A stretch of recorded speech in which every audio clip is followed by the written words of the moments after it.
Fucking g'day. How you going?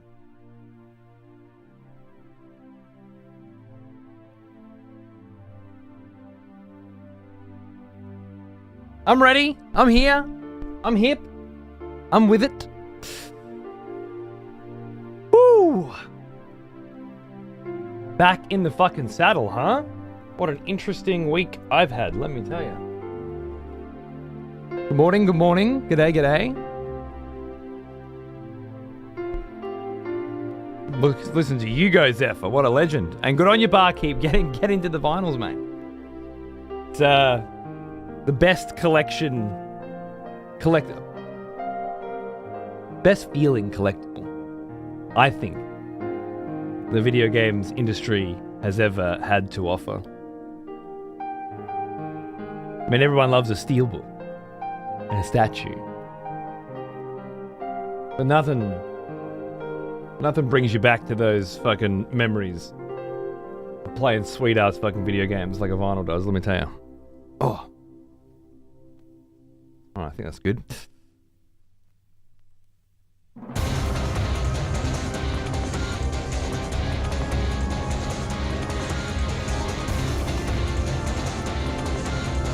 We're going to be doing some Deadhaus Sonata new build. I believe so. I have not yet played the early access release of this game, which was late last week.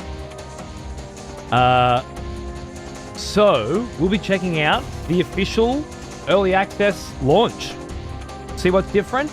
Have a chat to Dennis about the reception that it's had and what they're planning to add in the next update. And the team at Deadhaus have been so kind as to give us a bunch of keys to give away as well. So if a few of you guys want to grab a copy of the game, and check it out for yourself, given that it's got 6-player co-op, kind of works out pretty nicely. I've got 10 keys, so I'll dish them out later in the show, eh? I slept all day and I'm sore as fuck from foam sword fighting. You been LARPing? Look at you go.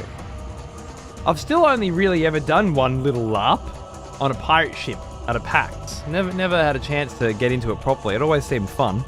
But I just had a whole fucking week of Warhammering.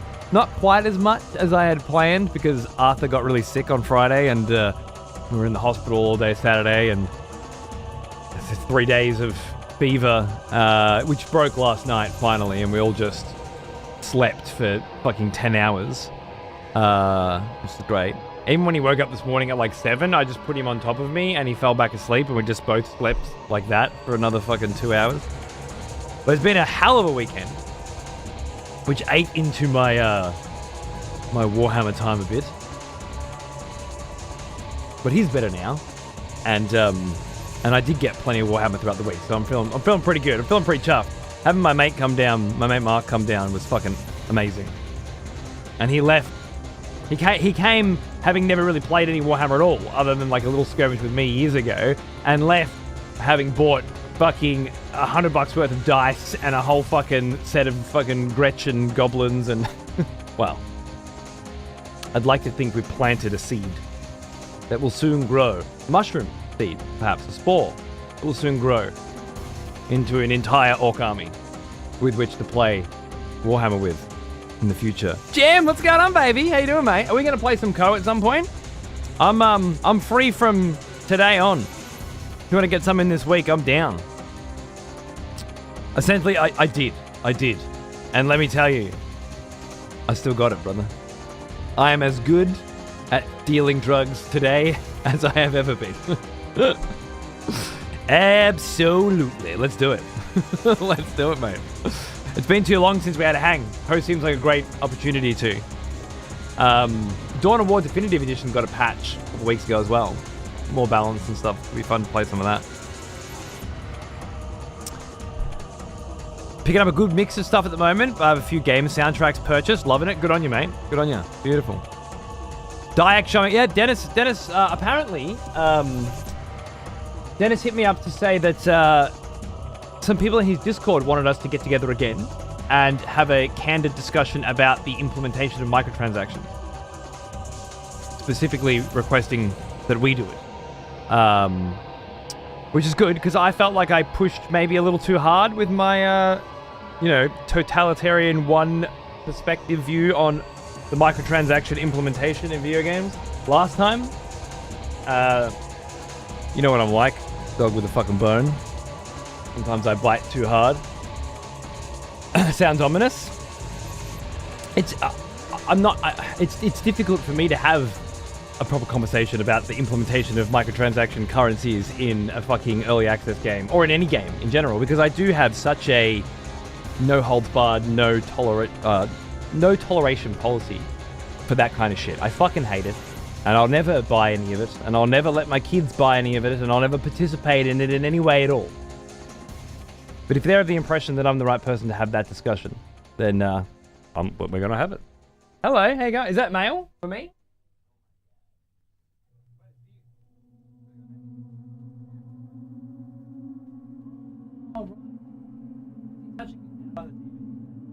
Hey, Freya.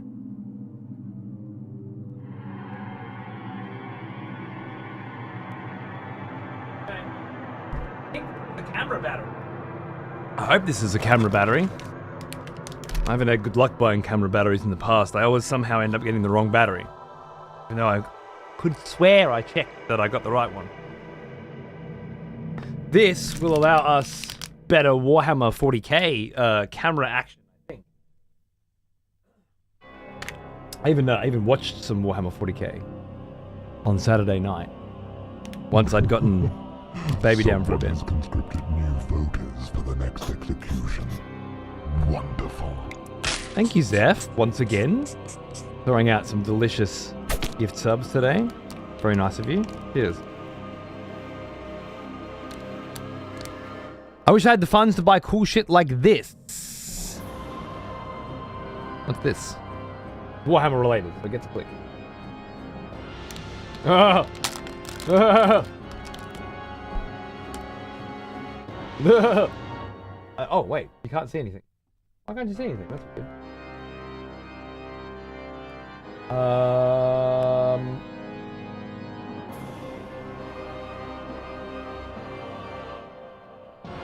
There you go.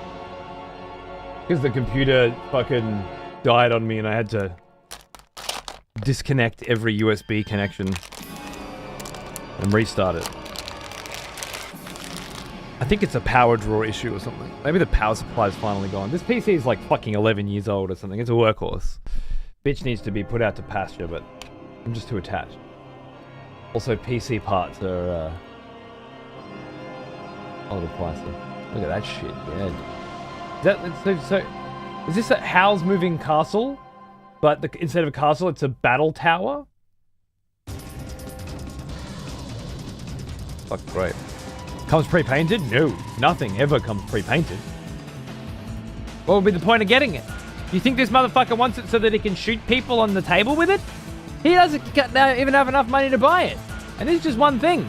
You want to shoot people on the table with a motherfucker like this, you're gonna need a lot more than $200.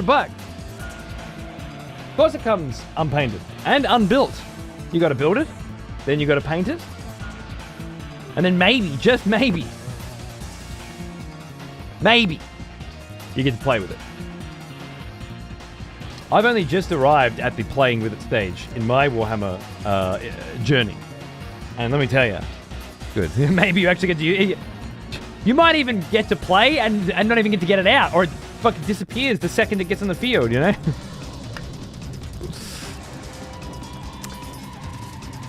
I have a very strong disdain for microtransactions in games, especially when they're trying to push a live service bullshit to make it mandatory.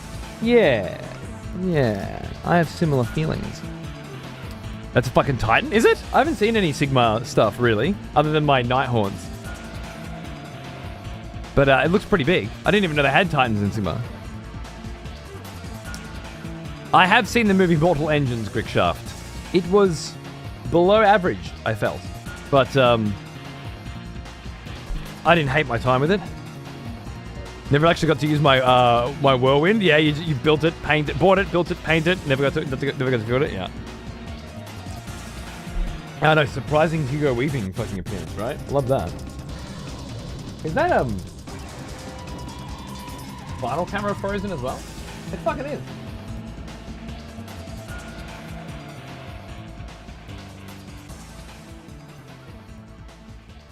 Died on me. I think I've been having an issue that I think may have just reached a new height. And I think that new height might be that there is not enough power draw anymore, either through the power supply or the motherboard. So when I activated the capture card here, which was deactivated and shouldn't have been, it took the power that the camera needed. That's my theory. That's my theory based on my computer stopped working 15 minutes ago while I was making a cup of coffee and I had to fix it. Just pretend it's spinning. You can get a Cathay Sky Lantern. Any unit that you've played in Total War Warhammer 3 will be available in Age of Sigmar and will be 1-to-1. Every piece of terrain. Every Games Workshop have a no bullshit policy when it comes to the replication of their shit. So every video game in their universe must adhere to identical 1-to-1 standards, as far as I understand, of terrain, fucking models, the work. Someone's trying to log into my Microsoft account. Well, that's comforting.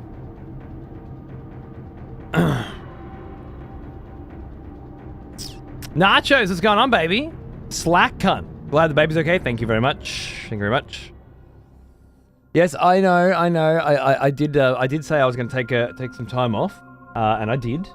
I'd like to think I did several Warhammer shows during that time off, and 2 Legacy of Kain shows and finally finished Legacy of Kain Defiance and technically finished the Legacy of Kain series during that week off. So, you know, very much a content creator week off. Wild. If this is anything more than an empty box, I'd be very surprised. I think it is an empty box. I think you just sit into the battery slot and chucks the charge through. Well, I reckon there's probably a 30% chance that this will work. Good to know.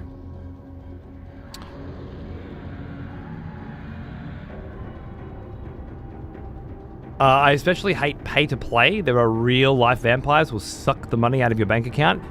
Right, well, that's another sort of part of the microtransaction industry. You've got the literal pay-to-play shit that comes out of a lot of the Asian countries. Like, it's just considered over there a very normal way to play MMORPGs and things like that, where you spend money and you gain an advantage in the game that you're playing. Now, of course, attempts to mesh that with the Western world failed rather spectacularly. I'm thinking of what's that dumb fuck Lord of the Rings game, Shadow of Mordor 2, wherein the time sink required to progress through the game instead of spend money in the single player game that you bought was so egregious that once they finally backpedaled and removed the microtransactions from the game, they had to rebalance the game to accommodate it, which was hilarious. Never before have I seen a sign held up saying, yes, we were absolutely trying to nickel and dime you, and all the people defending it as well, you can still get it with in-game currency, were suspiciously quiet. Then, of course, you've got your more recent, what do they call them? You know what? I think I've forgotten the acronym now. It was such a flash in the pan. Let's say Star Citizen, although there was a more recent occurrence of spend money to buy a physical thing, physical. It feels physical somehow, to buy a permanent, unique object within a video game, and then you can sell that object to other people. NT, honest fucking God, can't remember the goddamn fucking name of it now. There were monkeys were involved. NFT, that's it, NFT, right? Yes. I just remember, yeah, no fucking thanks.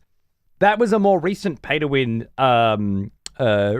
scheme that was implemented in the video games industry very, very quickly.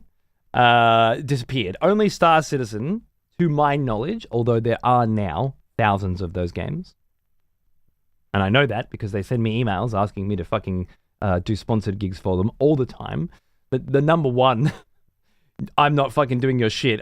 Next to Roblox and anything from Stream Elements or Stream Labs, like Star Trek and Marvel fucking whatever, you have to say no to every week, was the NFTs.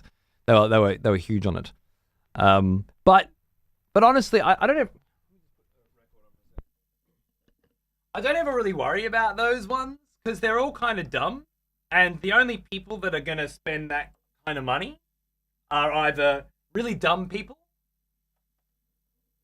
or people who get hoodwinked and then learn, like some not really dumb people probably bought shit in Star Citizen and then learned pretty quickly that this wasn't the way, right? There's another, you know what, there are so many different microtransaction schemes these days. EVE Online had their version, World of Warcraft uses it now, which is a little harder to pin down and a little more insidious, I think. You purchase in-game time with real money, which has always been a thing with MMORPGs. You pay for your monthly subscription. However, they turned the monthly subscription, and again, this was in EVE Online first and then later in World of Warcraft as a token. You purchase a token with real money for $20, let's say, and then the token, when activated, gives you a month of game time. And where it gets interesting is that they allow you to then purchase the tokens for your $20, but also with in-game currency. And they sell it as you can grind in-game, generate money in-game, use it to pay for your WoW token, and then you don't have to pay a monthly subscription anymore. It's free to play for you.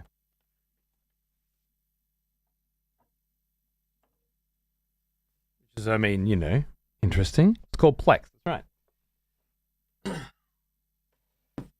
Where it gets a little fucking weird is you can give those Plex to other people and you can sell those Plex to other people, which allows you to then start grinding money in the game and then turning it into real world money.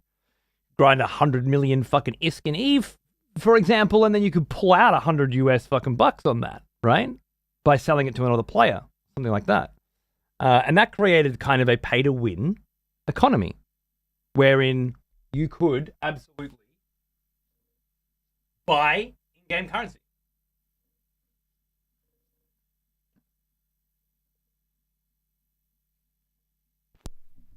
Because that's what we're talking about here, right? We're talking about the ability, the legal sanctioned version of buying gold. I don't know why that camera's not working. Let's rock, baby. Well now, here's an old one. Almost as old as G'day, me. Tills. How are ya?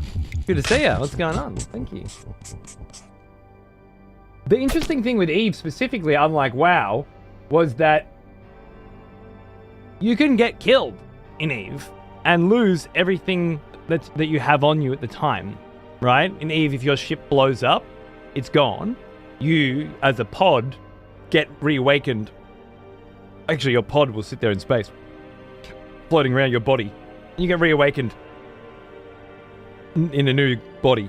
You know, your consciousness in a new body, and then that's everything's gone, right? Except for the stuff that you have at home. So people could straight up just fucking buy really expensive ships and stuff, and then just lose them, which was fucking fantastic. You can't do that in WoW though, so shit didn't land quite as good. I imagine that the people that actually still play retail WoW though probably don't give a fuck because they've been swimming in a sea of microtransactions for so goddamn long now that I don't know, people don't even tease anymore, I noticed. Like imagine spending $40 on a mount in a video game. 40 real dollars. US dollars. In a mount. On a video game. In a video game with 1,000 mounts you already have. Just for that specific mount. And then not having people make fun of you for it. Like what kind of a world are we building here for our children? If people don't make fun of you when you do terrible, horrible, dumb fuck things that only serve corporations and yourself, then people might get the impression that they can keep doing it without being made fun of. I don't know about you, but that doesn't sound like a very good world to me. I thought making fun of idiots for doing dumb shit was the only checks and balances we really had against the totalitarian capitalist overlords that are trying to suck us fucking dry, you know? WoW went under fire recently for selling individual trees that you could place in your little WoW house for $7.50. Individual trees. You can spend $100 lining the fucking driveway. In your actual house or in WoW. Like I don't even pay $7 for tree saplings that I put in my driveway, my real driveway. They're $5 a bunny.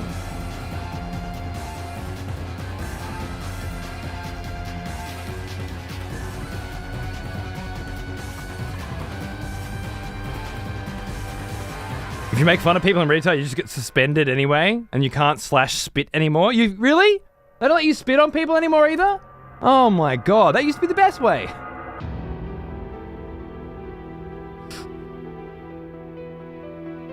Went off to some questionable R, lost the ship and quit playing. Oh, got a nice... Yeah, right, I know what you're saying, yeah. They spent money, they dumped their money into EVE, and then lost it and then quit playing. It's a net positive for the EVE community. When WoW did it, it's a net negative for everybody. It's just more mess. That's another pay to win. For one of our executioners Hey, Ark? is returned. Take up arms, warrior. My friend? The battle rages. Look at that beautiful big sub. Good to see you, mate. Cheers. What did my darling Till say? Cheers for 9 years. I didn't even notice it was a fucking 9-year anniversary. Thank you, darling. Thanks for being one of my main sources of entertainment over the last decade, and I'm looking forward to many, many more. I ain't bloody going anywhere. I'm loving this shit. Things might be altogether horrible on this platform compared to what they used to be, but I still find that we're able to keep a nice little bubble of do whatever the fuck we want and have a good time doing it. So I'm happy. I'm good. I got Warhammer in my life. You know, everything's good. Yeah, and then I guess so like there are others too that these days you got the battle passes, like the loot boxes, those sorts of things. I guess are more common. But that was at the point where games like Star Wars Battlefront 2 had to really walk back any pay to win stuff. There was a time when companies like EA, thinking they were very clever, intentionally made shit pay to win so that they would receive backlash. So that they could then respond to the backlash by saying, don't worry, we're listening. We're the good guys. Now, your microtransactions only pay for cosmetics, not for pay-to-win stuff. Now, of course, I don't have any proof that that's the strategy that they employed, but it seemed very fucking convenient that all of a sudden everybody went, oh, thank God. Now I just have to pay heaps and heaps and heaps of money for cool things that look cool. Not for pay-to-win. It feels like to me, it feels like a very old technique, an old strategy for misdirecting rage and anger in a sales environment, wherein you intentionally do something really crazy, and then when you bring it down, you're responding to criticism. You're doing the right thing. A tried and tested ploy indeed, and one that worked out very well for Star Wars Battlefront 2, you might have noticed. Now, it's just a sea of fucking loot boxes that you earn by playing the game, or if you can't be bothered, you just dump cash and loot boxes pop up on your screen. Classic. And all of those are considered, you know, varying degrees of acceptable and not. The battle passes, the most recent iteration of scam, is Fortnite's one, you know, that everybody now uses, which just not only requires you to spend money, but encourages you to keep playing a game long after you've stopped being interested in it, just to make sure that you get the value of the money that you've spent, like a sunk cost fallacy weaved in with the FOMO. Not just FOMO anymore. And of course, there were a lot of other options that there were patents from Blizzard at one point where it was never implemented to my knowledge, but the idea was if you went into the store in Overwatch, you looked at various items but did not purchase them, they would be able to matchmake you against players or in games with players who had purchased those items, so that you would be triggered. Boom! Oh, that's that fucking sick-ass fucking top hat with all the fucking sparkly bangles. I don't know what the fuck people wear. And you go, oh yeah, man, that does look good. Oh fuck, I wish I should have bought it. You know? Not to mention all the sales. Have you seen the sales? Has it ever struck you? Have you ever stopped and thought, why are there sales on digital products? When I go to the grocery store and they have clearance items, it's on the items that are running out of their expiry date, right? Their shelf life. But in a video game like Overwatch, this one's 50% off? Why? To make everybody who bought it last week feel bad? Why are your digital goods going on sale? Because sales increase revenue. So what looks like it's giving you a bargain, you're getting a good deal, is actually increasing revenue for the people who are offering the sale at no cost to them, right? Like, the new Forza shit. Oh, really? What's this? $120 to play Forza 6 a few days before release. Love it. Early, advanced access. The latest and greatest of cocksuckery industry ploys. 180,000 peak total Steam players played Forza today. That many people paid the $120 to play it a few days early.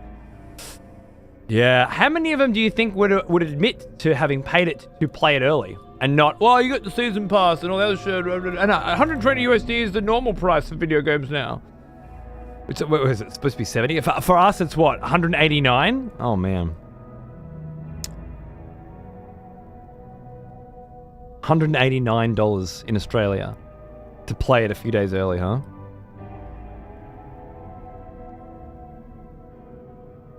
Oh my goodness. You have to pay $90 to play it early on Game Pass? Even if you already pay for Game Pass, right? Gotta be the first person to stream it to get all eyes on you? I mean, that applies to me. You think it applies to those 180,000 people or what? For me, if I don't do it, I lose money. As in, I will actually make less money if I wait than what it would cost me, right? Are you suggesting that other people have that specific situation as well? I doubt it. A handful of streamers, maybe. Maybe you're talking about a whole bunch of people that won't recuperate those costs, but think that they could by streaming it or something like that? Like the one viewer streamers or something? I don't know. That's an odd market that I'm not sure exists. I think, as Greg said, they want to play it a few days early. Because they want to play it a few days early and have absolutely no impulse control. And it's exactly why this system has now not only... Like, that system is less than 2 years old. And it went from one game doing it to every game doing it like that, right? Can you write stuff off like that for taxes? Technically, yeah, of course. Everything that I buy is... I write off for taxes if it's for this business. Like clothes, controllers, you know, whatever. But if I spend $120 on a video game, I'm still down $120. Might bring my tax bracket down by deducting all those purchases. So cumulatively, that $120 goes toward bringing my tax bracket down. But I have to spend tens of thousands of dollars to bring my tax bracket down to the point where it would affect my taxes, right? I'm really just spending $120. $120 that I could have kept in a bank or kept in my offset account and offset the interest on my loan, on my home loan, which over the course of the next 26 years, assuming that that's how long it takes me to pay the loan off, would reduce the amount of interest that I have to pay by X%, which would, over 25 years, God, that $120 is probably worth a few thousand, really. Because that's how interest rates fucking work, huh? Isn't that fun? So, there's no... Writing it off for taxes isn't really a viable strategy, I don't think. When it's tax time and you know exactly how much you're going to have to pay, or reasonably, and you're like, well, now's where I buy the new car. That's how people write their shit off on taxes. Now, for me, it's like, did want to get that new TV and stereo system that I definitely won't be using on this show, but it's absolutely tax write-offable for this show because I could use it on this show, right? I run one cable into the lounge room, all of a sudden it's for this business. No stress. I like how since you're already paying either rent or a mortgage, you can just deduct that in taxes for a home business, which is nice since you're going to have to pay that anyway, unless you own a home free and clear. Well, yeah, if you own a home free and clear, well, then I guess you could actually save money by spending money. But then you wouldn't save... you know what? It really depends, too, on where you live. Like, we have a tax bracket system in this country where up to, let's say, $18,000 a year that you earn is tax-free. That's the first bracket. I'm not sure if it's still 18, but it was at one point. And then after that, you pay a fixed amount of tax if you earn between 18,001 and 59, for example. You are taxed 22%, right? But then every dollar after that, and that amount of money will be taxed at that percentage. But then every dollar past that into the next bracket, which is 120 or something, those dollars get taxed at 49% or something. Now, I can't remember the specifics. And that's where all of your deductibles, the money that you spend on business, brings that down. The idea is to bring it down by so much that you actually only made this much and all those extra dollars aren't getting charged. But look, there are people in circumstances where that works. But if I earn, let's say, 100... I used to earn about 120 grand a year. Some better, some slightly worse. But let's say now I'm on more like 100.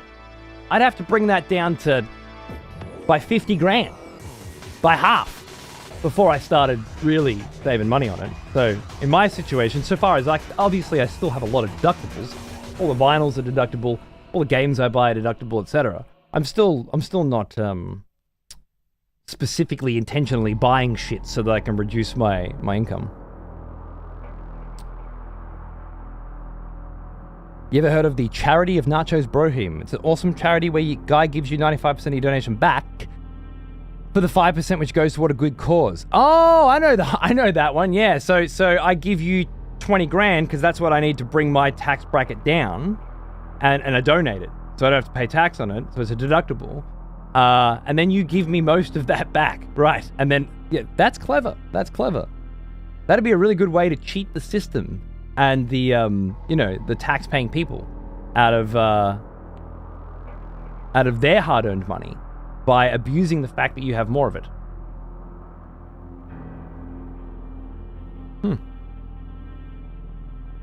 That's interesting. I think you're the first person who's ever thought of it. How clever.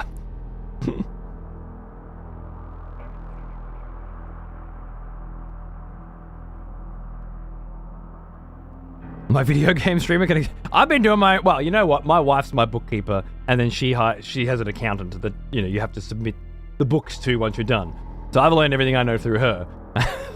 But she's been doing my bookkeeping for my whole career. And she figured it out by buying a few books and, reading them, as you do. Back in the day, back before. Now she just asked ChatGPT to do it for her, I guess. But this was a different time. The wife is a deductible because she does the book. Before she started working again, she was paid a salary for doing the books out of my wage. Yes, which absolutely was probably the biggest deductible. That alongside the portion of the rent that I used to pay.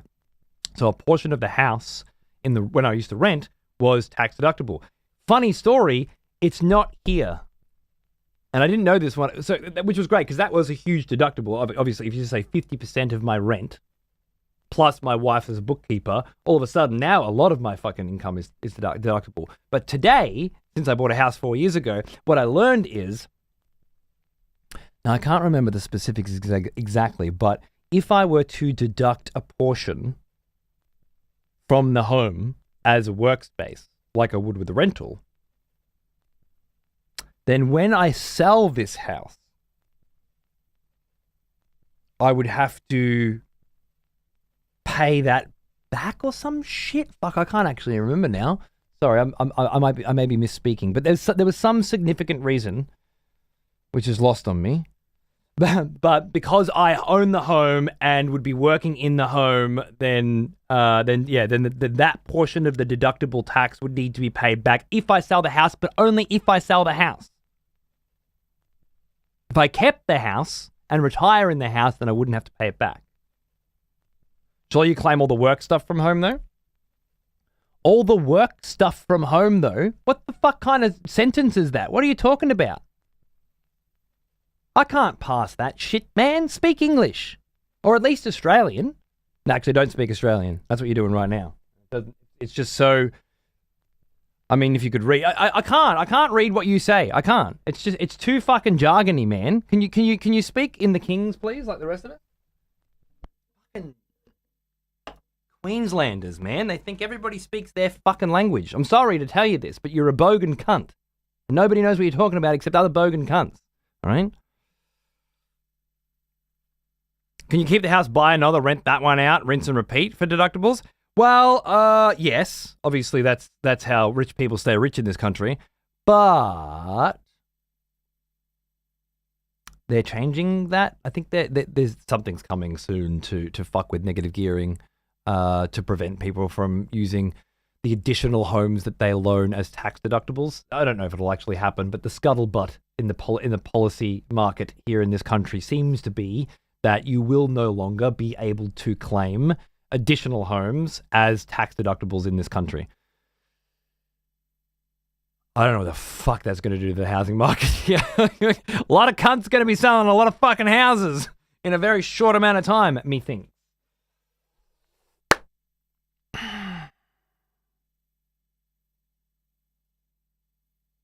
For new buyers. Oh, yeah? I got a lot of bogan built into me, but Queensland bogan special. It is. Good people need homes. Yeah, good. Unless you own a home already, and then it's like, well, cool. Value of my house just changed. Now I owe a bank multiple hundreds of thousands of dollars that I don't have because the price of my house dropped, right? Because the rug was pulled on. Good people need homes. So simple, John. Have you considered working in government? You might have a career in it. You've got the right brain for it. You see, you just see everything from very one perspective and close your eyes whenever anybody tries to talk about another one and you government.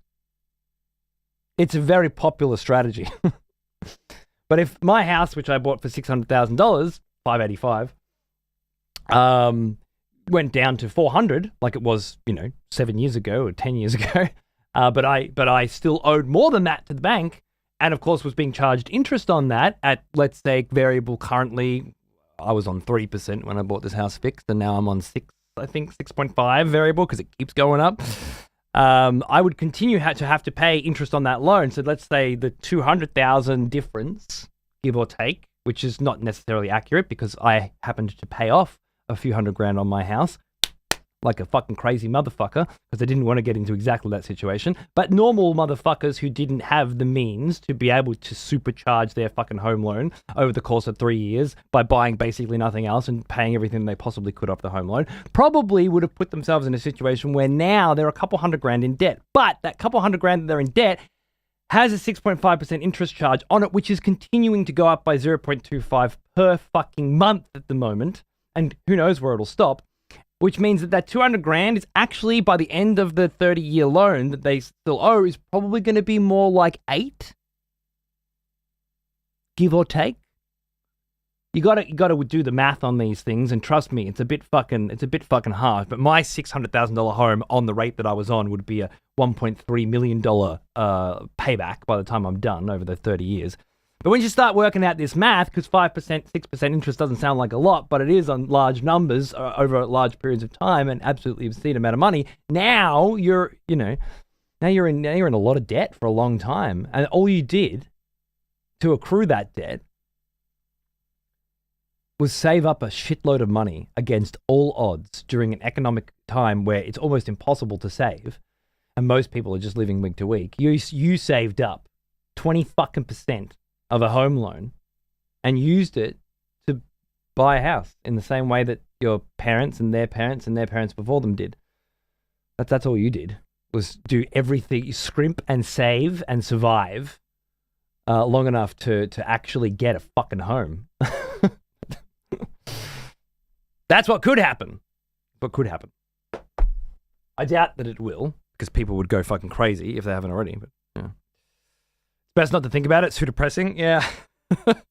Sure. It's okay. It's not all that bad. I live a very comfortable and happy life, and I can't complain. It's just that certain people have obviously made certain choices that have fucked with that and are continuing to fuck with it. Anyway, what we do? Surely you can claim all the work from home stuff, though. Translates to you can claim 30 cents per hour when you work from home. I wonder if you're claiming that as an employee of your business. I'm not, because I don't run a business. I'm a sole contractor. If I ran a business, then that 22% I was talking about, up till X fucking amount, would be 30% flat.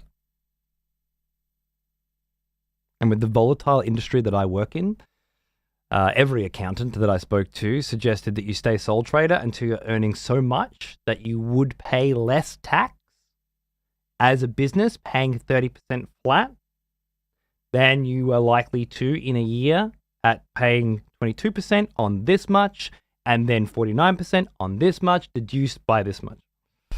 So surely not, Chaos, surely not. Why the fuck would you think that I surely was? If you have no fucking idea what the fuck you're talking about. That's more interesting. Anyway. I'm sure I've told you this shit before, by the way. Where were we? Did I fucking tangent again? think I tangented again.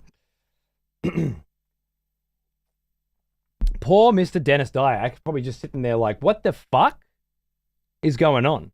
I thought we were playing some Deadhaus. We are. I guess the convolution exists purely to keep these cunts in business. Probably. It is an absolute fucking nightmare to navigate. But I guess when you don't know how much money you're going to make in a year, like, you know, back when I set this up, I had the Boshy year, bro. You know, it's like my monthly salary was this. Oh, he beat Boshy. This, you know, it's kind of hard for most of my money back then, especially, was coming in through PayPal tips constantly, right?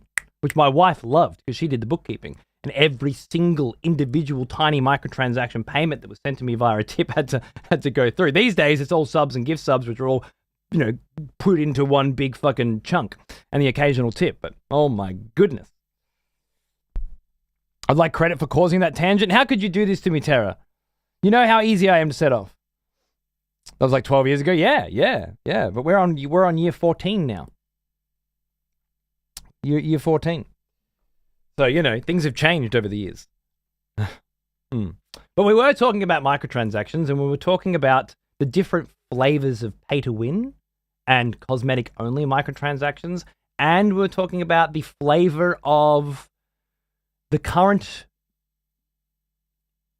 cosmetic only microtransaction implementation in an early access game that we are going to be discussing today with Deadhaus Sonata, one that Grinding Gear Games have used with Path of Exile during its early access period, perhaps Warframe as well at a time, and others. And, well, you all know how I feel about that fucking philosophy for video game design and why I hate it. However, we've also spoken at length with Denis in the past about the realistic requirements of developing a game under these conditions in today's world, and what it takes, how much you can reasonably build on your own back before you have to start asking the community who enjoy it to start chipping in. Now, Kickstarter was how you did that before, and these days it's being done with Steam Early Access. And of course, there's a lot of different opinions and perspectives on this shit. I have mine. The people who made Deadhaus Sonata have theirs, and I'm sure you have yours. I'm going to try and discuss all of that today, as far as I know. Which leads me to bringing in old Mr. Denis Dyack. And shutting the fuck up for a minute, eh? Denis, if you're ready, I'm going to just ping you, just in case you've fallen asleep listening to me fucking prattle on. Oh, you are ready. Okay, cool. I'll give you a buzz now.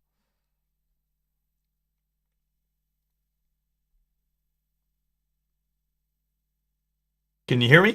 I can hear you just fine. How you going, mate? Amazing. I'm doing great. Thanks for having me. It's good to see you as always. Likewise, sir. Sorry, I got a bit carried away then, as I'm wont to do. Especially after I haven't worked for a few days. I loved it. I thought it was awesome, and I think it's really good. I think it's a really smart discussion. I do believe that at the end of the day, we as gamers and people who create it, we have to get on the same page. And I'm not going to try to convince you that I'm right. That's crazy. I don't think that's going to happen. What I do want to try to do is talk about the industry from what it looks like from the inside, what we're trying to do, and why I see this is the only path. And you don't have to agree. No. Yeah. No. That's fair. That's fair. Especially insider sort of knowledge, having worked in this industry for most of your life, and you know, produced some fucking bangers over the years. I must say, having worked with more recent implementations of these kinds of crowdfunding. I know you had a stint on Kickstarter that didn't end well, unfortunately, not as intended anyway. But you said you learned a lot from that process. Yep. And yeah, for sure. I guess having that industry experience and how it has led you to this particular implementation of, I guess, strategy for funding. Hey, there you are. Let me see if I can. Yeah. Sorry, I forgot to turn my camera on. I'm dumb like that for Discord. So No. It's absolutely cool. Let me while you have a chat. Let me see if I can capture. Yeah. So you said this is the only way. Yes. Can you elaborate? It's the only way I see. Yeah, for sure. So, first of all, I want to talk about some things that I think we have to. I have to explain from a video game perspective some facts that a lot of people generally just don't know. So the first one is the video game industry is in really rough shape. It's hitting something where I think a lot of people don't understand the radical change that's happening, and that the video game industry is by and large retreating, and it's in extreme deep danger of collapsing. I think there's certainly a lot of people making money for sure, but then at the same time, there are many groups that have just retreated entirely and are terrified. And let me start with, I want to use Sony as a really good example. I like Sony. I think they're really smart. A lot of people think what they did with trying to dive into, say, the free-to-play model was a huge mistake.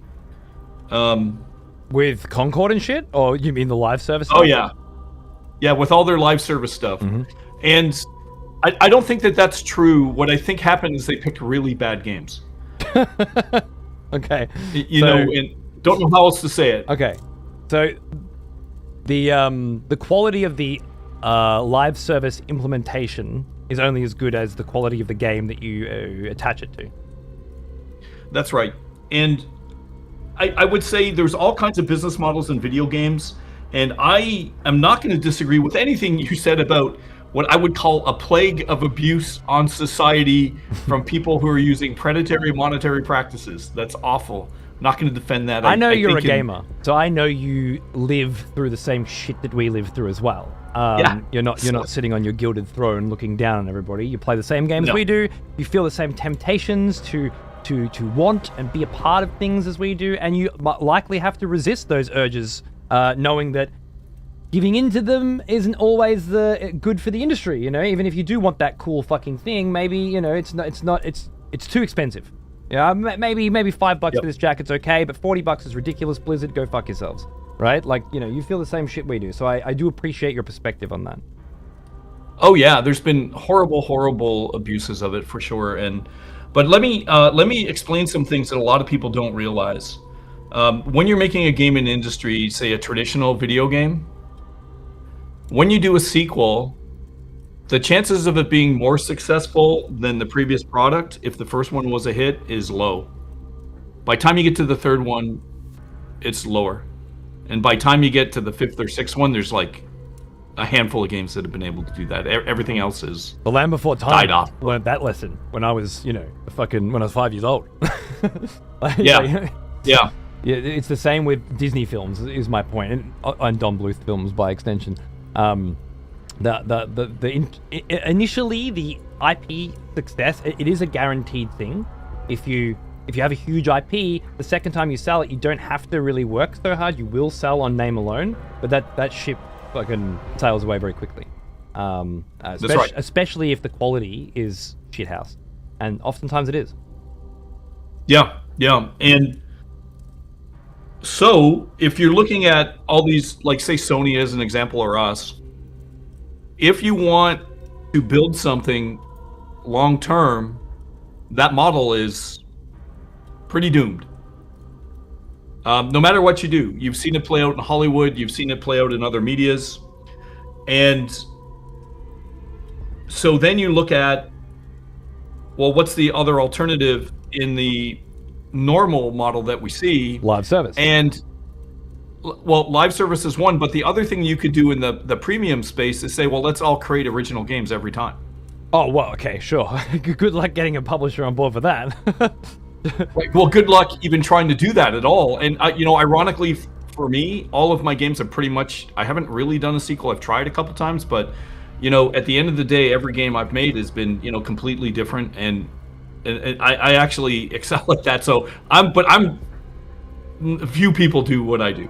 I think one of the reasons you've been so respected is because of that exact reason. Not just, diving down on sequels constantly, but actually having new ideas and then wanting to explore them. I think Eternal Darkness, you told me when we first spoke, part of the story of why you wanted Eternal Darkness to be the way it was, and some of the pushback you felt in Japan, specifically with, how that would be approached, and then how you turned that into sort of a positive, and that sort of helped lead into some of the systems like the sanity system, which the game is so well known for now. More of a this let me show you why this does work, as opposed to it doesn't because of industry fucking statistics or some shit. We don't do that then, right? You've always been more of a let's push the envelope and try something new, and I'll show you why it's good. And you've had a lot of success with that. Yeah, and so now you look at the industry from these models. And premium, some will argue with this, but most won't. But I don't know. Everyone has their own opinion. I'm not gonna. Maybe that's the wrong thing to say. I'll give you my opinion. If you want to do something that's long-term and sustained, where you can interact with the community, that's another thing about premium games. Very difficult to interact with the community. You've got a pipeline. You're going in. You launch. You hope you make your money, and then you go on to the next one. That's just the way the model is. It's probably not going to change. People may argue early access may change that, but at the end of the day, what's happening with early access now, like as an example, when we launched, Subnautica 2 launched. It's a huge game, or Path of Exile 2. These are companies that have hundreds of people, thousands maybe, on Path of Exile. I don't know how many they have. Globally, yeah. Yeah, just crazy sized companies launching in early access, and just dumping huge amounts of content on a AAA scale, and they're just basically using it as pre-purchase. Yes. But at the end of the day, the premium model, as far as I can see, does not have a lot of longevity as far as creating something and keeping it going. So that's the first thing I wanted to explain from an industry perspective. Not everyone has to agree with that, but I'm just sort of saying, if you're looking at industry trends, and that's what Sony did. Sony looked at a lot of their premium games, and they're like, we need to do something because these games are selling less and less, and we're pumping all this money. They're getting more expensive, and there's a lot of other game companies that are doing the same, and everyone wished they were like Fortnite, where they've got insane amounts of recurring revenue, or Warframe, or Path of Exile. And I'm not defending the practices. I'm just saying, if you look at the model, it's very good for long-term sustainable stuff. Absolutely. Somebody in chat's talking about how Blizzard didn't want to do a World of Warcraft 2 because they don't do well for the most part. I would argue that they were one of the first to adopt this model. They did World of Warcraft 2. It was called Cataclysm. And then they did it again. It was called Legion. They just reforged the same fucking game and then sold it in the same way they've always been selling it. But they were functionally expansions, or more like sequels than expansions, because there were a lot of expansions along the way, and then they kind of changed the way the whole thing worked and still pushed it out. But in a sense, we're talking about the same thing. We're talking about keeping one thing going for a long time rather than releasing sequels which kill the original. Now, the opposite of that, I think, would be Destiny. I'm not sure how much Destiny you played, but basically, when they launched the second one, the first one died. Right? You have to move the audience from one to the other. You kill the first one.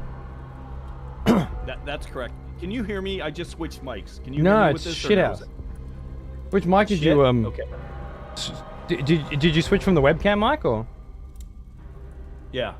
I might have you volume scope for the other. Trying to. Let me go back. That's okay. Stay on that one for a minute. I was hearing a bit of an echo. Now? Let me get my headphones. Oh, good. Let's see. Just going to try to fix some technical difficulty. I hear a bit of an echo. Yeah, it'll be my headphones. 1 sec.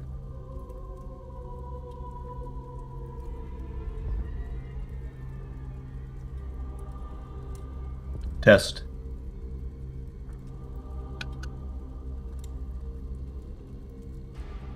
Test. Hello, can you hear me? Hello. Yeah, I can hear you. You shouldn't have an echo anymore. Oh, that's perfect. Okay, yeah. So I thought it was me. I'm so sorry. It was my bad. I had my speakers on. I completely forgot. No. Okay. So I didn't want to make the stream like hard to understand. So I was feeling bad. Okay. So you know how we're talking about Eternal Darkness, and I was really angry about some things, and I got inspired to do some things. Mm-hmm. So when we started working on Deadhaus Sonata, I was really pissed off on how gamers were being abused. I just look. I'm not being condescending, but fuck, I hate AAA games and what's happened in the last like 15 years. I just fucking hate it. Mm-hmm. I hate the large amounts of abuse. So what I wanted to do, and I would look at things like another example. This is way before Stop Killing Games. I would look at Steam and say, what the fuck is going to happen when Gabe Newell dies? It's a question a lot of people ask. Yeah. What is going to happen to I don't know how many games I have, probably $15,000 worth of games. And someone's going to buy Steam. What are the chances they're going to be as good as Gabe? Or I think pretty fucking low. I have no idea what's going to happen there, but I just don't think it's going to be good. And then I remember thinking back then, well, wait a second. Everyone thinks they're buying a game on Steam. They're not. No. They're literally just have a license to play that game. And then, which accelerated that so quick, and you know, and that's the silver lining for all these abuses that you see in video games. These fuckers started pulling games off that people bought and just saying, no, we don't want you to play them because they were worried about preserving their IP rights and shit. Meanwhile, people pay for these games. So that started the whole killing games movement, and that was awesome. And when we started working at Apocalypse, we started to say, we've got to do something for gamers, because fucking people buy games, and yeah, it's digital, but they think they're buying them, but they're not. They're not buying them. If you know, if Steam collapses tomorrow, for whatever reason, let's not even hypothesize what that could be. If Steam goes away, a lot of my games are gone. I'm not a happy camper. I feel ripped off. Mm-hmm. And there's not anything anyone can do about that as it stands right now. That's it. It's gone. Right? So I started thinking, okay, we want to create this game called Deadhaus Sonata. We have all these ideas about narrative. We want it to be a living, breathing world. What is the best thing we can do? What's going to happen when I die? What's going to happen 50 to 100 years from now? What can I do? Well, I can give the fucking game to gamers. Period. Total control. Total creative control. Total technology control. There are ways to do this. But the only way that I can see this working is a free-to-play path. And asking for microtransaction income now, before any of that has been realized, which is where I think I start having difficulties following along this path. You want me to pay now for the game, and then you want me to buy shit in the game as well, and none of the shit that you're talking about is in the game yet. That's right. No, you don't. So that's not actually true.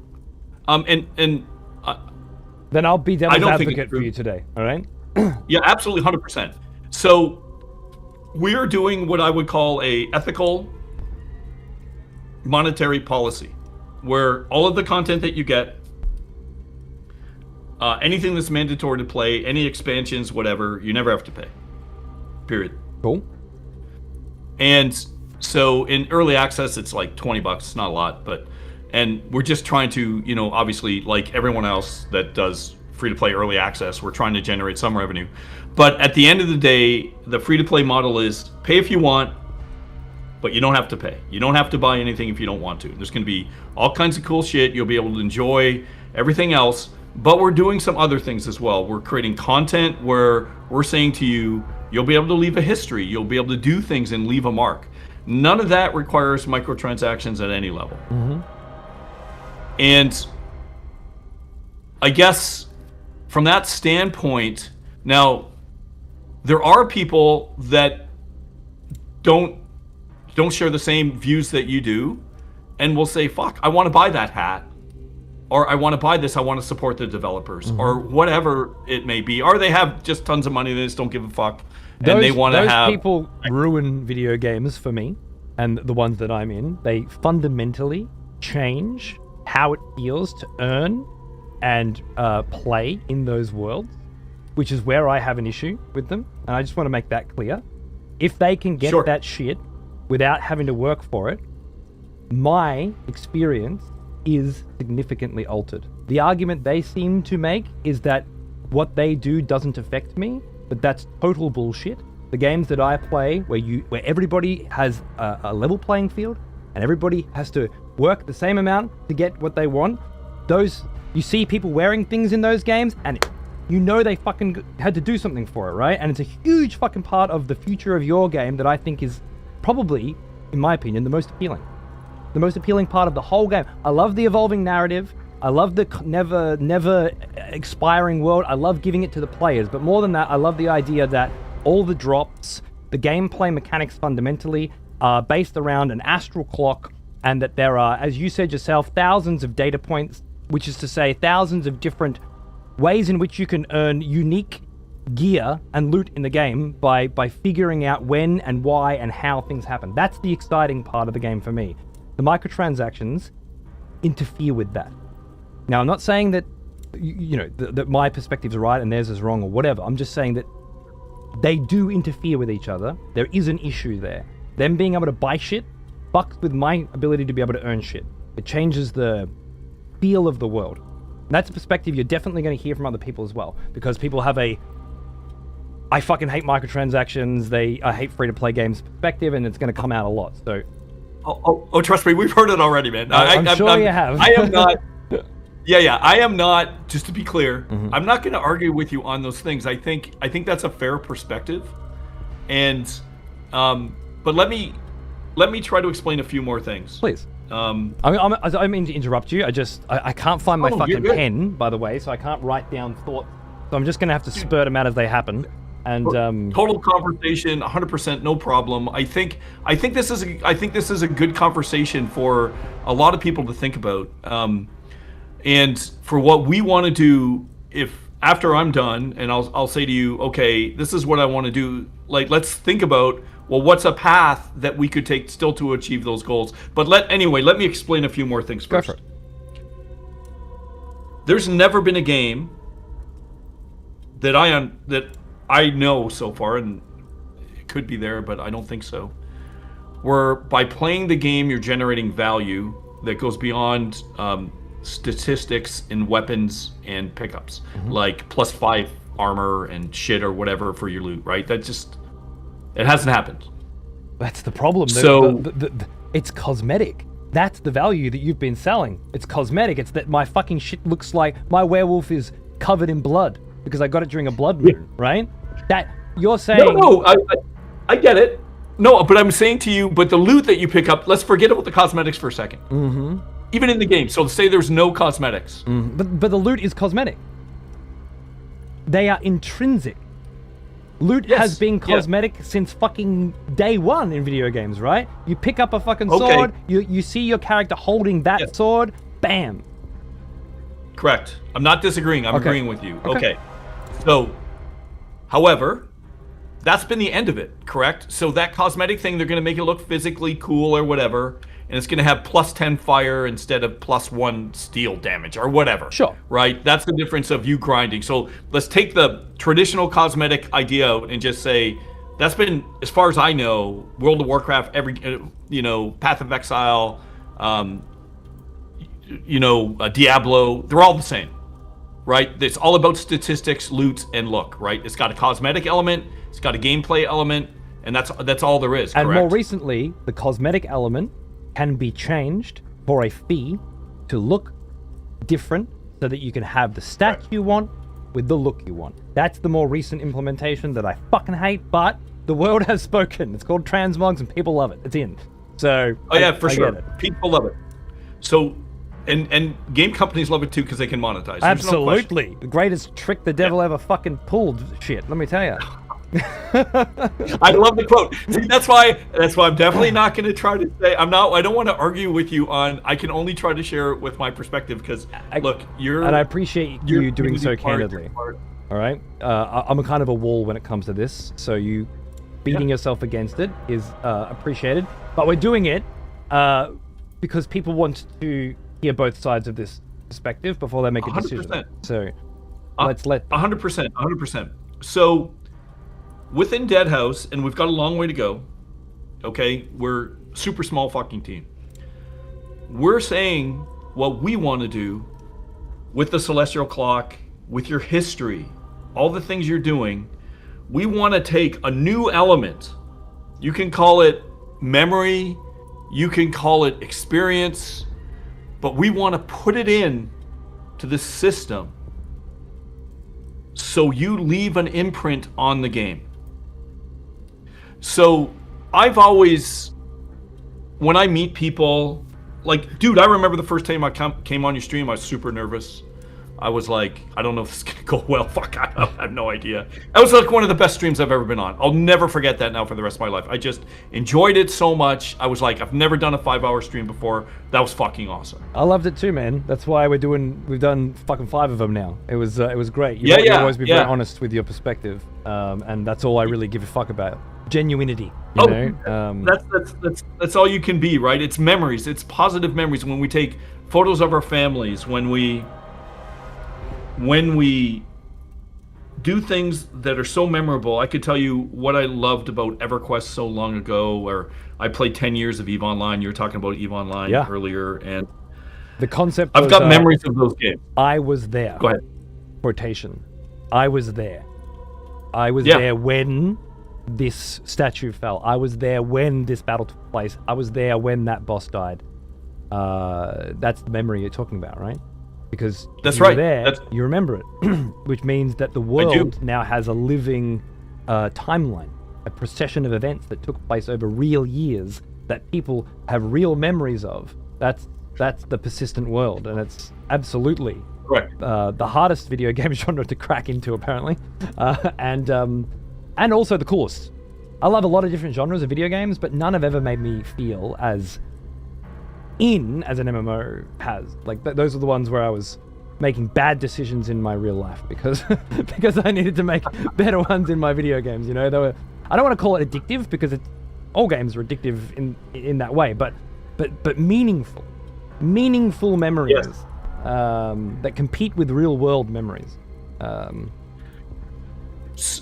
So we're on the same page here, and I understand your concept. Is what I mean. Yes. Yeah. So we want to give this to gamers. We want to say, I could tell you about all kinds of things about quantitative easing and these sort of very complex reasons why what people are doing in games now that resort to a grind, and why people get burnt out, and why it's a casino mechanic with all the sort of current ones. But what we're trying to introduce here is something that's truly novel. And we're introducing a concept, I guess the sort of one that goes with eternity in the Stop Killing Games movement of, imagine now one of the things that you can get that's more valuable than anything else in the game, and that is the concept of governance as you play. So the more you play, imagine that's like a share in a company, and you're slowly playing more and more and more, you're getting more of it. And say, God willing, the game goes on for 15 years, say, like, you know, Warframe or whatever these other successful free-to-play games are, which free-to-play is the only, once again, the only model I know will live that long. I think it'd be very difficult for me to say I want to do 10 sequels and buy in on the first one. It's going to be awesome. I just don't think that's going to work, but... Why does a live service like this have to be free-to-play to survive?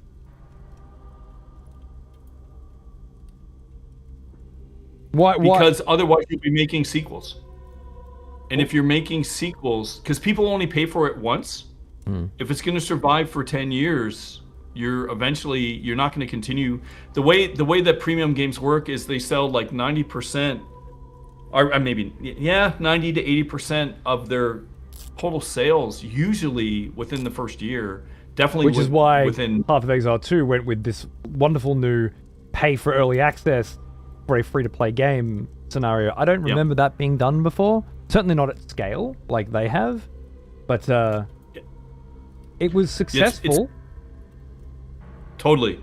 And I think the reason it was successful is because it was a sequel, in my humble opinion. But I think you might struggle up against that wall a little bit when you compare to it. And you are going with the same business strategy as they are, so you're. I feel like it's going to be an uphill battle. Yeah, no, for sure. It's going to be really tough. We are literally, but okay, just to be clear, I think every single free-to-play game that I'm aware of has always done this. I don't think there has been a different model. This is what Warframe did, first one. But they didn't charge money for early access first. Yeah, they did. What? Yeah, they had backers and kicks. They had the whole thing. It's just a different model. They didn't use Steam, and if you look at what they're doing now for Soulframe, they're doing the same thing. I have to check that. As far as I remember, you could still play it from the beginning without spending any money. I think Path of Exile 1 had the same thing, right? You could still start playing for free. I think. I could be wrong. And Soulframe as well. I don't know if that's true. Okay. The reason I say that is I think in order to, when you first started playing it, you had to be a supporter and a backer. Okay. But I could be wrong. That's going back a long time for sure. I'm wondering if they had kind of like a more exclusive early access in a world where that didn't happen, because there were sort of like beta programs that you could get into if you were part of the founders program or something like that, which I guess is similar to this, but this has a much more public-facing perspective now. Yeah. It's like, this game is available on Steam if you're willing to spend $20, versus this game is available on Steam for free. Those are not the same thing, especially to a consumer, especially to, Joe, who wants to jump on and play a video game right now, or somebody wants to come in and try Deadhaus now. The difference between having to pay $20 to try it and being able to try it for free it's a huge difference. So I don't think you can say this is a free-to-play game yet. I don't think you can say that. That's right. We're not saying that. Is. We're not. Yeah. Okay. So, but we're not. But that it will be. Yes, correct. Yeah. Okay. Because a lot of the comments and criticisms that I might have about your business model don't really apply today. They only begin to come into effect when you launch it as a free-to-play. And at that time, correct. I very much hope we'll have the opportunity to get together and have another candid discussion about the future, whenever such a day may come. But right now, all we can really do is say this is what it is today, and this is why it is this way today, right? I guess the one thing I would say is it's up to us, incumbent, to make sure that $20 that people spend, that they feel value for their money by the time we get to the free to play, and they're like, yeah, that $20 was well worth it. Okay. That's incumbent upon us, and I feel pretty confident. That's important, because some people feel like the $20 is well worth it now. I've certainly heard from those people, and I understand why they feel that way. I am one of them.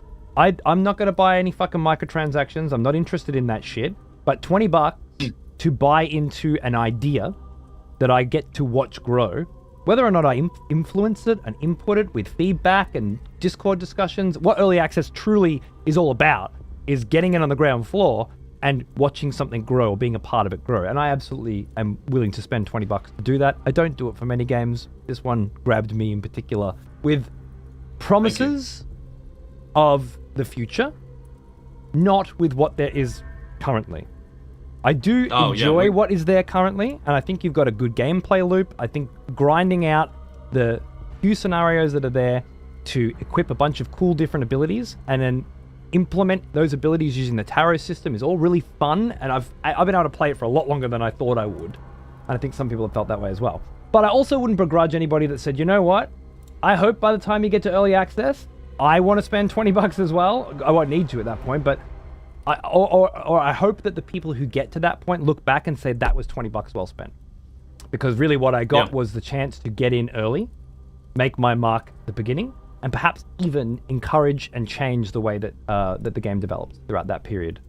Well, let me say this, and let me be super clear when it comes to monetization. And I think it's fair to say that we're like this on everything. I want to think so. It's very hard to be certain, but I feel pretty good about it. We're pretty neutral on everything. And we're neutral on all kinds of technologies. I know a lot of people, as an example, think blockchain is evil. I don't think that technology for blockchain is evil at all, frankly. I think it's a really cool technology. I think the people who used it were fucking evil. Okay? It's just like nuclear fusion, right? I think nuclear fusion's really cool. But at the same time, hey, before you do that, go back. Sorry. I already clicked. Can I click back now? Oh, it's okay. No. Sorry. I wanted to show you one thing before we dove in. So I honestly, I just wanted to fucking click on a few things while we were chatting so that I had some... Mankind is full. Wasn't sure where this would come. Sorry. I just wanted to click on a few things That's before all right. I got You're started good. to get some tarot cards. I just started talking about tarot cards again. I was like, fuck, man, I need to grind some of those. So I'll go back to the main menu. Keep going. I'm sorry you're to good. interrupt. You're good. Yeah, it's probably definitely good that we have the game in the background while we're talking as well. So at the end of the day, if our community says, look, this free-to-play thing, we super hate it. We've been working on this. Can we find some kind of premium model? We're totally open for everything. Mm-hmm. So at the end, when I sort of look at things like what kind of technology we're using, I think we'd ever be using Unreal? No way. Okay, so while you're here, you're gonna. So while you're here, I want you to click on something. It's going to open a browser, though. Click on Deadhaus Lore. Oh, bam! There it is. Yeah, sweet. Let's have a look. It's going to bring up a browser, though. You might have to pull the browser. Yeah, that's cool. It's cool. I got it. Look at this shit, huh? Yeah. We're safe. We're not. Yeah, click on that. What is this? What is this? You guys got some fucking artists in, huh? Jesus Christ, this looks fucking great. Let's have a look here. I'm seeing an error message. Wait, seeing an error? Oh, for fuck's sake! It's copyright protected. What the fuck? What? Hold on. Let me see if that should not be copyright protected. It might be built in with the way that you've put it together because it's gorgeous. Fuck me. It's just man. HTTP assistant. To disable HTTPs, if the issue can just please contact customer support. All right, I've got some things I can do here. One sec. I was going to say I could bring it up for sure. I might be able to. Yeah, hold on. So some web pages have this built into them. For example, if I tried to bring up maybe Amazon, there we go, working. So I tried to bring up an Amazon book or something, right? It's going to be like, this is this content. But I don't know how the capture cards process it because you can get around it by unplugging the HDMI and plugging it back in. So I built this before launch. I didn't even know it was in there, just so you know. So I'm sorry to everyone. That's not the goal. I didn't give a shit about copyright. I was just trying to make it fast. So if you click on the left-hand button there, wait, to the far left center. Oh, sorry. Yeah, right there. Yeah, there you go. Yep. And then people can see that. And so also, if you click on another page, one more page to go. Yeah, this is our lore, man. Yeah, looks like a fucking instruction book, man. I love it. Gorgeous. It's being a huge fan of Malazan, Book of the Fallen, as we've talked about before. We spent a lot of time working on this stuff over the past, 4 to 5 years, 6 years writing all this stuff. So there's a lot here for everyone. It's just there you can listen to these audio in the game, right? plays. Yep. They're in the game and they're on Spotify right below the page as well. At the bottom of the page where they have the bookshelf. If you go lower, you can just listen to them on Spotify as well. Maybe that's why it's HTTPing me? Maybe. Because Spotify has some built-in protection to prevent sharing or something? So when I bought this plugin, it said it'll make it faster and copyright protected. I didn't know what that meant, so I think that's the plugin. Now you do. So honestly, it's me being a noob. No. It's a good thing anyway. built it. It's a good thing anyway. It's only when you're trying to show it on a stream that it's going to be a problem. But honestly, it doesn't seem to have worked very well, like everything else in this fucking industry. So don't stress too much. It's a good thing we don't care that much about it. So just click on a couple other things. There's some cool things here I'll show you. Go to the second page. And just so so click on one of those maps now. Check this out. Yeah, I was hoping this would happen. Yeah, nice.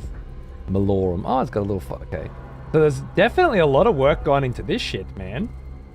Oh yeah. This is fucking great. And so yeah, we it's just fun stuff to look at, and it's this map is very early still.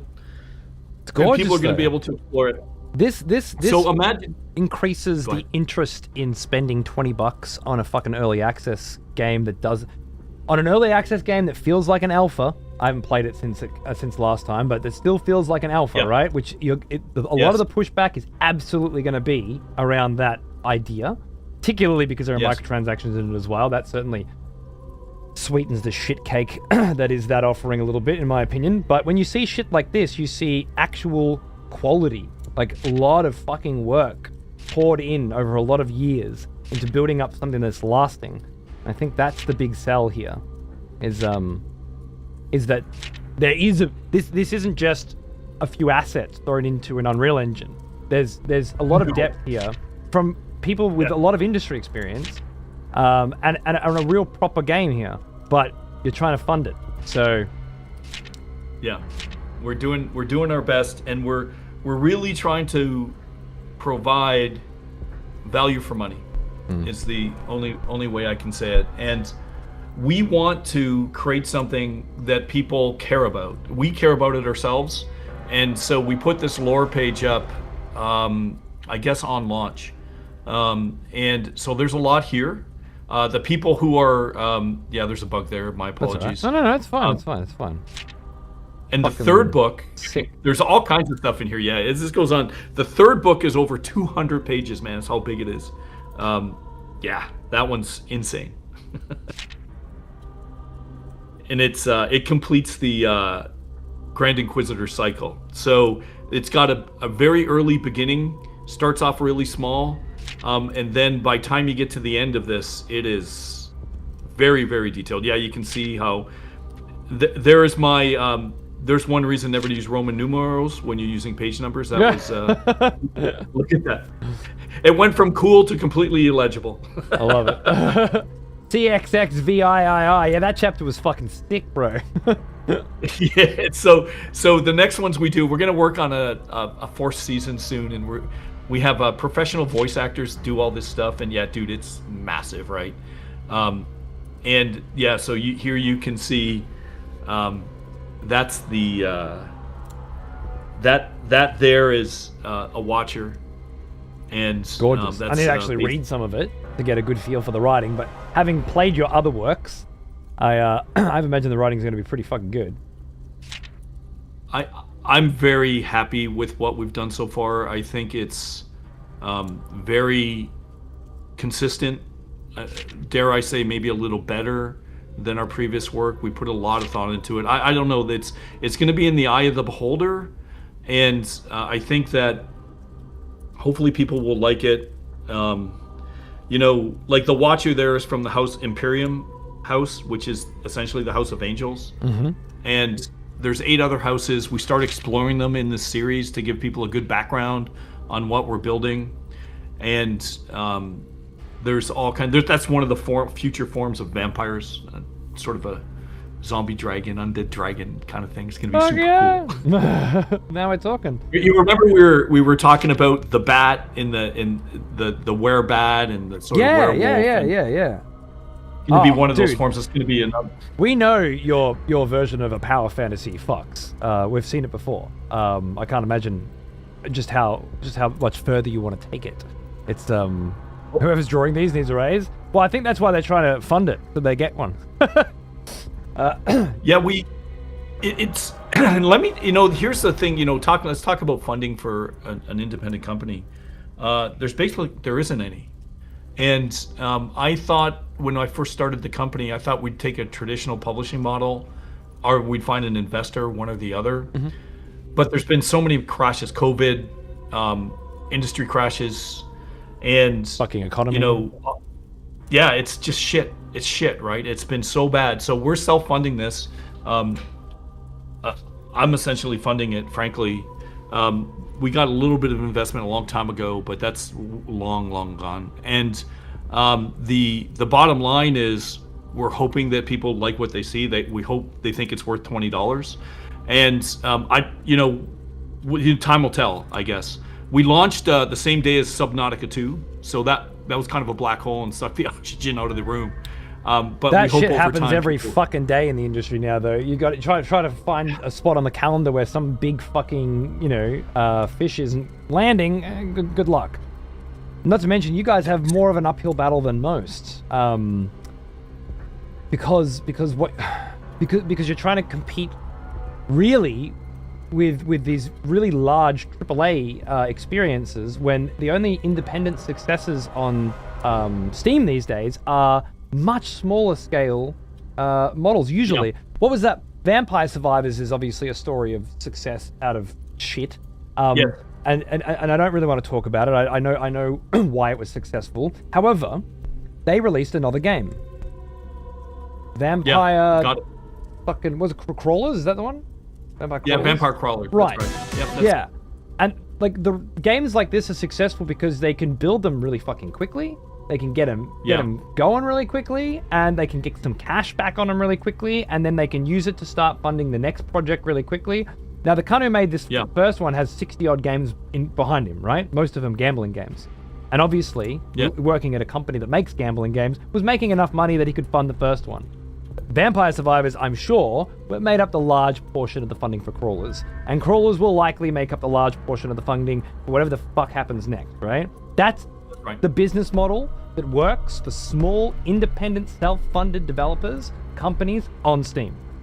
What you're trying to do is go with the giant AAA, massive world, super fucking built out, fleshed out experience without any of the money to do it.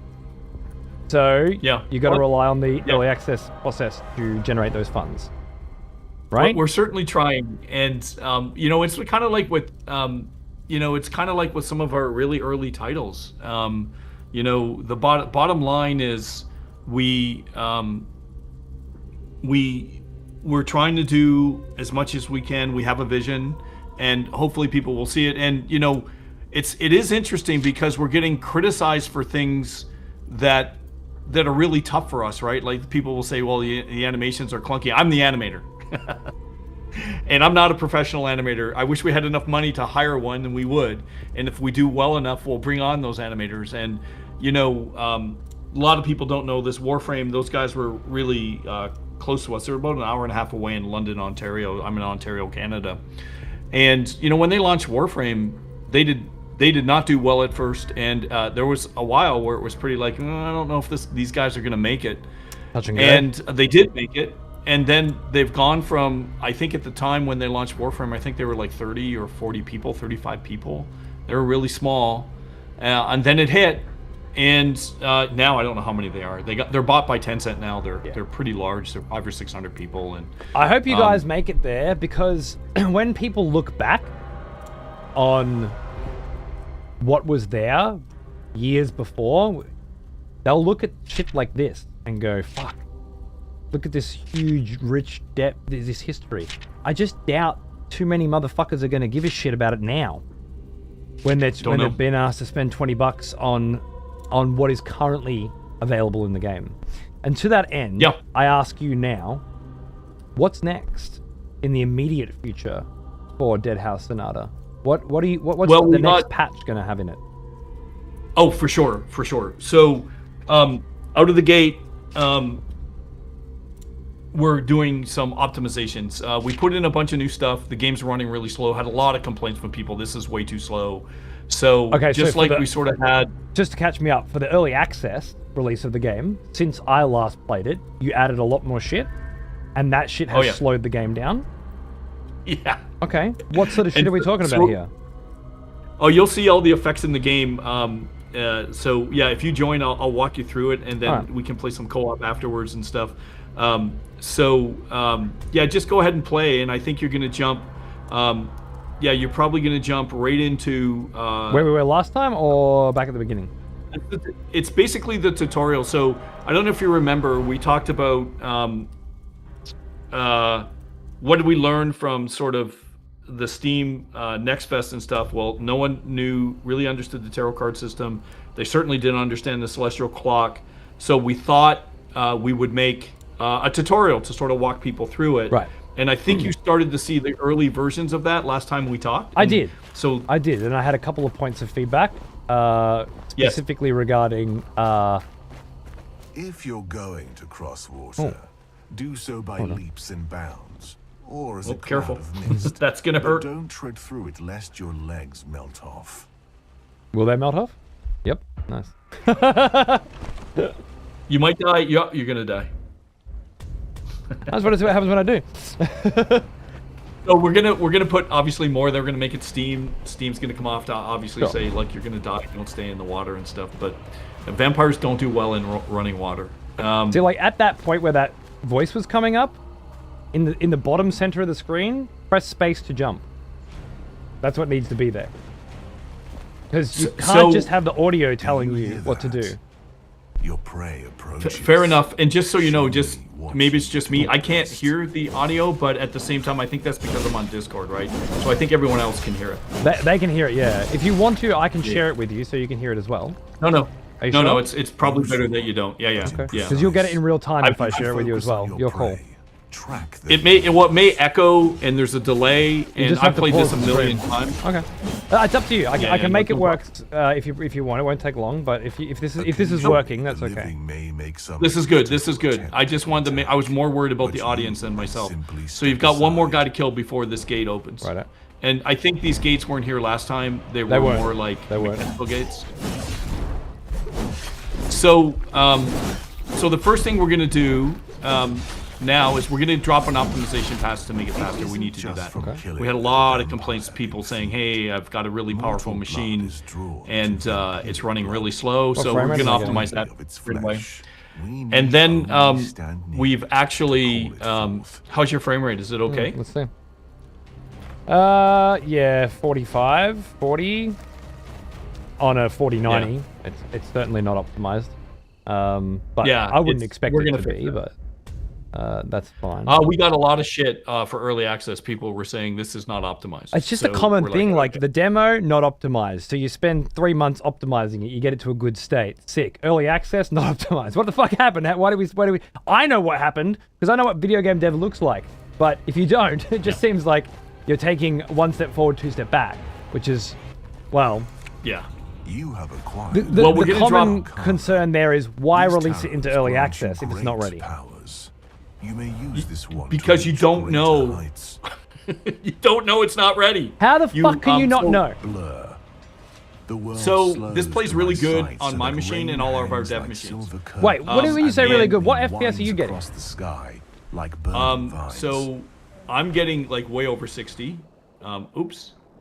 And some guys are getting like 150 frames per second and stuff like that, but their machines are really powerful. Mine's And we're a really fucking small powerful. team. Yeah, our machines are like super powerful, and we didn't, but we can fix that. And it's really hard to know because you add all this stuff in right before you launch, and then you realize, oh shit, we didn't optimize it well enough. So we're gonna go through and do an optimization pass. We're gonna see that right away. You want to hit Q here so you don't hit the water. You'll see a Q come up. Keep a little closer. No, a little closer to the island. Oh no.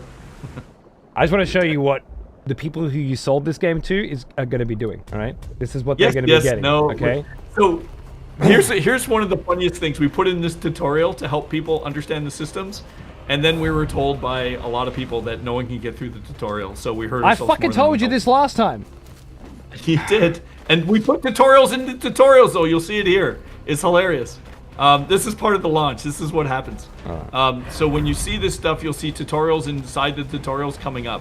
And we did our best. I created a video that walks people through how to solve the puzzles.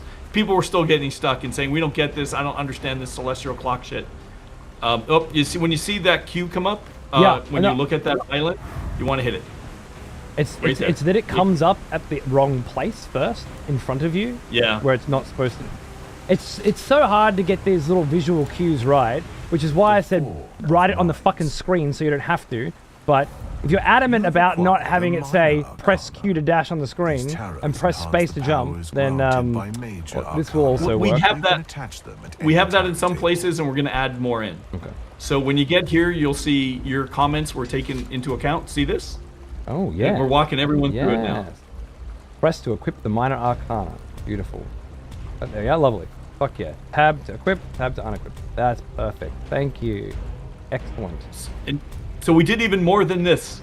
So once you get out of here and you hit leave, so if you look around, there'll be a pillar there. There's a whole video of me talking, The gate explaining how disappeared to too. do it. That's lovely. Yep, Because yep. those gates looked like you should be able to pass through them last time, but you couldn't. Remember, it opened. So you've Right, yeah. removed that problem. Very clever. Love it. Good to Yep. see. Yep. All right, now we get here. And so we put in this puzzle, no one could figure it out, so we put in, again, more tutorials. And the idea here is, and remember you were saying, put in a button to jump right to the clock? You can hit C. Hit the C button, comes up. That's perfect. Celestial bodies are in alignment. Press C to open the celestial clock. Yeah, that's it. Lovely. And then check out what is in alignment with... Well, fuck, I've forgotten how to solve this now. Oh, it's going to show me. Okay, never mind. Califact. Snow. It does not melt upon the flesh of the dead, for we are cold So we still spent within. We spent a lot of time on this, only to be told that most streamers couldn't figure it out, and it's on us. I'm not blaming them, and that people would be like, "This is too hard. I don't get it. What the fuck's Dennis talking about with quantum mechanics and shit like that?" And I was like, So we spent a lot of time on something that might have helped more than it hurt. Might have hurt more than it helped. But these are lessons learned when you're making games, right? So, so anyway, that's it. You're finished the tutorial now. They wield Right, so you... sky, Okay. influencing this world. Go for it. You Go cannot nuts. imagine. Say it. Don't hesitate. No. What am I going to say? You know people are fucking stupid, and they're not going to sit there and figure something out. Right. There is nothing it's not a puzzle anymore. A vampire than his bite. No, For to feed on it's blood is the very essence an of explanation, vampirism. trying to explain the very basics of a system that's deterministic. Right, and but based upon what the world fuck did it events. explain?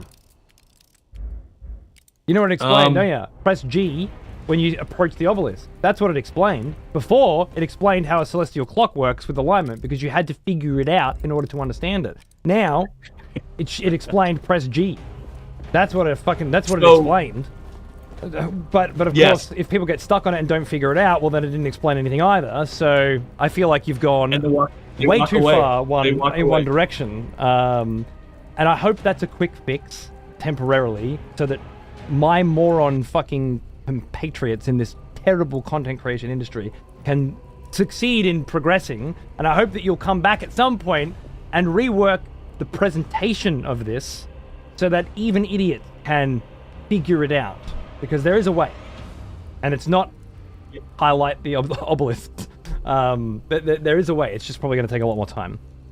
This was done 2 days before launch because we got feedback that most This streamers is the couldn't core I had solve a the feeling. celestial I had a clock. feeling that was going to be the case. On Malorum, Yeah. I And am Lord we need Desmos, coverage. one of the I don't know what else we faces, could have though done. I'm We sure couldn't. I To need us, no we've worked on introduction. this game for a while. We Do have a understand look how it around works. We think if the you puzzle's like. super easy. And then go to the But it's world not. map in the center of the Like first our marketing floor to people, and embark we have a on the very first meager social budget. And just to be clear, it's not like we have a marketing department, but our marketing person was basically like, dude, no one gets this celestial clock puzzle, and they're all leaving.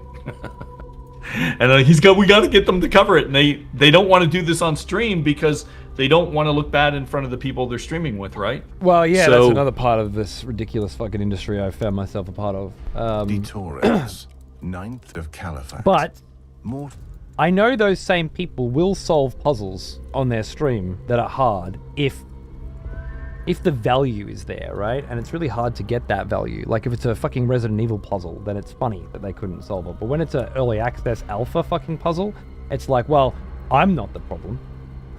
They're the problem. Yeah. And it's so easy to sell I it that think- way that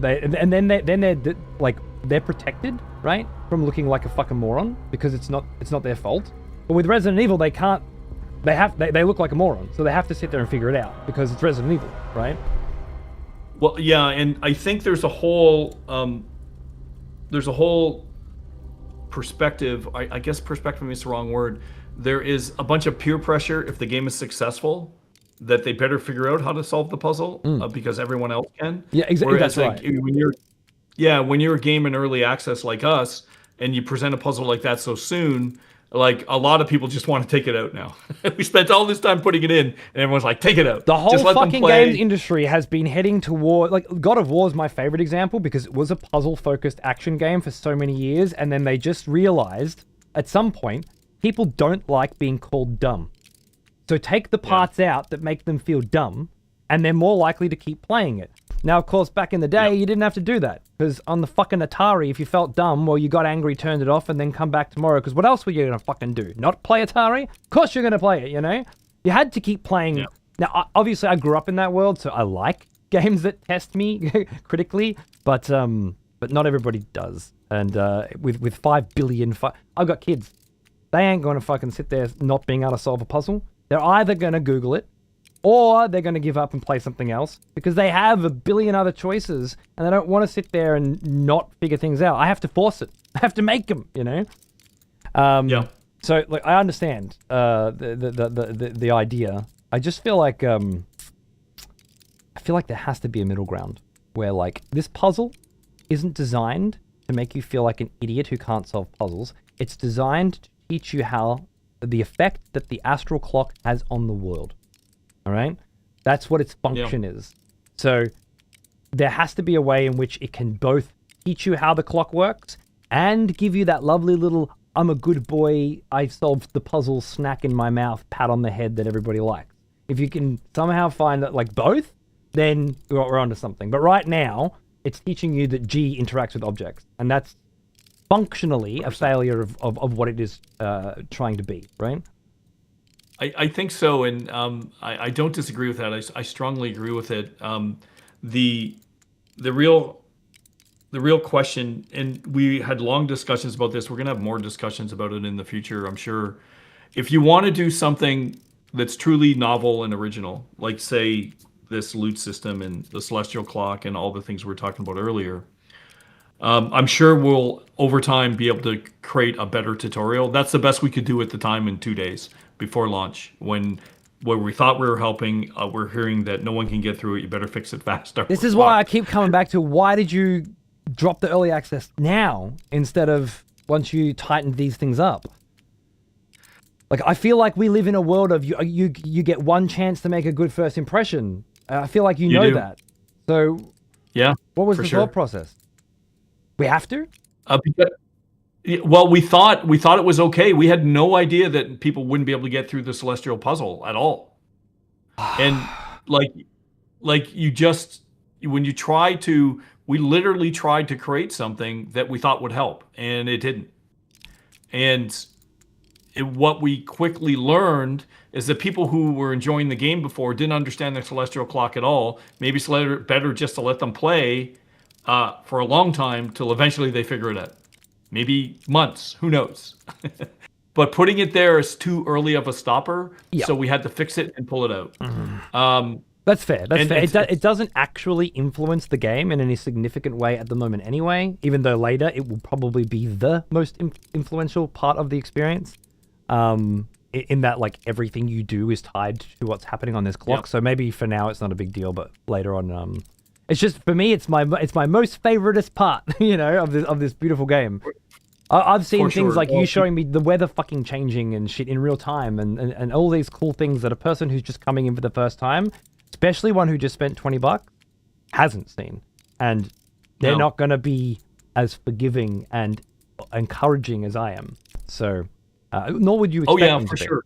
So, and well, we learned, so there's a bunch of crazy things we learned about early access that we had no idea. And let me explain some of the things that really, I'm making a video on this. We're probably going to put it out in a few days. Nice. But it's just kind of like advice for people who might not know these things. I've been in the industry for a long time. I didn't. I called a bunch of my friends. They never heard of any of this before. So here's one of the things that is very interesting on Steam. We've been working on this game for a while. We've had backers. There's hundreds of them, literally, that have been working with us on this game for a super long time. And before launch, we were trying to do everything right. We made sure everyone had keys. And, those who backed us years ago, way before most of them bought keys on Exola and stuff, a lot of people were doing this. We followed what people did for, Path of Exile as an example, or Warframe. And we gave out all these keys only to find out that their reviews don't count. They do not count towards the aggregate. And we were like, what is going on? We had people coming in saying, hey, I'm putting a review up, but it's not working towards the aggregate. So we have hundreds of hardcore fans, and their reviews don't count at all. Are they getting... And they never work. Do their reviews say this product was reviewed for free and are listed on the page? No. Because that's what it should be. Don't. That's what it used to be. Yeah, but it's technically incorrect because they did buy it. That's what happens to reviewers. You give out a key to a reviewer, and they can click that button or something like that. But no, these are people who paid for the game, but they didn't buy it through Steam. They bought it through other means. So their reviews... And we're sending them a key to play it. That's an interesting little fucking nugget that kind of makes the strategy for a Steam launch really shit, doesn't it?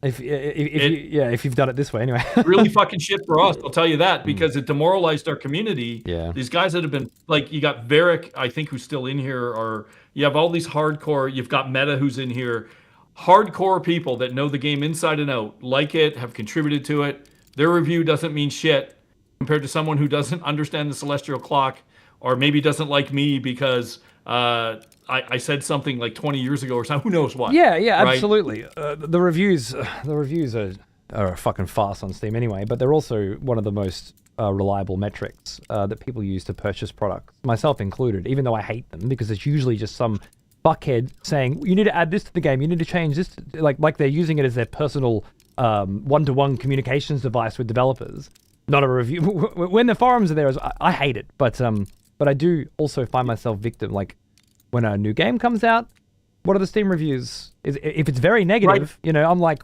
why? Can everyone be wrong? Is it review bombing, or is there something else, right? Yeah, for sure. And can you imagine how we feel? We're kind of like, we have hundreds of people who have purchased the game, and we didn't know this. This happened like years ago. Okay. Their review scores won't count. Yeah, that's fucked. Yeah. What can you do? Ask them to buy it again. And I don't even know if they can. They can't even do that. They can't even do that. Once they redeem the key, which they went out before we launched and we knew this, that's it. You can't take it back. Steam's locked it down. So all of your fans can't review the game on Steam, but everybody who picks it up from that point can. So to be clear, they can leave a review on Steam. But it doesn't count towards that number that you look at. At the top, yeah. The one that people actually look at. Which is the only thing that, when there's so much information on games and stuff, no one looks past that first number. Let's face it, that's all you're going to see. I got out of reviewing games back in the day because I tried to not put scores on them, and spoke to the magazines I was working with as well. And it was just like, people, I'm sorry, but then this is 15 to 20 years ago. People just look at the score. Most of them aren't reading your lovely words. They're just looking at the score at the end, either because they want to go, yeah, that's the same as I thought, or fuck you, I liked this and you didn't, or the opposite. And that's it. It's either they're looking for comfort with their decision that they've made, or they're looking for outrage with the opposite. Yeah, I just got kicked. For one. Maybe Sorry, because buddy. I stood still for too long? I don't know. It's probably a bug. I'm going to take this opportunity to grab a cup of tea. You don't mind? Yeah. I'll be back in a few minutes. Would you like a break as well? Or would yes, you like please. Yeah, yes, cool. please. No worries. All right, chat. I'm going to mute out our good friend Dennis here for a moment, grab a cup of tea, put some tunes on, come back, and we'll start playing the game and keep chatting. If you have any questions throughout the course of the show, just chuck them in, yeah? All right, I'm back in a minute. And I'll put this here. Yeah, and then and then we'll just look up some more Belmont tunes, I reckon. I love me Belmont. Fuck. Thanks for watching, dudes. Be right back.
welcome back. Dennis, my man. Hey, You're back? I am. Can you hear me? I can. Beautiful. Let me get back to Excellent. this one. I think I was there. Yeah, fantastic. Nice. All right, sorry about that. I just needed a quick throat moisturizer.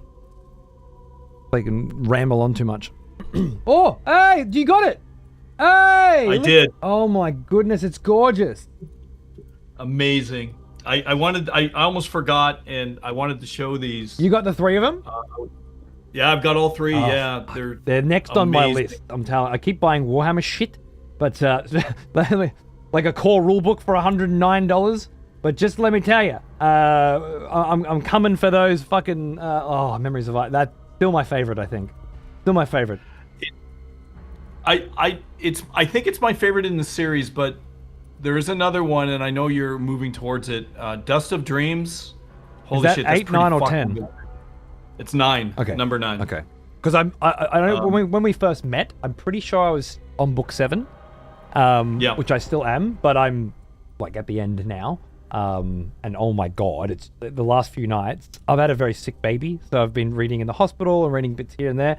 But usually, I'm only able to read a few pages a night, so it takes me quite a while to get through these things at the moment. Once the baby gets older, I'll start reading more regularly again. But yeah, it's it's crazy shit with Silshar's Ruin and I guess a uniting of all the characters of Trull and Fear and Seren Padak and all of these characters. God damn it, Quick Ben and Melandore and her 2 sisters. Holy fucking shit! I was in a hospital when I read that the other day, and I nearly, burst out loud with with exclamation. It was just so ridiculous how that played out. And Onrak and Tool and Tok the Younger. Yeah, Tok the Younger. What the fuck? Yeah. And the all battle and the final reveal of Red Mask, which is just like a throwaway one line, but like the implications of that shit. I'm still thinking about it like a week later. Absolutely insane. Anyway, yeah. Since I've known you, I've just been on book 7. I'm pretty sure, but it's been such a long journey, and I think it's about to come to fruition. Awesome. So good. Yeah, so good. and if I would look, we're starting very meager for sure. But if you look at what we're trying to do with the Lore Foundation, it's all inspired by Malazan. Nothing made me feel. No, I've read so much in my lifetime. I've read a ton. And Malazan really moved me towards. I want to give people that experience in video games. So that's what we're trying to do with Deadhaus. We have a long way to go, just so much. No, but it does bring up a pretty good point, which is when you first start reading Malazan, not all of it hits in the way that it will later. You have to get deeper so that you can look upon it retroactively, and say, that was all there. I just wasn't open to it just yet. If you guys are able to, you've got a good foundation. Clearly, you have all the so much of the lore and the the voice acting and stuff figured out. Now it's like the foundations are there. What I think a lot of us want to see is how quickly can you start building on them, and what does that look like? So, I mean, the future's your oyster. So I never. Yeah, and I never finished where we were going afterwards. I'm so sorry. So we're gonna do these optimizations, and then we're building content, man.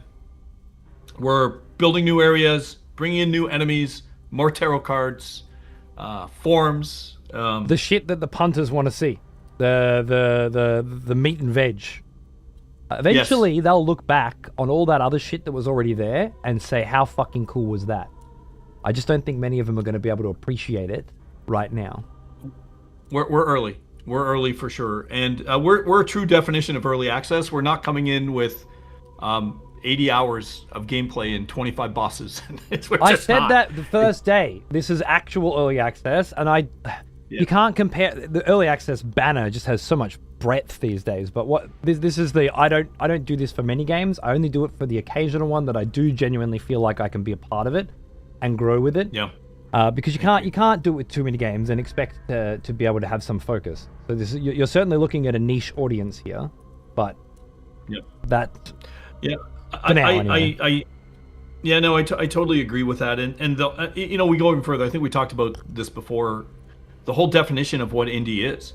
People think Expedition 33 is an indie game, and it's like, well, no. Well, They've had like tens and tens of, I don't know what their budget is, 30 million, 40 million, they had a publisher behind them. They're not an indie game. And the French government. Yeah. Although government grants are pretty common. Mixtapes, which I don't know anything about, but I know that it was made here and received 90,000 from the Australian government, Victorian government, my government. And someone on Twitter was shitting on them today. And again, I don't know anything about Mixtape. It looks like crap. I don't want anything to do with a game that doesn't require you to press any buttons. But it's just not my kind of thing. But it's also getting a lot of 10 out of 10s from people who like interactive fucking movies or whatever it is that these people are playing, right? Whatever. It's not my thing. I don't care. But someone's saying that like suggesting that 90,000 AU, which is similar to 90,000 Canadian compared to the US dollar, is some massive budget or something. Like No. Like 90 grand in video game development terms. Well, you've paid your staff for a decade and you've paid for your engine license and all your assets. Yeah, sure, right? 90,000 is a piss in the fucking ocean. 50,000 US in terms of game development. Well, yeah, sure. Anyway, some people just don't know. But yes, I'm sure. No idea. Expedition 33 got a lot more than that from the French government, and obviously had publisher backing, and isn't even remotely independent. They do, however, have a kind of not AAA banner about them. They are AAA, but not AAA in the same way that Ubisoft is, which have sort of an infinite budget, and infinite idiots. 100%. Yeah, I would say they're not a massive, and to be clear, I think it's an excellent game. It's a very, very good game, and I thought it was creative, and I enjoyed it. I didn't finish it, but I just thought some of the sort of ideas behind it were super cool. It's just not, in my opinion, it's not indie. Yeah. I don't. It's not. There's no opinion involving it. There are independent video games, and then there are video games with publishers that are paying to have them developed. They're two different things. I don't know where opinions are supposed to come in on these fact-based conversations, but it seems to a lot. They're making it very, very difficult. For an example, what was that one? What are the guys that did Baldur's Gate 3? I think they're great developers. Larian? Larian. Their new game came out and stuff, and they're backed by Tencent. They got an investment from Tencent. Mm-hmm. Like, wow. Who didn't? Well, we didn't. Yeah. We didn't yet. Maybe. That would be nice, but But then they'll be telling you how to make a game, and what you're allowed to do. I think it's. But a lot of people think they're an indie dev, but they're not. And what we need is a new term to describe independent feel, but not independent money. Because that's what we're really talking about here. X33 and Baldur's Gate 3, they have heart, they have passion. They do not have some conglomerate investor group telling them which audience fucking feedback needs to be listened to and which homogenized approach needs to take. However, they do have a flavor that appeals to all. And they're not ostracizing any groups or anything like that. They're following all of the industry rules for success. So, I mean, there's someone telling them what to do and how to do it. Yeah, there is a rule book, and they are listening to it. We could talk about this forever. I think the real problem is people perceive them as independent when they're really not, and and it's for groups like us that are true independents. Yeah. It's very, very tough to just basically say, hey guys, we're like 7 people here, and we don't have a $10 million marketing budget. It's not in the cards. That's fair, and but from the perspective of the punter, why do I give a fuck? You're asking me for my $20. So is Silksong. They're 3 people, independent. Why am I going one over the other? That's because I am breaking this down in an unfair way. I agree. I would spend my $20 on your product and Silksong for 2 very different fucking reasons. Sure. However, that's not the conversation that you're going to have to deal with, right? People are going to say, $20 is a lot of money, and right now I can get a lot of $20. I can get a lot for my $20 technically, shit, I can get a lot more than what Deadhaus Sonata is giving me for my $20, right? So why? Yeah, and it's about the promise and the passion of what's coming, right? And to be fair to those guys, they didn't launch early access. No, they did not. They launched a complete game, right? I think that game was done. Hollow Knight was on Kickstarter, but as I said, they got 40 grand AU from their Kickstarter. It was a miserable failure of a Kickstarter. If they didn't already have a fucking complete game and were looking for extra money to do what eventually became DLC, then they wouldn't have succeeded. But they really did have to build up a very, very high quality, very long, very intense video game. Polished to a mirror fucking sheen before they even went on Kickstarter, and then when they did, tank, 40 grand AU. What's that? 18,000 US. Imagine if you did a Kickstarter and that's what you got. Fuck me. Well, that's crazy. That's what happened. You know, you can check their Kickstarter page. It's ridiculous. From that to Silksong, most anticipated game of I don't know, the last fucking 10 years. Although no one's talking about it anymore, which is really weird. I haven't played it yet, but like everybody it was such a meme, and then done, right? Everybody played it and moved on. Anyway, another topic, another conversational tangent.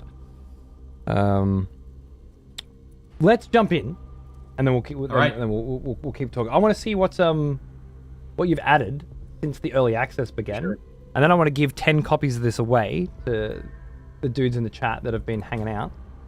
Okay. And then we'll finalize with any thoughts you have of expectations for, I guess, for how players will feel with the next big implementation you've got planned. Because early access is like that, right? It's like, what's next? That's a big thing. Yeah. If I look at your Steam page now, what have you got in the early access section? 18 months of early access? Yeah. That's what you reckon? That's our rough guide, yeah. So seems pretty fucking rough, kind of funny. But so we just tried to make sure we did all the rules properly and stuff. So at one point, what's going on with my controller? I'm having issues with my controller. Hold on, I got to quit out of the game. We can play with controller now? Well, it does run with the controller, yes. And my headphones were pushing on the controller stick. I looked too late. So let me start again. But essentially, what was I saying? When we first started doing that stuff, there's a lot of work to launching a game. So getting your Steam page up and running, like we launched on the Epic Store and we launched on Xsolla as well. Writing your 400-page fucking lore background guides, there's heaps to do that people normally do with the fucking early access game. Yeah, there's so much work to getting, and so what we did when we first launched, one of the guys that was doing it, because we're working on the game, and he was like, hey, I'm just gonna cut and paste from a couple other games out there. One of them was like, what did they do for Path of Exile? And for Path of Exile, they actually had there, how long are you gonna take in early access? And they had as long as it takes, and we're like, we can put that in. Oh, let's do it. And so I think if you look at those guys, I think it's still up there where how long you're going to be in early access. They have as long as it takes. So we put that in there. We got immediately rejected by Steam. Really? They're like, you can't put that in there. And so we didn't get the cred. That's funny. So That's funny. Like you need to have street cred, but then they do have street cred. So like, it's not their first fucking game. And it's not your first game either, but in the series, I guess, and they do have some. I don't know, some pull. It's funny though. It goes to show there really are different rules for different people in this industry, aren't there? There's no question. There's no question. So in co-op, as we're talking, I'm going to go through and play the tutorial because it's a new game for me. I haven't played this build, so I'm just going to go through as we talk and delete the tutorial, and I'll join with you as soon as I'm done. And I'm in a winter storm right now. Should I share my screen? I can share my screen, right? I wouldn't be able to put it on anyway. No, I could put it and replace on my face. I can share it in Discord. No, you can, but for somebody, just from a streaming perspective, you won't be able to fucking see anything Okay. anyway. We've tried. I used to have Okay. like different perspectives when we were playing multiplayer games, but no one can make anything out. It's one of those nice not ideas worth- that just doesn't seem to work in reality. But don't worry. Fair enough. I'll just stand near. I'll be your cameraman. Thanks. So I'll get through this as quickly as possible. We're working on. I'm going to be putting in some new cameras as well for finishers. Okay. All that stuff is coming. We're working on the combat too. A lot of the combat feels too floaty. People describe it as janky. So we'll be working on that. I think the characters in general take too many hits. So we're going to be having them die quicker. We're going to make it more responsive. Honestly, I do want to I put wouldn't in- worry about any of that shit because the people who don't like the jank aren't going to fucking come anyway, but you do you. What I'd be worried about is when can I start getting fucking drops from this celestial calendar?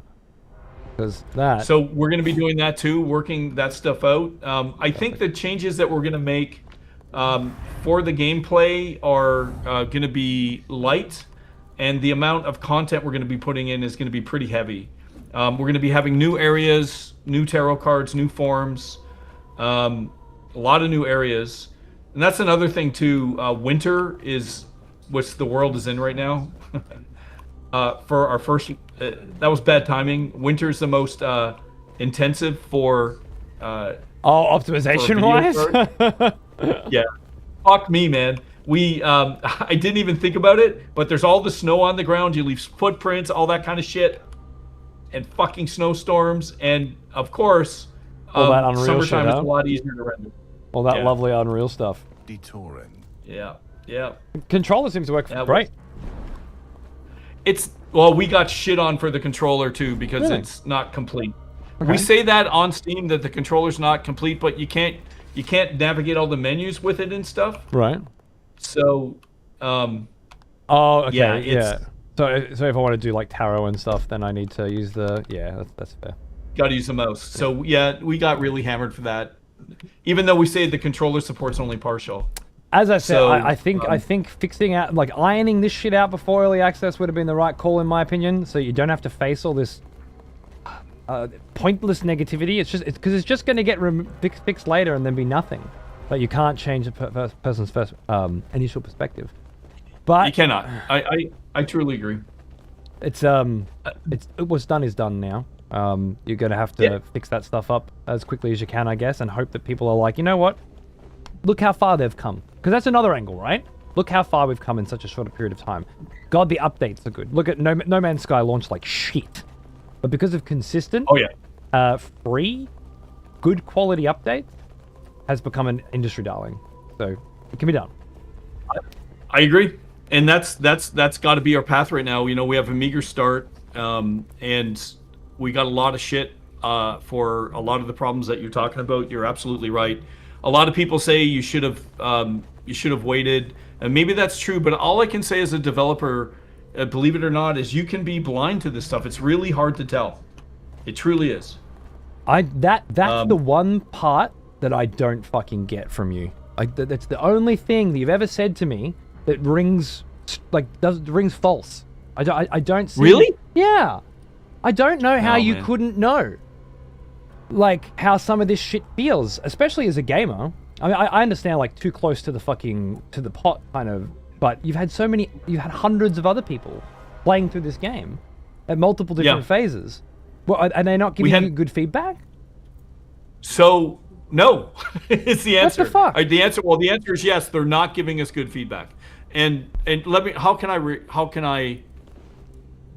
Before we launched, we did a test with 300 people, with surveys, and we did. Some people said, "Hey, there's some real big issues with performance in the procedurally generated areas." But we didn't get there was performance errors across the board. It's really bad.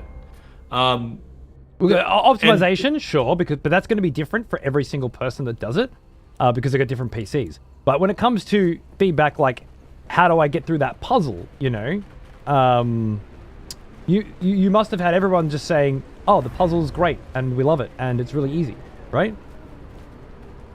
So we did. I guess that you could call that a mistake in a blind spot. So we did this test with 300 people who who played it, and the way the test was set up is that the surveys came after the test, and very few people filled out the surveys. But the people who did, we had one person play for 20 hours, and we got some really good feedback from the surveys. But the surveys were really small in comparison out of the people who tested, and it's just the data that we got, didn't show us these things. And if they would have showed them, obviously we would have said, yeah, let's fix it. But dude, I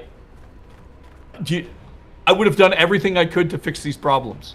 But we didn't see them. It's all I can tell you is it was a blind spot, and it's just kind of like the Steam key thing. That's something we didn't know, and there were people in our community that knew. And when I found out about the key thing, I talked to a couple friends of mine. Some of them had published games on Steam for like 15 years, and I was telling them about the key stuff. They didn't even know this. Yeah, that shit's weird. Like, no, absolutely. I'm with you on that. It's just, I don't know. I can't be too harsh on you. You have made so many changes since I first started playing. I need to play through again. You can be as harsh as you want. That doesn't bother me. Please understand, I've been criticized for everything, and I think where you said before against free-to-play stuff, and our community wants to come in, I'm totally fine with differing opinions. It doesn't bother me at all. I guess the one thing I would ask is, I hope you would see that I wouldn't lie about, we didn't know. We really didn't know. We really didn't know that it was this bad. Or did people say there were some performance issues? For sure.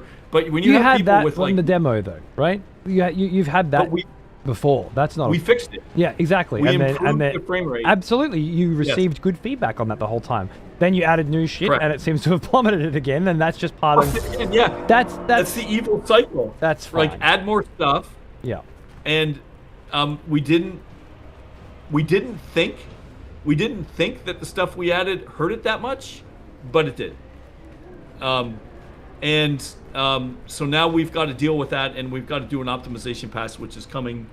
It's going to become probably Wednesday. We'll have the patch out, and hopefully it'll help a lot. We're going to need more time to optimize it even more, but we're going to spend some time on it. So that's the first thing we're going to, just the optimization. Then we're going to start doing content, bug fixes and content. So when you say content, we're talking like is priority number one is more missions, right? People want to be able to go to this fucking desk and do more than 2 missions. I just clicked on Northern Provinces then and got Valley of Shadows. That was just a tutorial again.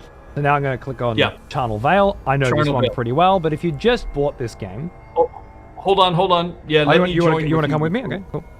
Yeah. Unless you don't want me to. Of course. We can talk. I can just... Okay. Come on in. Water's fine. Sure. Thank you, Aureus.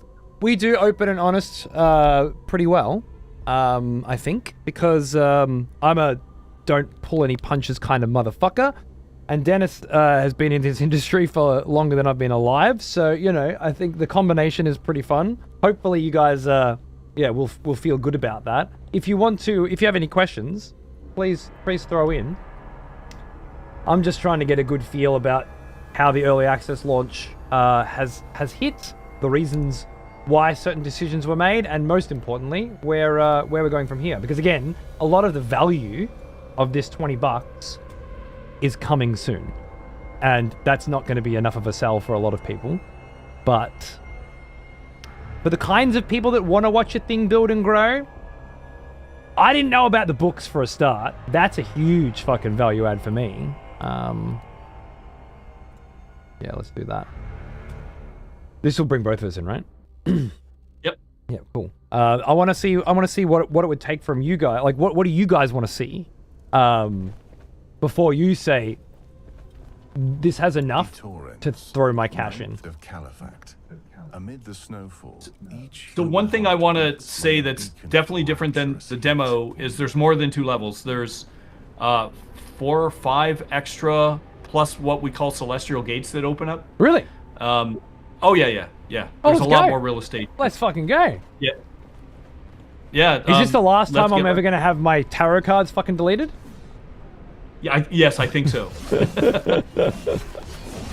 That bug got fixed. Okay, cool. Let's say I'll hold you to that. Now, there are other bugs, so... Oh, yeah. You didn't create a but, completely bug-free early access experience? What a piece of shit. I know what people expect these days, but I also understand why they expect it, you know? Because this is an alpha build, not a almost finished video game. And some early accesses are almost finished video games, you know? 100%. I don't know if they're as indie as they say they are, you know, like Hades, for example, or Hades 2 especially.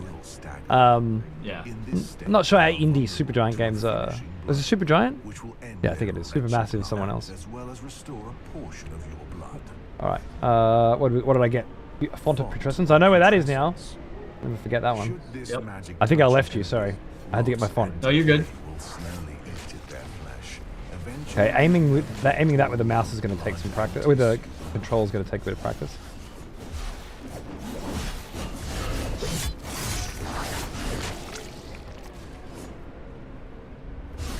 Are you fighting them on the font?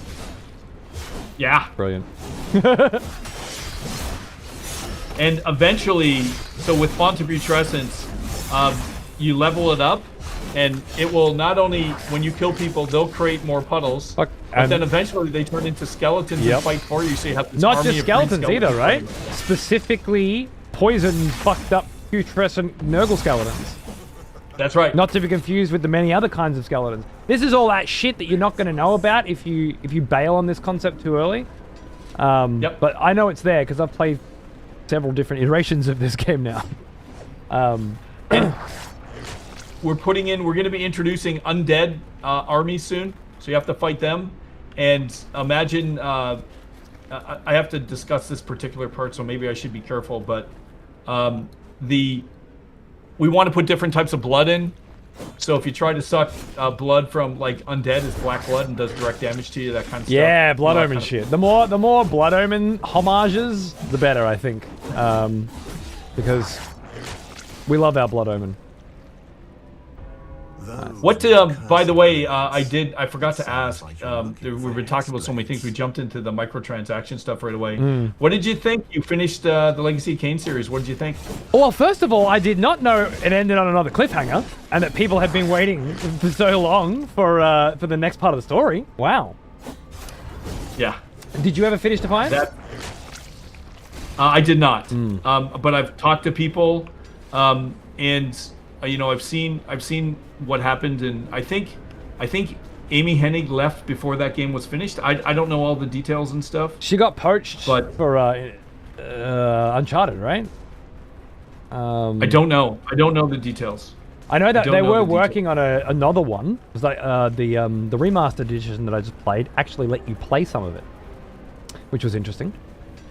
So you got to play as Kain up in the mountains, which was pretty fucking cool. Yeah.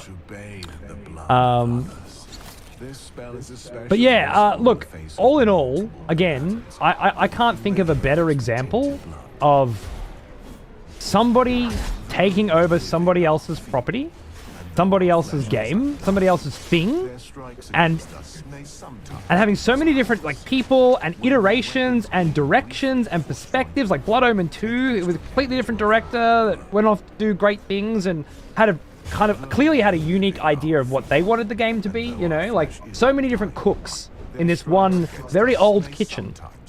All brought back to what you started. Like it always comes back to, like the end of Defiance is fucking the end of Blood Omen 1 again, right? But you're standing back watching it happen literally from a distance. Honestly, I thought it was exceptional.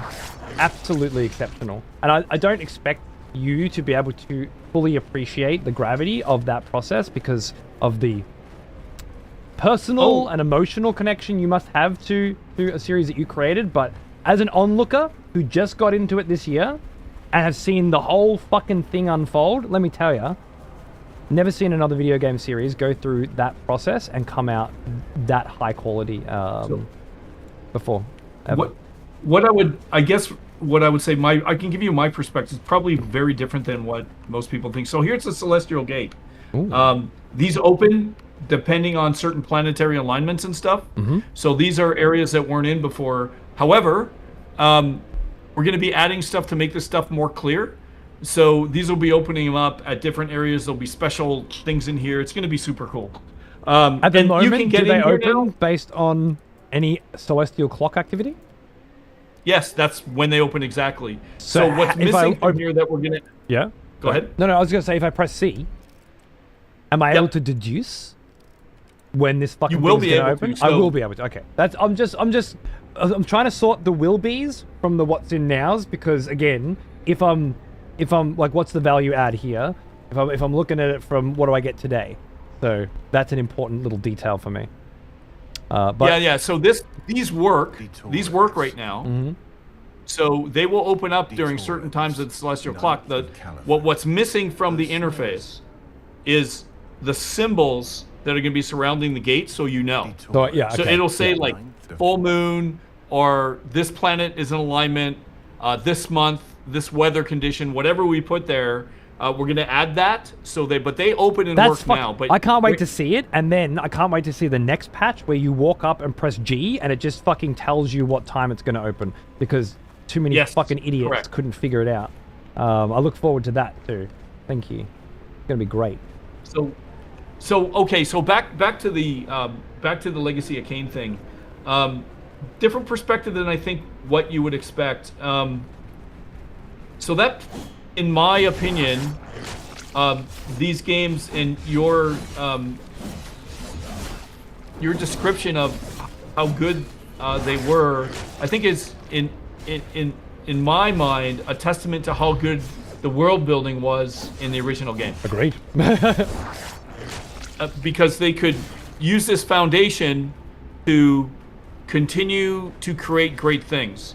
And so what does that mean for us today? Well, let me say that gives me great hope for Deadhaus, because remember, our hope for Deadhaus is we build this awesome world that we're going to give away to the gamers, and you guys will be able to, whoever they are, maybe your children or your children's children, whoever, that they'll continue to be able to tell stories in this great area. And I kind of look at it like, obviously Crystal was able to do that with Legacy of Kain, despite all these different people and different visions. Why don't we create a game where gamers can do that as well? And that's how I feel about it. I've never really, I guess no one's ever brought that up before, but I've never really talked to people about Legacy of Kain 2. I haven't talked about it in a long time. We really started talking about it when we started working on Deadhaus, because there were some similarities there. But yeah, so that's how I feel. I think it's cool. It ended a long time ago, I guess, and the people who control it now left it to die for reasons I'll never understand. Because now they're all of a sudden so interested in bringing it back and fucking shitting all over it, apparently. Have you seen the reviews and shit on fucking Ascendance? Oh, yeah. What's going on? So what I understand, I didn't play it, but they added essentially they girl bossed it, and they retconned in that I guess Raziel's sister or something was responsible for everything. Oh.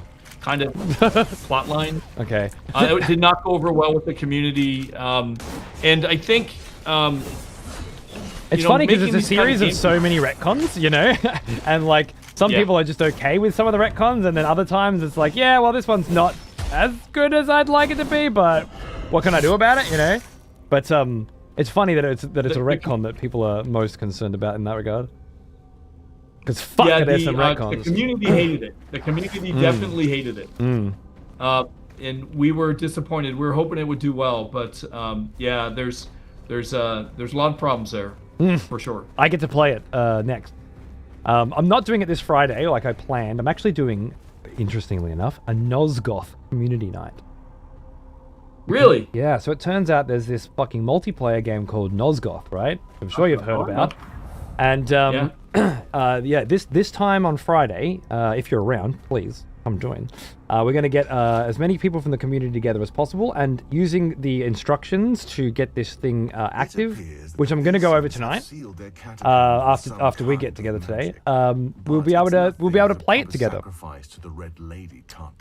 I have not played Nosgoth. I think I played it at E3 before it was finished. I don't think I ever played the retail version. I know it was... Yeah.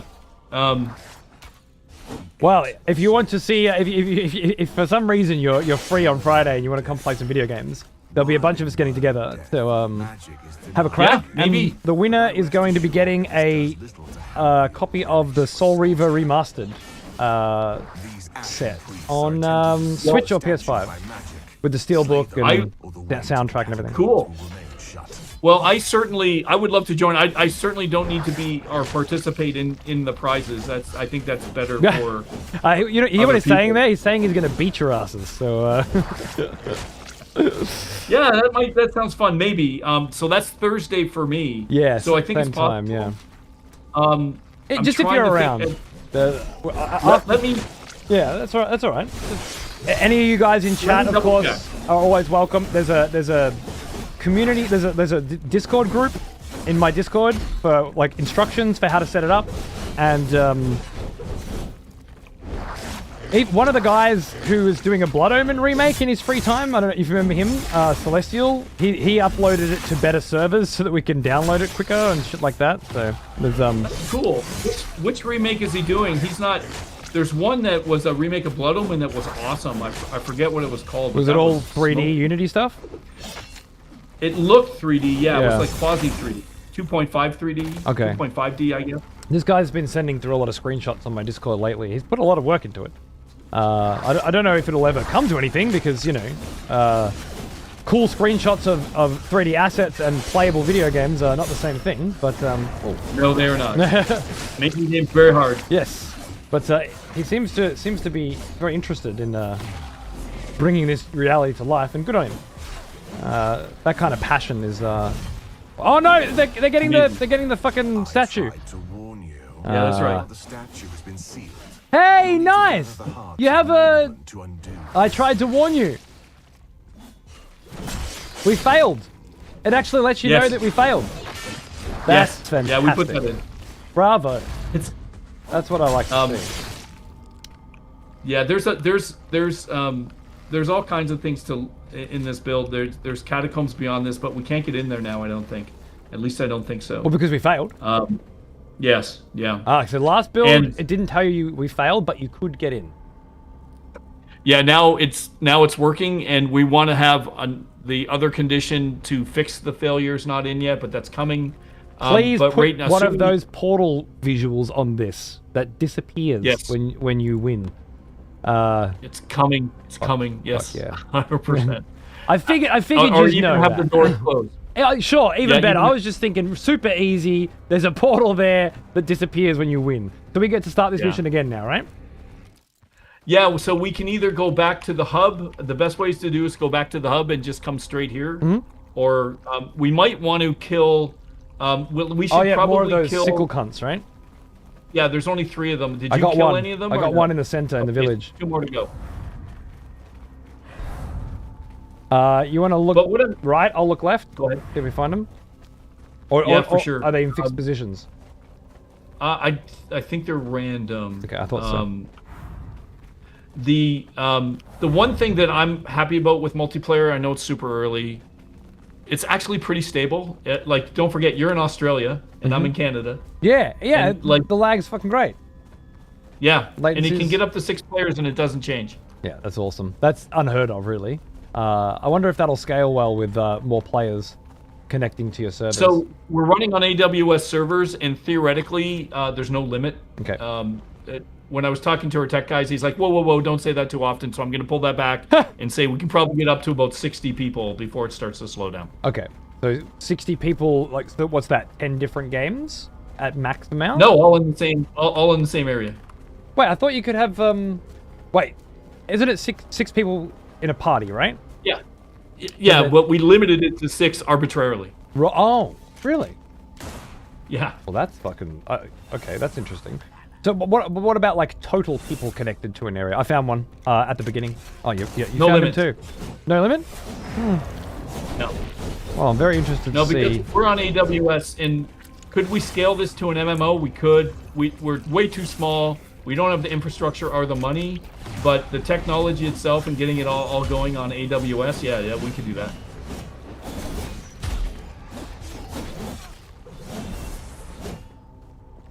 Well, that's pretty fucking cool. It's cool. It's cool. But one step at a time, and we've got to get more content in first, right? That's our goal. Get more content in. Let's get more content. One left. One left. I think he's gonna be. I noticed you by font of preference. downscaled the amount of fucking mobs that spawn in this zone, like by about 1,000. Right? Yeah. Every other time I've played this, I've been swamped with enemies in this zone. Yeah, we're fixing that. That's a bug. Oh, so there should be more again? Oh yeah, yeah. I wasn't sure if you scaled it down for the early access so that little bitches wouldn't be offended. We cleared them. Here he is here. I got him up here. He's by the font of putrescence area. Nice. Oh, cheeky fuck.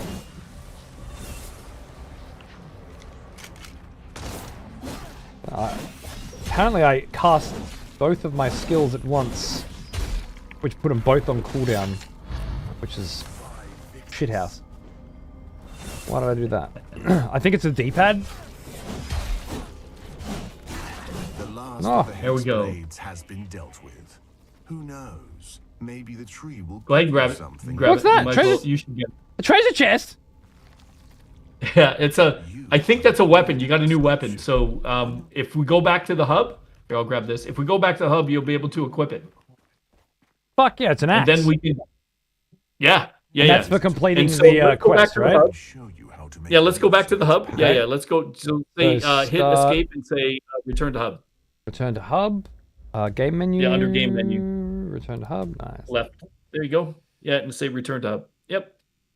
Hey Hope, how are you, mate? What's going on? I'm not on Discord, but I'd love to witness the gameplay on Friday. Yeah, well, it'll be live, so come watch, come play. After I finish up with Dennis today, I'll set it up on my computer, so I've got it ready. And those of you who want to set it up on yours can see how it's done, I guess. I did not get pulled in. I think that's a bug too. I should have went with you, but I'm coming. And let's see if I join you or if I have to rejoin. No worries. Oh yeah, I'm here. Beautiful. Here we go. Hymn of the Hecatomb. No, you didn't have to. So you didn't have to do that. Oh. So Let me go back. Yeah. What do I have to do? Put the sword in the offhand. Oh. Wait. Yeah. And You then- can leave that there. No, leave that there. Yeah. Put the axe in the offhand. Okay. All right. So axe and sword combo. Let's fucking go. All right. Yeah. You guys have been busy. Oh yeah. Yeah. So if you pick the same area again, it'll be repopulated, but we can go straight to the end. Yep. And as long as we don't die, there's a bunch of things we have to still add to multiplayer. Like right now there's only one copy of a drop. We want everyone to have their own loot, so I can pick up tarot cards just like you pick up tarot cards. It's not just one for You both want of that? us. Okay. Oh yeah, for sure. Because if there's 6 people, you're gonna get starved of resources very quickly. True enough. But there is something fun about sharing these things out with. Oh, treasure box here. Why is that here? That's another weapon. That's a an weapon. axe I don't again. know. I think. Huh. Also, it said click R to pick it up, but I didn't have to. I just walked into it and it picked it up. Just There so you you are, know. catching up. No, you're good. No, for sure. I was watching. Yeah, I did. So I didn't watching. click. Yeah, to pick that up. Yep. Yep. I got stick drift. New controller. Testing out some games controllers this week, which been pretty good. I got a couple of concerns, but otherwise, pretty fucking good controllers. It's interesting. It is. So it's keeping the level persistent. Oh, right. Just noticing this.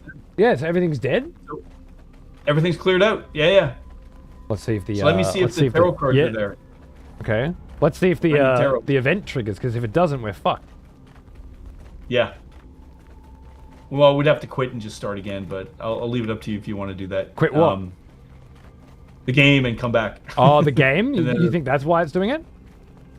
No. That right now I have to ask. Actually, I have to ask the guys what's going on specifically here, because I would assume when we went back into level it would re-instance it, but it's not.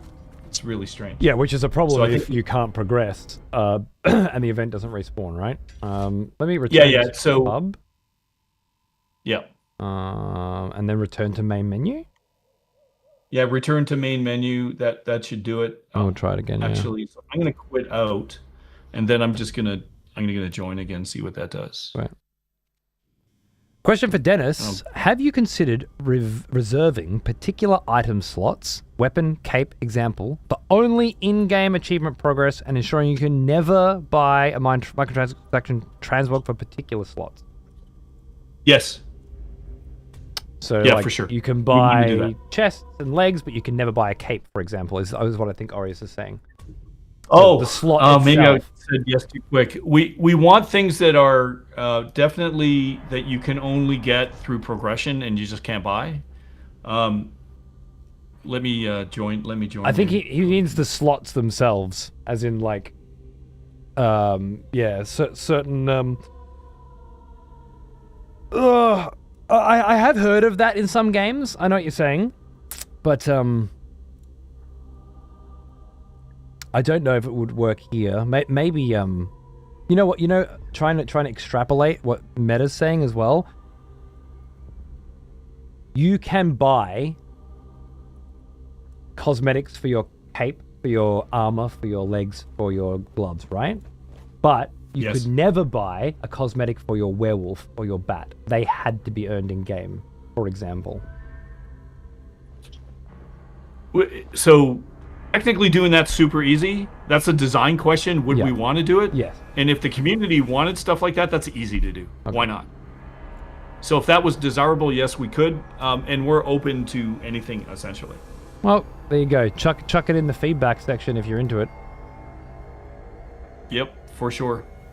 There's a lot of people from our company watching this. Don't worry. They watch all the streams now, and if they don't watch it here, they'll watch it later. So. Fuck yeah. Well then, I'm not saying that's a good idea necessarily, but it is an interesting one. Because there are certain, I guess, someone like me who really doesn't like the idea that anyone's buying shit, and that I can see people at least in that way. I would say, hey, we're gonna run to the end. I could say at least like they're just buying their fucking clothes. They're not buying their swords. They're not buying their transforms. They're not buying all the stuff that matters, for example. But then on the other side of that, people who buy shit and actually want to buy shit, they're gonna want to buy that shit. So not letting them might end up doing more harm than good. I don't know. I guess we have to see how the early access progress goes between now and free to play, right. Because you're gonna know your audience. Oh, I think I've crashed. Probably just lagging.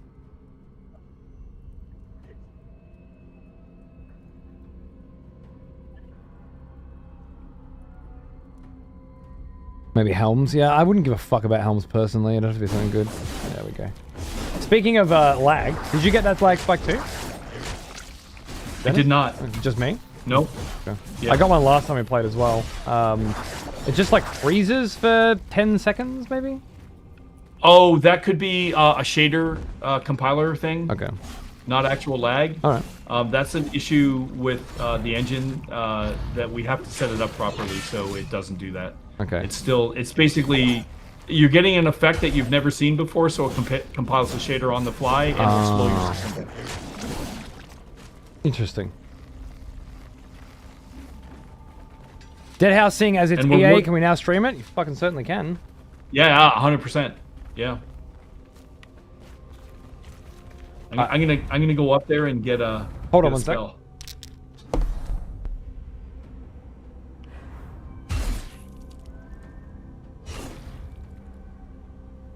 Should get font putrescence too.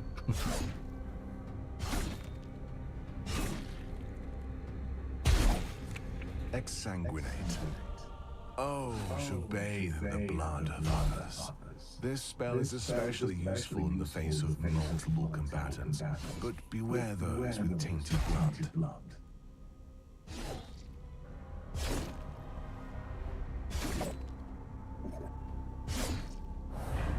Okay, just looking for you. Now that's another thing we have to fix too. Oh, there we go.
font of putrescence.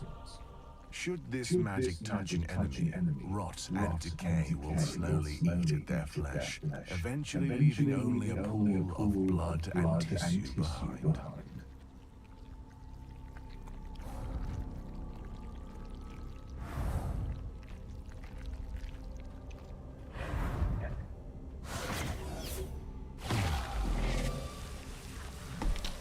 Sorry, crying baby alert. Oh, good, man. He's just a little out of it still. After a rough Yeah, I'm glad he's weekend. feeling better. Yeah, so am I. That fever breaking last night was fucking heaven. Yeah. Every time you give him medicine, you hope it's the last time, you know, that he's going to heat up again once it wears off. But, for 3 days That's there, good, it was man. just fuck. But yeah, no, he's not fevering anymore. That's very good. Yeah. But he's still trying to get back to his normal walk around self, and he's got no energy. So gonna trip a bit. I'm surprised he didn't die from being beaten on for that long. Oh, was I getting fucked on? And Dennis saved my life. Yeah, I killed the guy right beside you, so you were over a blood pool. Thank you. And it healed you. So is this event scaled up because there's two of us? Yes. Yes. That's why it's a cunt then, maybe? Where is it? Why is there no one here? Maybe it's open already? What? Nope. Why is it not triggered? Uh-oh. Uh-oh. I heard you mention there will be a giveaway. I'll tell you this, if I don't win, I'll buy this game anyway. I'm just too hooked. Look at you go! Gmu, what a Thank sick you. cunt. Someone else mentioned they picked up a copy before based on, you know, like, again, like, the idea and the passion. So good on you. Because these sorts of bugs and stuff are going to happen. And if that's a reason why you don't want to get it now, I agree and I fully understand. Yeah, it is certainly still an alpha. And an early access price for an alpha is a hard sell. But hopefully you've seen that there's more behind it as well, more to build on. We're trying. We're doing our best. And thanks, man. I appreciate it. Yeah, it looks like this is bugged out. Sorry, dude. We came all the way here and it's bugged out again. All good. Let's leave party first. See what that does. We can try that. Yeah. And then you can, maybe I can join on you and you can load up the map. See what Yeah, let me happens? try that. So let me I'll exit to the hub. And then yeah, you join me and then I will I'm gonna go to the main menu again too. How do I join you again? Social?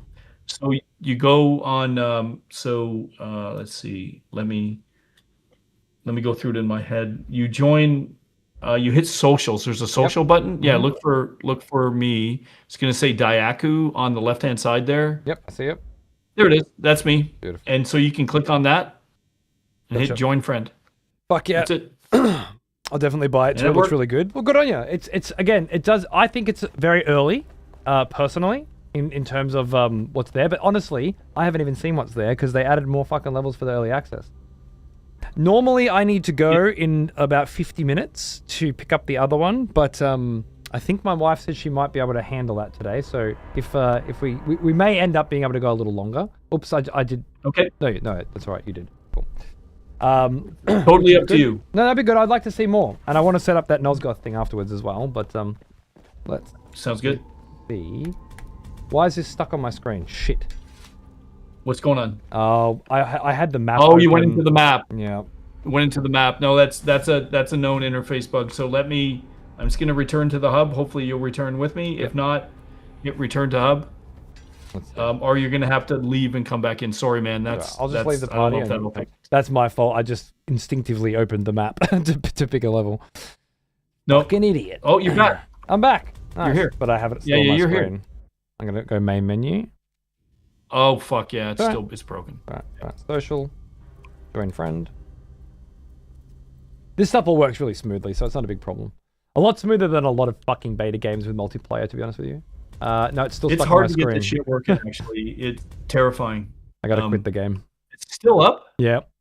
Even after Fuck. the main Yeah, menu. you might have to quit the game. That's yeah. right. Sorry, man. That's alright. It's no big deal.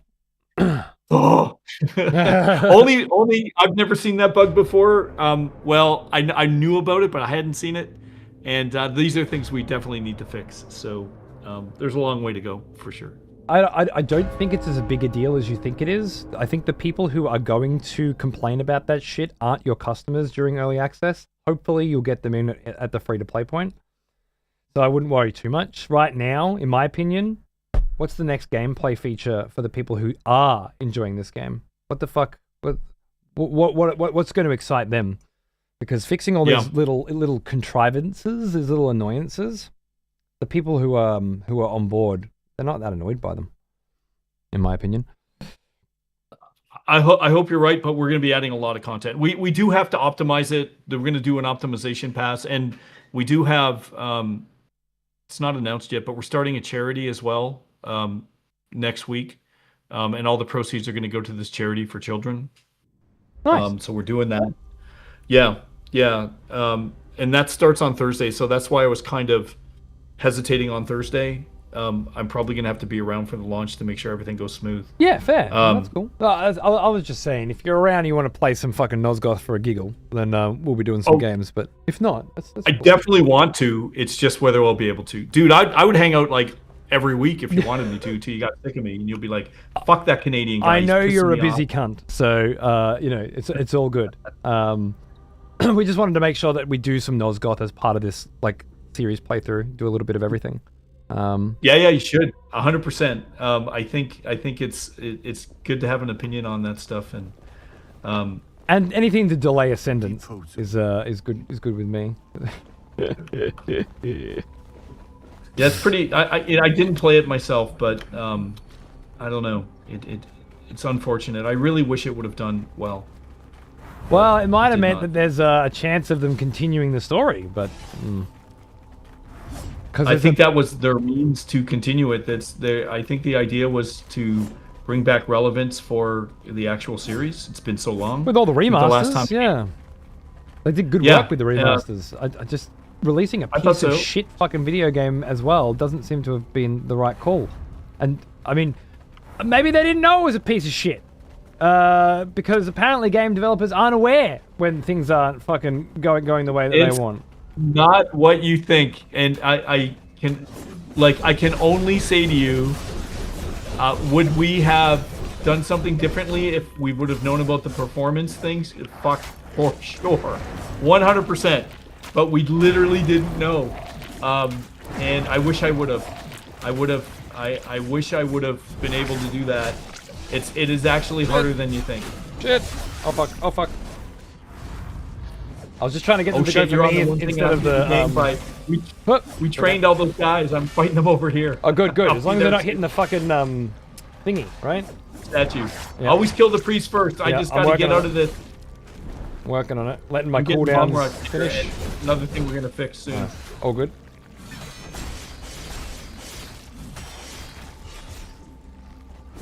I love your unique kill animation for my dual weapons. Dude. Oh yeah. We're working on. There's so much more we gotta do. All right, where'd I go? The wrong way. Sorry about that. This game gets a lot easier once you start unlocking tarot cards. By the way, and I've been to that point. It's quite hard now when all your powers are at their weakest. But that gives you a reason to grind this area before you're able to move on to the next one if you can't pull off this event, which I really like. It seems better telegraphed now as well. Not completely, like if you fail this event, you need to know that you need to restart. Yeah. That's not there yet, and I feel like it's kind of a big problem. Yep. But sure. again, just for I just bought this game for $20. What's happening? Like, what's going on, right? I need some information. It's one thing when the lead developer hangs out with you in Discord while you're doing it. It's another when you've just bought this on Steam and you're thinking Blood Omen. Saying what the fuck were they thinking? Why'd they do this? It's very easy to jump to those sorts of expressions, isn't it? Oh, yeah. It is. Well, when there's so much abuse in the industry and you don't understand what's happening, and you've been burned a fucking million times before, it's really easy to jump to the worst case, right? I don't blame anyone. As a gamer, I've been burned so many fucking times I want to scream, and it's one of the reasons why we're doing what we're doing with Eternity. Like, we want to give something back to gamers for being fucked over as many years as we have for all the abusive practices. And the one thing I would say, and I guess how I would summarize my opinion, I understand Beef. Oh, sorry. I should let that for you. I understand that there's good reason why you don't like free to play. And what I'm forwarding is if it's done well and if it's done right, it's the people behind it that can make it be reasonable and things that you like. But give us time and we'll work on it, and I'll be here all the time, man. You give me shit every day if you want. No, it's good. It's good. I'm glad that you see it that way, because I typically don't play games that are free to play or games that have microtransactions in them, but there are exceptions to the rule. And when we talk about Path of Exile and shit like that, those are the exceptions, because the implementation is really earnest, and the amount of game that is there without requiring your money is massive. And if you are looking to head in that particular direction, then I think everything's going to be fine. It's just that right now, it's a hard sell, You you have to think about like Path of Exile 1 in the early days. Yeah. Not when Path of Exile 2 launched. Dude, I was with you right up until you have to buy the early access, because Path of Exile didn't do that, right? That's where it fucking started to muddy the waters a little bit for me. So if I have that wrong, what did they do? Well, as far as I know, it was just free to play, wasn't it? And then you could buy shit. But I'm trying to remember. It's so fucking long ago. My Path of Exile 1 account is from when I was a game critic, for fuck's sake. When I was doing E3 and shit. Like, this is an old-ass motherfucking game. Was anyone around for Path of Exile's original betas and shit? Like, I remember being a member of, like, the press and getting access to it early, but maybe other people paid for that? I really don't remember. But as far as I know, I thought it was free to play. I thought they did. I thought they did, but I could be honestly, I could be wrong. It's going back like 8 or 9 years. It's a long time. It doesn't really matter anymore anyway, because when they did it, that was then. And when you're doing it, it's now. And it's a different world now. Yes. It's a world where you've gone with the exact same business model that Path of Exile 2 has. But Path of Exile 2 is a very fucking different game at a very different state of completion than Deadhaus Sonata. And that's what your critics are going to be saying, right? They are saying it, and I understand. And I guess the only answer I would have to people is that we're an indie title, and doing the best we can. That's right. So, and that's it. So then the real sell for you right now is, do you want to be a part of an early access experience and help build and grow this shit together, from the ground up?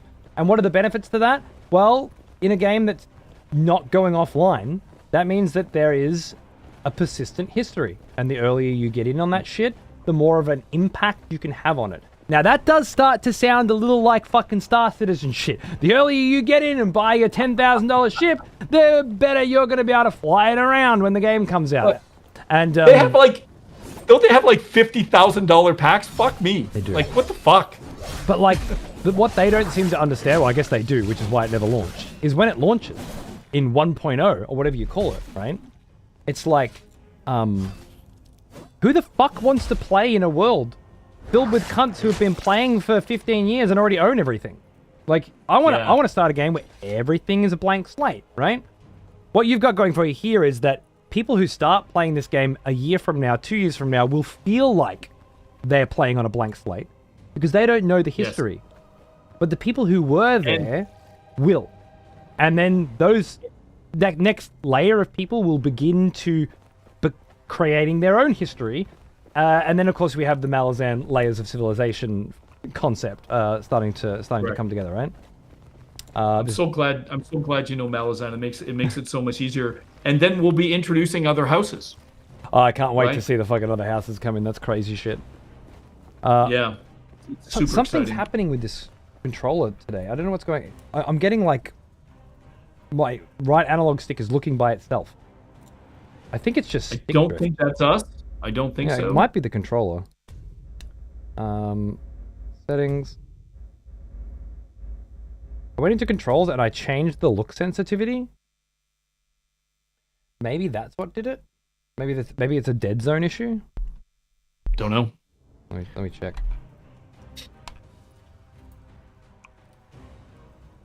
Don't forget, controller's not finished. Yeah. No. I'm just bug testing for you now. I think that was it. So if you adjust the sticks to make them less sensitive, like I did. It's fine. Oh, that's good. Okay, good. Good. It's We're not gonna do happening a now. full. Do you know what's crazy about third-person games on the PC? The amount of penetration are basically people that play with a controller on third-person games. It's 50%. Holy shit! It's I a lot more never than I would have thought. guessed that. Yes. So getting controller support for us is super important. Yeah, not to mention, is that including Steam Deck numbers? Because It's they're not all including controller Steam too, Deck. right? Yeah, that's not including Steam Deck, I don't think. So with Steam Deck, it would be much higher. Yeah, I agree. I'm going to do my tarot cards really quickly. It reminds me of a question I had. Auto-equipping tarots. It's still not done, and what's not here yet is you can look at your tarots, but we need to put in tarot tables throughout the levels so you can actually edit them. That's one of the things that's coming. Okay. So what's the hold up with the auto-equip? Just higher priorities on other stuff. Okay. Frankly, and it's on the queue. Like as an example, making sure multiplayer was working well. Like big ticket items like that. Okay. Getting it running on the Epic Store, that was a lot of work actually. Really? Because what Epic Store does, a lot of people don't know this. I think it's really good for the consumer. I think what Epic did was great. So when you buy the game on the Epic Store, it synchronizes with people on Steam and the Steam friends and stuff like that, and they're two totally different systems. And in order to be able to launch on Epic, you have to have that built in. That was like a lot of work. We had no idea. It's not like, oh, you just put the executable up and sell it on Epic. No. It's got to be linked up. It's got to be all transparent, and they're really good for it. It's really pro-consumer. It was a lot of fucking work for us, though. Sounds horrible and I hate it, but I fucking hate the Epic Store, so, you know, there we go. It's going to be a hard sell for me to make me like anything on that fucking shithole. But it sounds like... Well, I'm not convincing you it is a good store. I'm just saying they did a good thing for the consumer there. Yeah, well, a good thing for the consumer because Steam already exists, I guess. Wait, Yeah. we've already been this way. This is not the right way. We've been this way, right? Yeah. And we've put out one fire so far. The free games from Epic are really great for the consumer? Yeah, I guess so. Can't say no to free fucking games, can you? Well, I can, but I guess if you're... I wouldn't have when I was younger, that's for sure. This is where we started. We don't want to go this way either. I know because Do we want to go this way? what, is there two ways there? Yeah, there's another way here. That's why I'm wondering, have we been down here? No, that must be the way we came. Because this is the start. Oh, yeah, you're right. Okay. I know, because I put the fire Sorry. out there. Oh, no, it's still... I'm, Still spinning. My sticks are still spinning. Really weird. I'm just going to mouse and keyboard it for today. Alright, let's go back to where we were. It's not that way, so it has to be this way. It has to be this way. Stick drift? Yeah, I think so. So I'm using new controllers, so I'm not sure. oh, sorry, I thought you were talking to me. This is definitely the way. Oh, yeah, beautiful.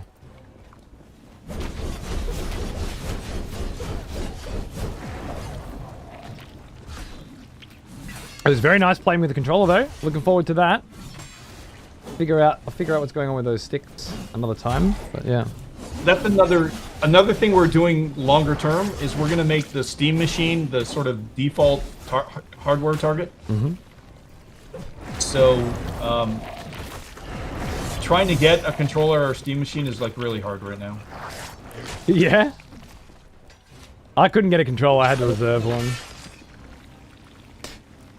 I'm on order for it. I'm waiting for it, but yeah, it's not. I was worried about tarot tables in the field since I had to go back to corpse hold to adjust after I picked up telekinesis. Okay, so you can't adjust in the field at the moment? You have to be in corpse hold? No, okay. That's right. That's interesting because you used to be able to, right? Yes. What we need, but what we're doing is we're going to allocate tarot tables all over the place, so you see a tarot table. We just have to drop them in, basically. Oh, okay. So you want people to have to use the table rather than just be able to open the menu and do it? Correct. Why? The reason for that is we want people to commit to what tarots they take on the mission. Perfect. It's just an interface thing, essentially, and I'm trying to find it's very much a strategy thing. if you can change your tarot in battle, then you need to balance things completely differently than if That's right. you have to choose. Which is great because a lot of your perspective is very power fantasy, not very balanced. This is the first time I've heard you make a decision that is specifically going to alter the balance. Yeah, which is cool. Yeah. What was I gonna say? I'm sorry, man. Because I've been talking and watching your screen, I'm totally lost. So. Oh yeah, I'll come back for you. I might seem like I know I might seem like an old man that can't navigate his own game. No, it's great. It's great. I love taking the lead developer of this game through his own hallway. I found you. Hey, you made it beautiful. All right, I haven't gone. Dennis, we're gonna go. He's a little slow. Sorry, we're gonna check. We're gonna check right first, okay? Right first. Remember that. Doing right first. We're considering putting on a mini map on the game. What do you think?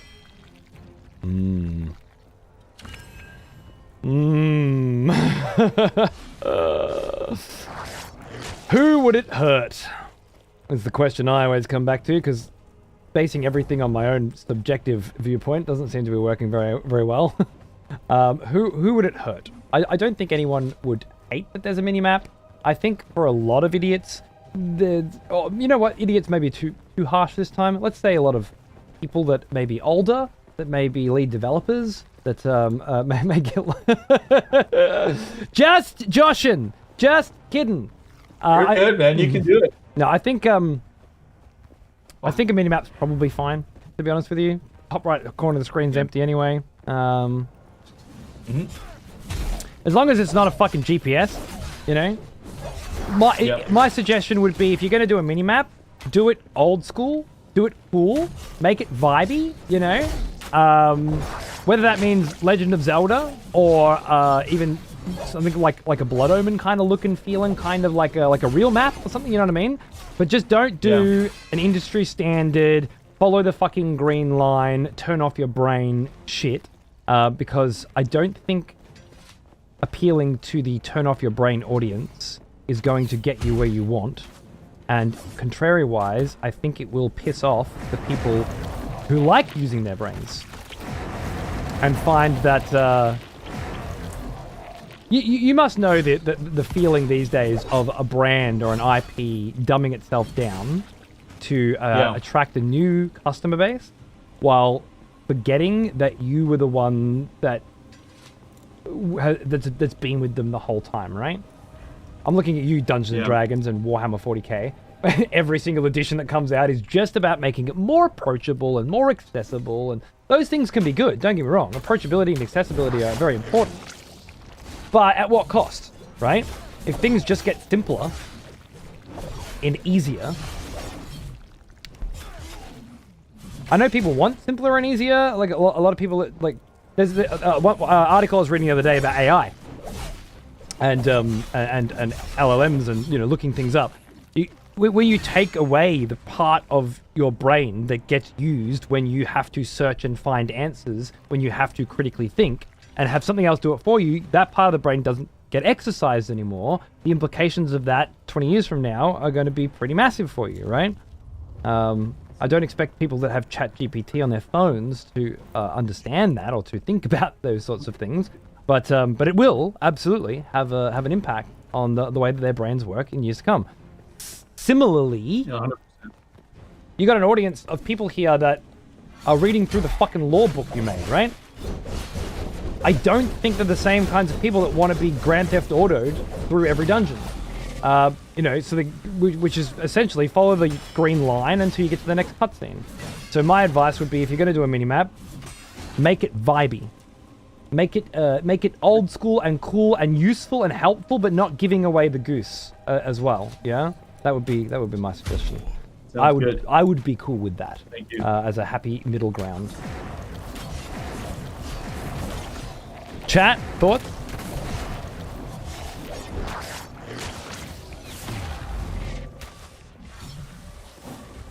I'm lost now. So I was fucking thinking about how a mini-map would be. I've stopped using my brain to keep track of the fucking hallways I've been down.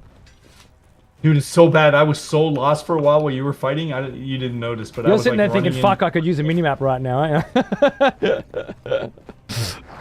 I went down the same place like 6 times, and the people watching me like, "What's wrong with them?" Yeah. Oh, you can't even see my screen. I So can't. actually, As far as they're concerned, you're waiting for me at the end, right? So, you know. I don't even know where you are. I'm lost again. I don't know where you are. I zoned out while I was riffing. My brain was thinking. I can't do that. It's anymore. it's a lot harder to play and talk, you guys, than for those who don't stream. Yeah. It's not. It might look like an easy gig, but that's why on my show I stop and talk in front of the fog walls in Dark Souls for 6 hours. That's what I at a like time. about your stream so much. I've been watching some of them like from the past. I love how you just will stop and talk and stand by a wall and just have a conference. I think that's awesome, dude. Thank you. It's not the best business decision in today's world, but I'd like to just say once and for all, it used to be so possible on this website to do that. Like I used to be able to pull a huge fucking audience of people that were happy to sit around and just discuss things, and Yeah. it's not anymore. Not for me in the way that I do it anyway. It's getting harder and harder every year, which is a shame. Yeah. But I guess the silver lining is I'm old enough and I've been doing this long enough to have seen it all shift, you know? An old dog. Yep. Maybe one day it'll shift back when people get sick of their shorts and their fucking AI slop and they want genuine, heartfelt interaction and discussion again. I guess I really, like, right from the beginning, and as hopefully was apparent, I just really enjoy discussions and talking with you on stream and stuff, and I really love this community. And what I love is that there's a level of intelligence that you're not used to. When you started talking about Malazan Book of the Fallen, I freaked out. Good. Like, if you would have saw my wife, she would have been, she just shook her head. She's like, oh no, another Malazan guy. Well, that's the thing. You're part of a niche, you know? Yeah. The people who you can find in the world that have also, you know, read what you're reading or are reading what your favorite shit. It's a niche group. But that's the world today. It's niches, right? Oh shit. Yes. It's lots of little niches that are able to find each other in ways they never were able to before because of the internet and the segregation of community now. So I guess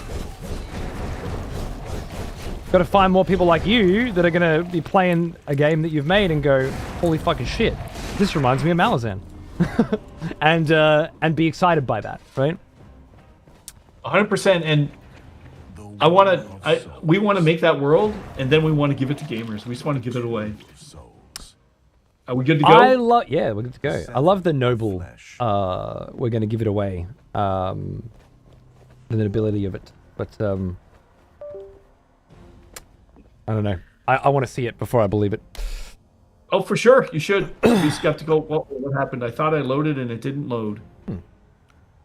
Are we still in the same place?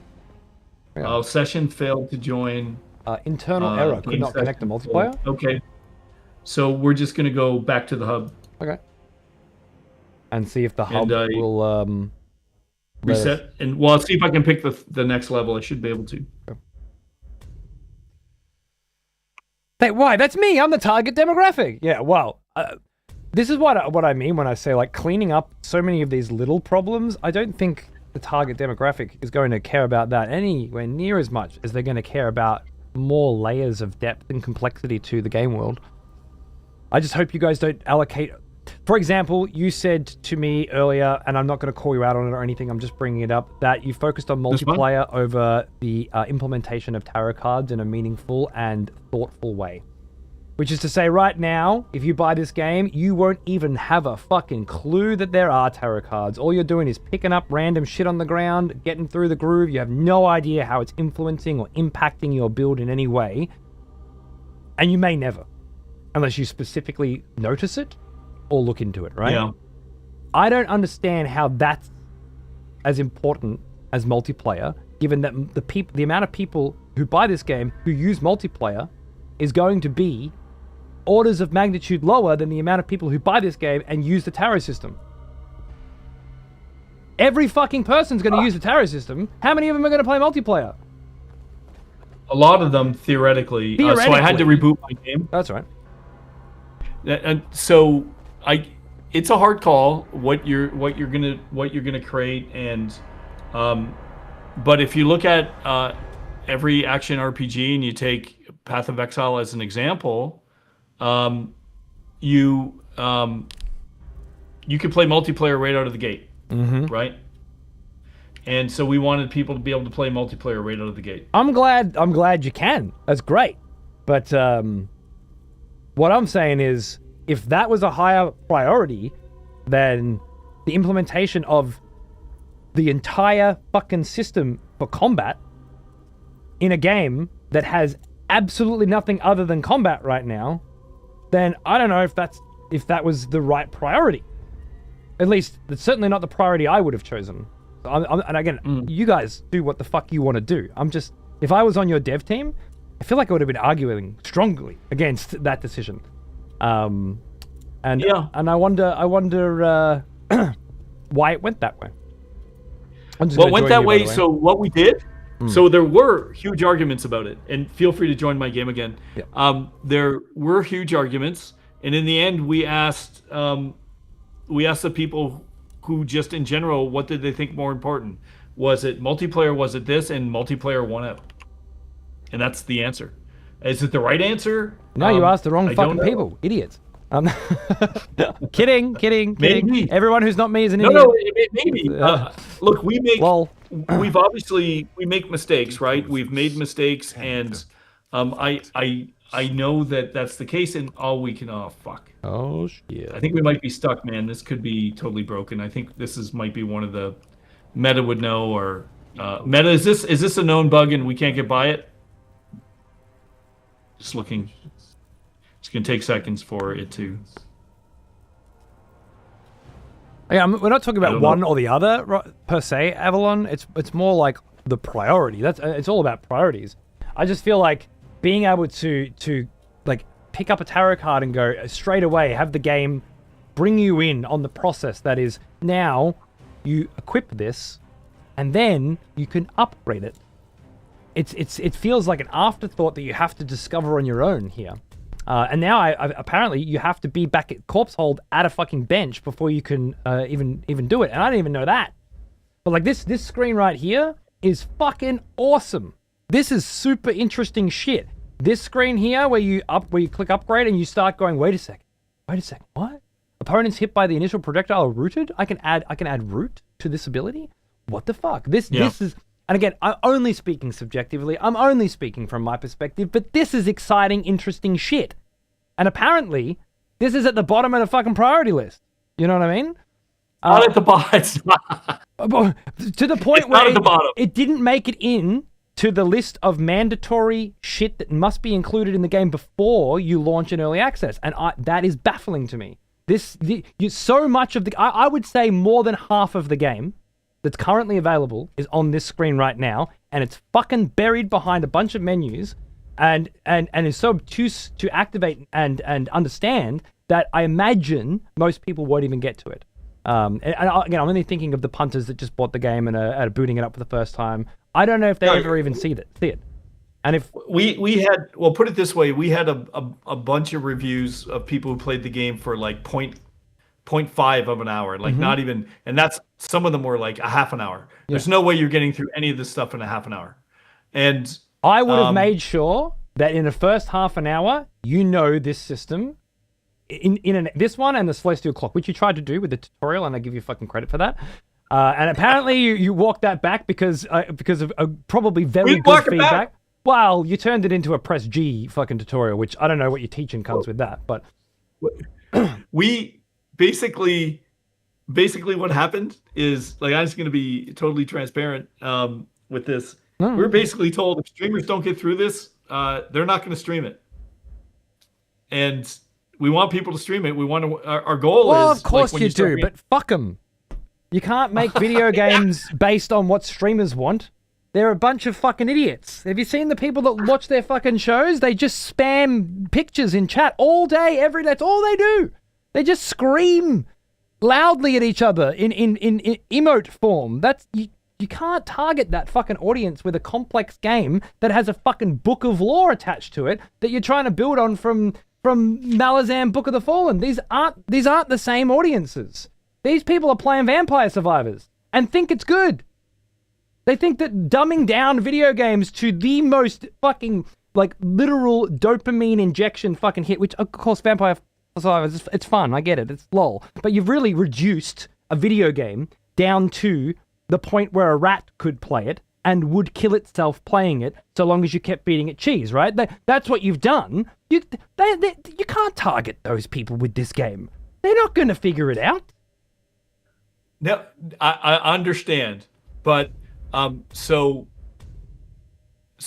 with, I'm not disagreeing with any of the things that you said. Sorry, this is a bug. No. We've got to go back. Okay. This might be maybe a good place to jump off in the discussion. And by the way, that's one of my favorite stories in the game. When you were looking at the book there, the pillar, the prisoner, and the child. Oh man, that's like so good. In my opinion, that's then I'm going to read that one first. Thank you. Oh no, don't do that. Don't do that. You want to start at the beginning. It's pretty crazy. Anyway, okay, yeah. When you're doing this stuff, we're a small team, but we're still a team. You rely on people to do certain things, and so there's a plan that comes together.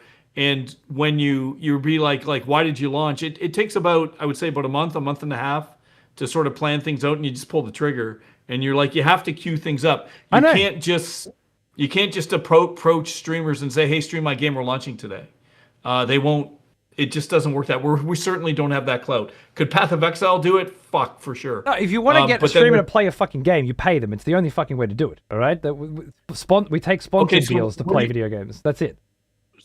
So what do you do when you're an indie and you don't have that money? This. How do you? What's that? This. Oh yeah. That's it. For sure, that's your only other fallback, right? And you went about it so perfectly that I've put your game on my stream 5 times more than I have any other game that I didn't get paid to play in a very long fucking time. I don't want to be that way, but I live in a world where 10, 15 games come out every week. You're going to see the one that pays me because I have to play that one. And then tomorrow when I don't have to play that one anymore, I'm going to go back and play StarCraft because that's what I feel like playing. I'm not going to play any of these new 15 fucking games because I want to play StarCraft. That's just what I want to. I'm going to play what I want to fucking play, unless I feel like there's some proper financial fucking reason to do it. It's just you can't have it any other way in a world with 15 fucking games a week, and really 15. I'm just talking about the big ones. There's actually 500. If I wanted to organize an indie show for tomorrow and make a list of all the indie games that came out this week, Jesus fucking Christ. So that, the only other way is this. It's interviews and conversations and. I agree. Well, so here's some interesting statistics, and a lot of people don't know. When we did that Next Fest thing or whatever, we thought it'd be great. It'd be really, really cool. There were over 4,000 games in Next Fest. Yep, 4,000. That only for a week. And if you even cover North America, I don't know how many streamers there are. Say there's 1,000 streamers, maybe 10,000, whatever. Still not enough to cover all that. No. It's crazy. Definitely not. It's just way too many games, right? So we're stuck at the point of we're in this, I guess, change in the industry where there's a ton of games. We're actually truly independent. You don't have a marketing budget, is what you're saying. Yeah, we don't. I don't like. Should we like? So I'm just.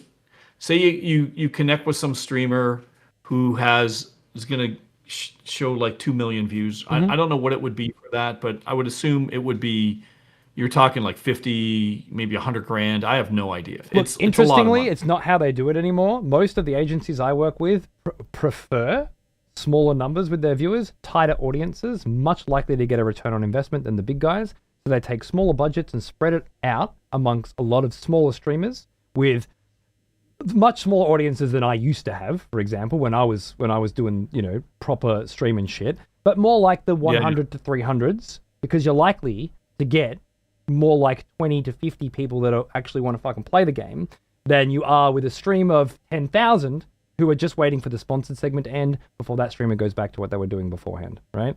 So if you speak with any of the agencies that I work with, like Daredrops or whatever, that's likely the feedback you'll get. It's why I now get offered more sponsored gigs at my current level than I ever did when I was peaking out. Cool. Which is great because I need them more now. I don't have as many subscribers or people. I don't have a lot of new people coming into my show because less and less, people are interested in getting, especially people like you who are like, well, I've got free time in my day. What am I going to do? Get on Twitch? Well, 10 years ago, a lot of people my age were getting on Twitch. Now, time's precious. I finally get time away from the kids. I'm gonna fucking play some video games. I don't want to watch it. I only really get on Twitch if a new game came out. I just spent 8 hours playing it, and I love it so fucking much. I want to watch some other cunt play it for 4 more while I rest. That's my target audience, and let me tell you, it's a small niche. Anyway, very interesting. I had no idea, so that's new information. Yeah, well, that's very cool. I hope Rick is listening. He's our marketing guy. So, if you do get some marketing budget in the future, talk to a couple of the agencies that do this, and I'm sure they'll give you very similar advice. Return on investment for this sort of stuff is way stronger with smaller communities, and it's been trending that way for some time now. That's interesting. I'll tell you, this is like, I love this number. I think it's awesome, and I love being able to interact with people on the phone. And I've seen some people from your streams come to our Discord and stuff, and been chatting with them on X and stuff like that. Super awesome. Like, it's just really nice to see. There is a quality over quantity effect with Twitch streams, just like anything else, especially now in the late game. Again, it wasn't so much the case when Twitch was the place to be. Like, all the cool kids on the block were on Twitch, and there was a lot less competition. So, things settled very quickly on who's who and what's what and how. I was the 161st partner on Twitch. Oh wow! So that's how. Apparently, there was a thing last week that was released, and I didn't know that either. But apparently, I was much earlier into the game than I thought I was. Cheers! I'm an old cunt. And the guys that I watched are top 10.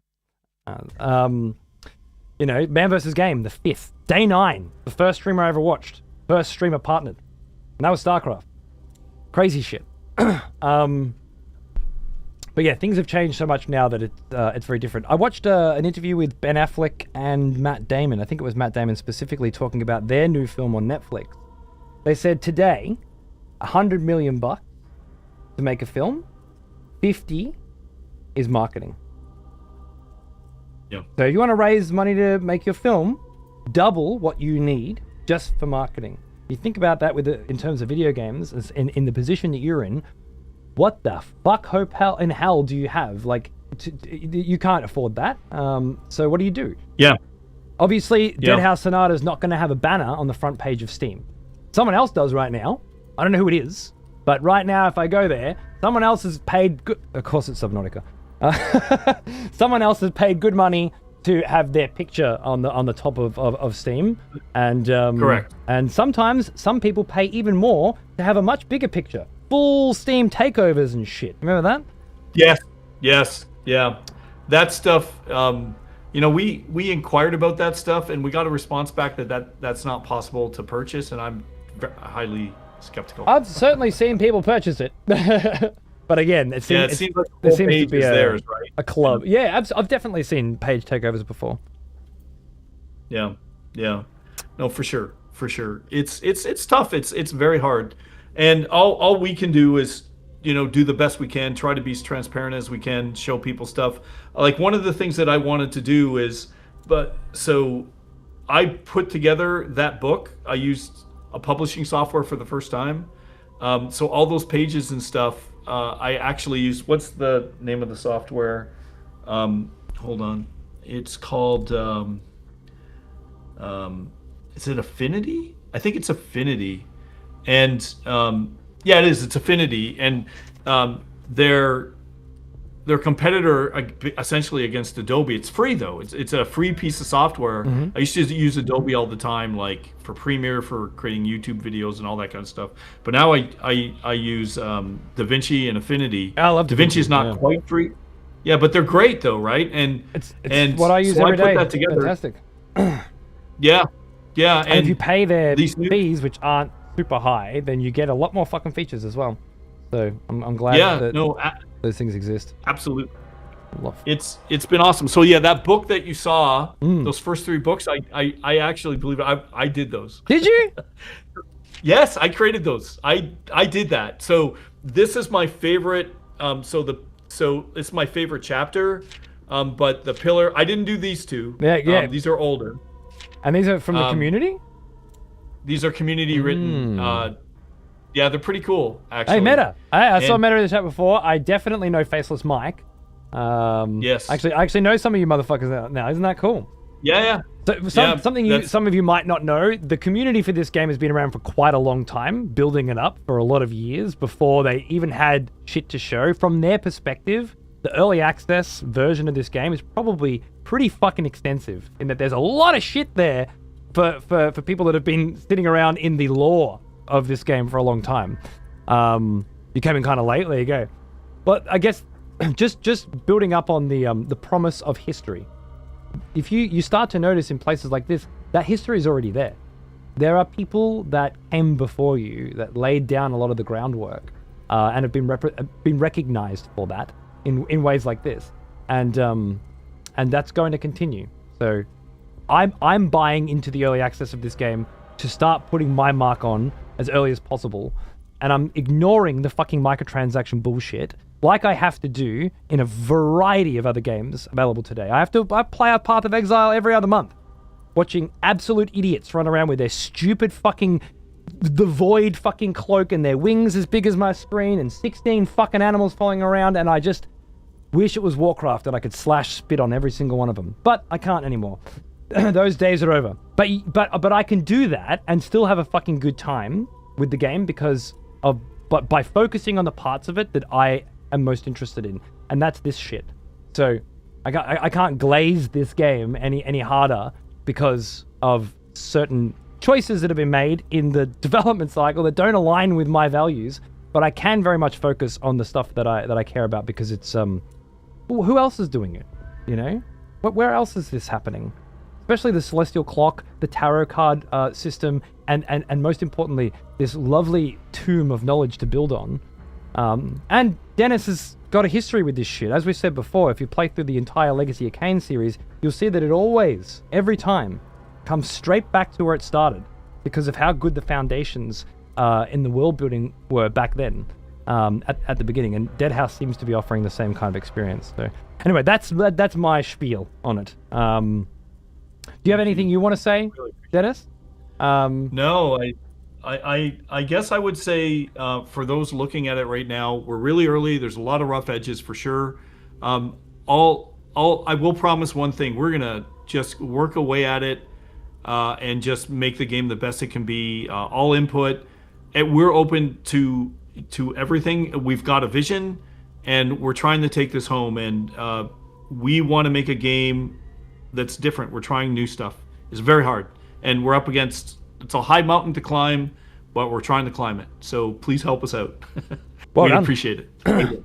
If I've got 10 copies of the game to give away in a sec. If you guys have any questions for Denis right now, this would be the best time to get them actually seen. I'm gonna and Denis, if you just want to run that chat for 2 secs while I find out what's going on. Yeah. Cheers. For sure. Yeah.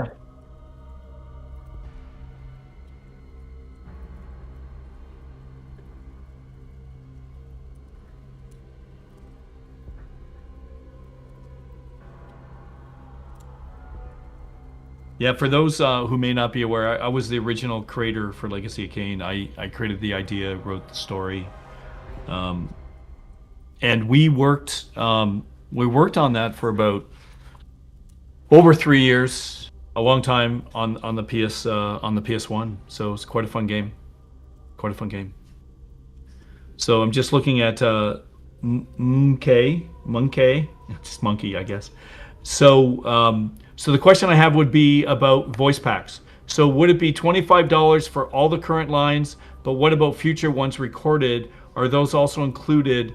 Because it would be $25 for 10 years worth of content. Now I'm not saying that I want that, just what are we gonna do right?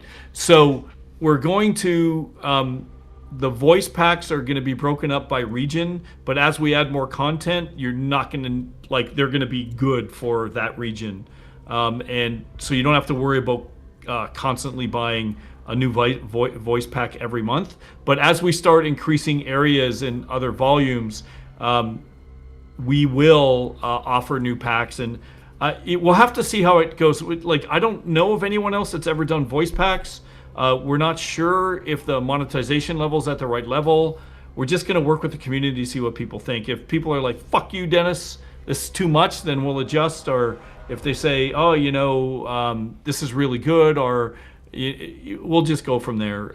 It is very hard when you do new things because there's no basis for knowing if you're right or wrong. The closest you'll get is RTS games with different commentator packs. Yeah. Which they do sell those. I don't know how much they sell them for anymore, but StarCraft used to have like a Total Biscuit one and things like that. A lot of Korean shit like that. I don't know, Chaos. I'd have to build it probably.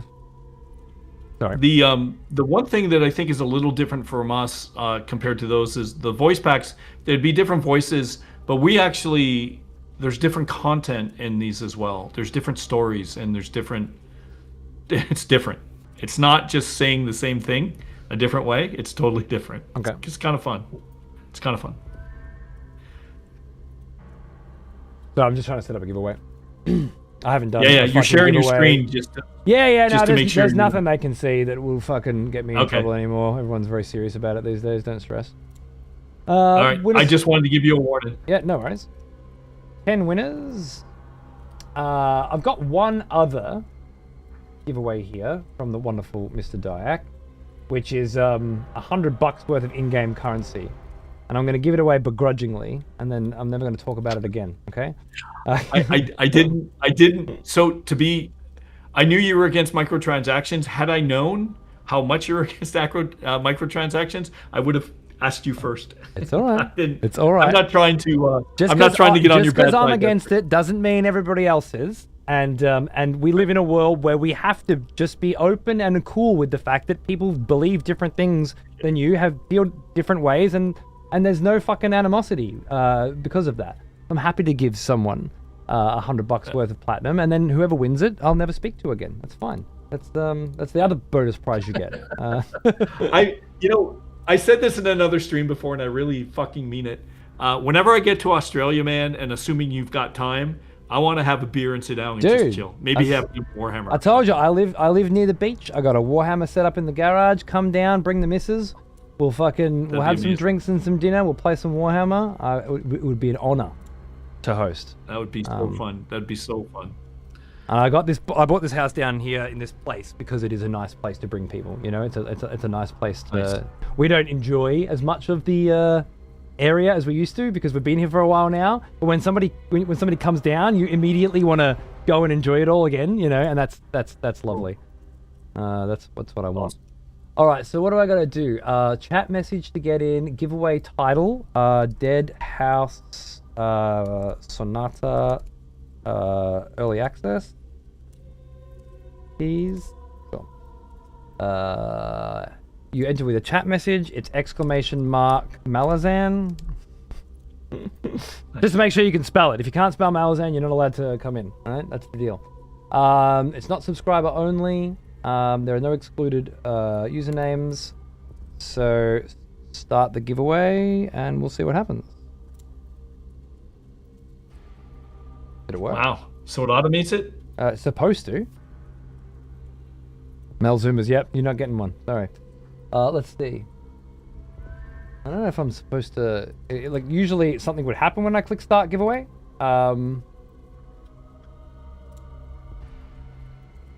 That's the widget. Got a lot of people going /Malazan. Yeah, hopefully it's working.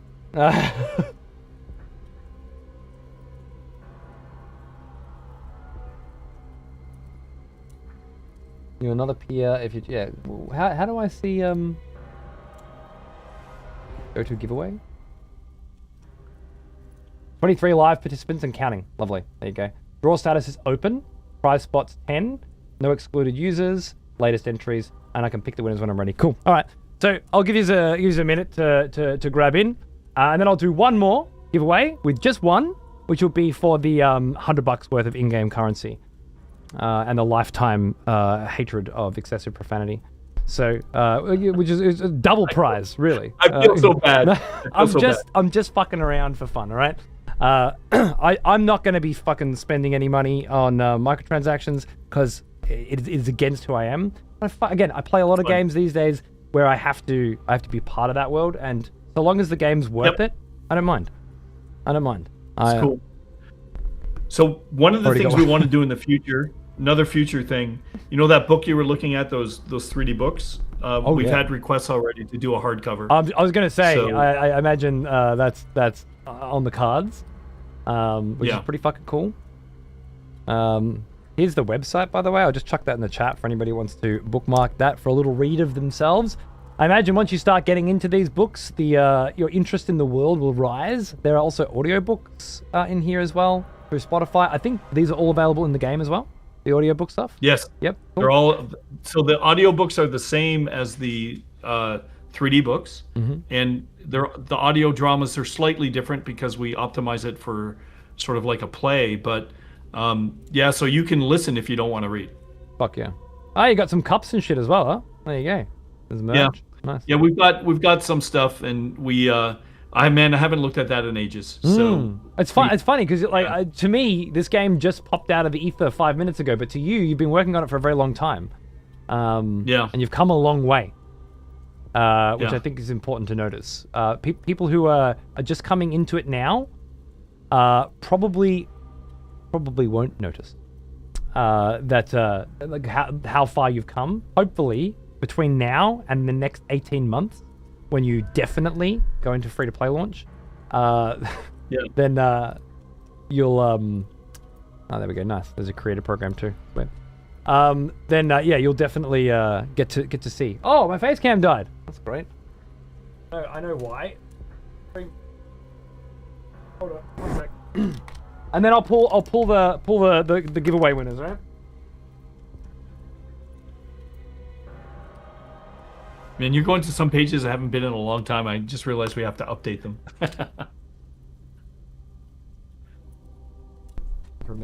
Pitch the camera.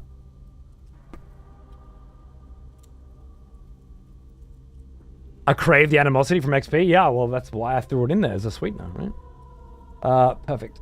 All right, 41 and counting. All right, are we ready? I assume this is, people that don't already have a copy of the game.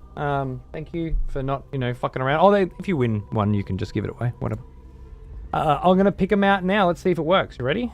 3, 2, 1. Boom. Ta-da! Look at that shit.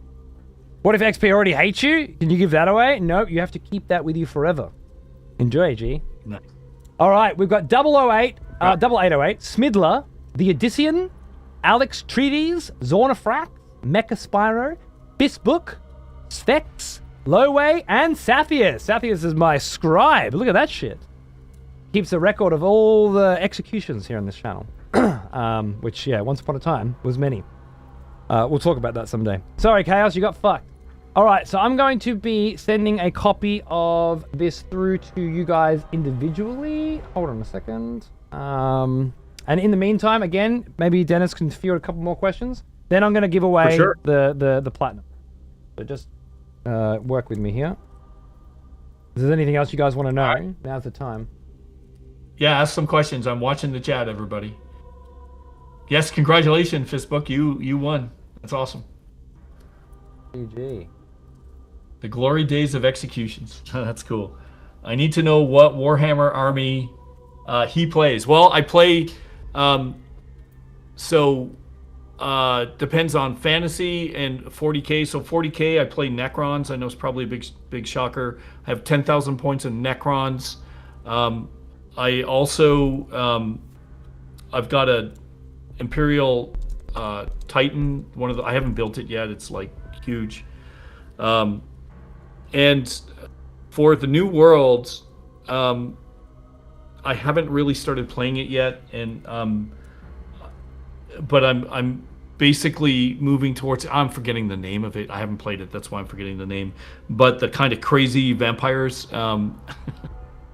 Not the Vampire Counts. That's the old stuff. But the one that looks like the werebat that we have in our game. Geez, I'm blanking on it. What is the name of that? Anyway, whatever they are. So, will Apocalypse be able to see the numbers on how many people play exclusively solo? So we already have a really good idea. We don't think that too many people. We don't know is the answer. A lot of people will play multiplayer, but we do think that a lot of people will play solo as well. But we think it's probably going to fall to the same type of numbers that you see in Warframe. And more than anything, PvP in Warframe didn't work. People didn't want to play it. We're not going to focus on that at all. It's going to be a lot of PvE, and co-op is going to be the main source for an action RPG. Like I said, the votes came in. Everyone wanted to make sure the multiplayer was working, and now we're going to really get content out there for single player. But we expect a lot of people more people playing single player than multiplayer. Yes, we are going to make a physical version of those books. One of the first things that when we rolled those out to the community, first questions are, how do I get one? How do I get a physical one? Yes, I have. I'm a huge Dan Simmons fan. Hyperion is one of my favorite novels series of all time. Yeah, I'm a huge science fiction and horror fan. So I've read his stuff. It's good, very good, very good. Sorry, I'm just fucking sending keys out. Looking at the art style, well, that's a good question. So we had hyper realistic. So the question is, I should read the question. Looking at the art style, where did you get your team, get your inspiration from?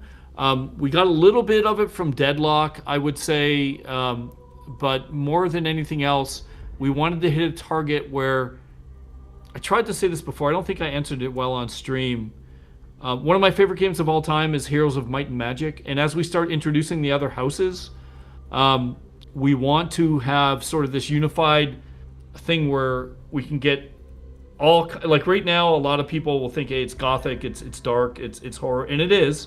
But as we introduce things like, the House of Angels are other houses that you can play, like Empyrean is the House of Angels. We want a style that everyone can just kind of look at and go, yeah, I want to play that. So besides that, making it colorful, we just went with our gut. I think that's really it more than anything. So I hope that answers the question well. Zornifrax and 8808. If you say something in the chat in the next 60 seconds, I'm going to send you a copy of this game. If you don't, I'm going to re-roll it. Hey! Just need 8808, I think. Oh, fuck. Got rid of my highlight. Who did that? Huh? Uh-huh. Am I missing someone? I might be. I'll double check in a minute. Zornifrat. I'm not getting nothing from 8808. I got... Wait, did I do Smidler? Smidler, did you get yours? I think I did Smidler. Odyssean, Alex Treaties, Mechaspyro, Fistbooks, Vex, Lowway, Sathius, all done. No, you didn't get yours. Okay, I'm missing yours. Cool. So it's you and 8808. Coming right up. Mids, nice. Nothing from Double? Alright, I'm gonna re-roll one of them. Yeah, you got yours, no worries, no worries. I had to dig up yours. But you were still... Because I had to open a new window. You haven't spoken in the chat since then, I can't grab you. Finishing clothes. I do one more. 60 seconds has passed. Sorry, bro. Done. I'm just gonna start giveaway. If you didn't get a key, there's one more copy. It's only gonna be open for 60 seconds, and then I'm gonna close it. The real quick one.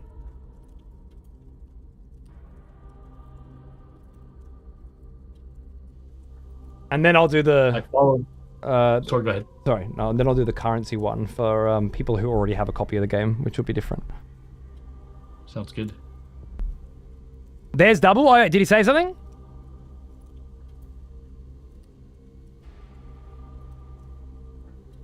Oh, he fucking he said this. I want you to see this, Dennis. All right. I want you to see the people that you're dealing with. Okay. I want you to see, like, no matter how fucking stupid you think some cunts are, they are going to surprise you. And this is just a beautiful example of what you're likely to deal with. The one cunt who we were just trying to get to say something in the chat to give him a copy of the game just re-entered the next giveaway. Ignored everything and then re-entered the giveaway. What is it, a bot that just sits there waiting for a fucking giveaway on any stream and then bang? This is the shit. This is the shit, all right? Just remember, when you're trying to dumb things down for people, it's probably not in your best interests, even though all your marketing people will tell you that it is. Probably not. All right, picking now, it's Daxy! Great. I recognize basically everyone who won a key today, and that makes me really happy. Let me see if I can find Daxy's entry. Yep, gotcha. Beautiful. Daxy's a fucking old school cunt. Good on you, brother. Enjoy. All right, now, for people who won a copy of the game or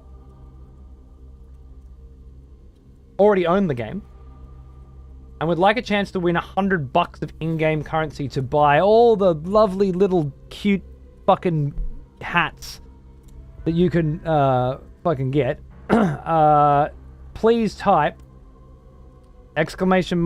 !cute hats with a S, plural, into the chat now. And you could be a winner. If you put your name in and you don't have a copy of the game, well, that $100 is just going in the bin. Maybe nefariously, that's exactly why you're doing it. So nobody gets it. But that would be a dick move. So don't. And the real draw that I'll never talk to them. Okay, exactly. There will be a Lich class of minions. Oh, yeah, baby. Yeah, I didn't want to interrupt you. Someone was saying, is there going to be like a minion master and there's a Lich class coming? It's probably going to be the next class we put in. Magic, be able to, very strong with magic. You'll be able to go different ways, like manipulate time, bring up undead armies, do other cruel things. It's going to be pretty neat. So it'll play very differently than the vampires, like a melee caster shapeshifter. So yeah, it's coming. It's the only one that's providing competition between the... it's hard. Like any other game, I pick the vampire, right? But then everything's an undead class in this one for Deadhaus, obviously, because it's Deadhaus. The other houses won't be. But yeah, like I'm like, fuck, I could play a ghoul. Fuck, I could play a banshee. I like all the undeads,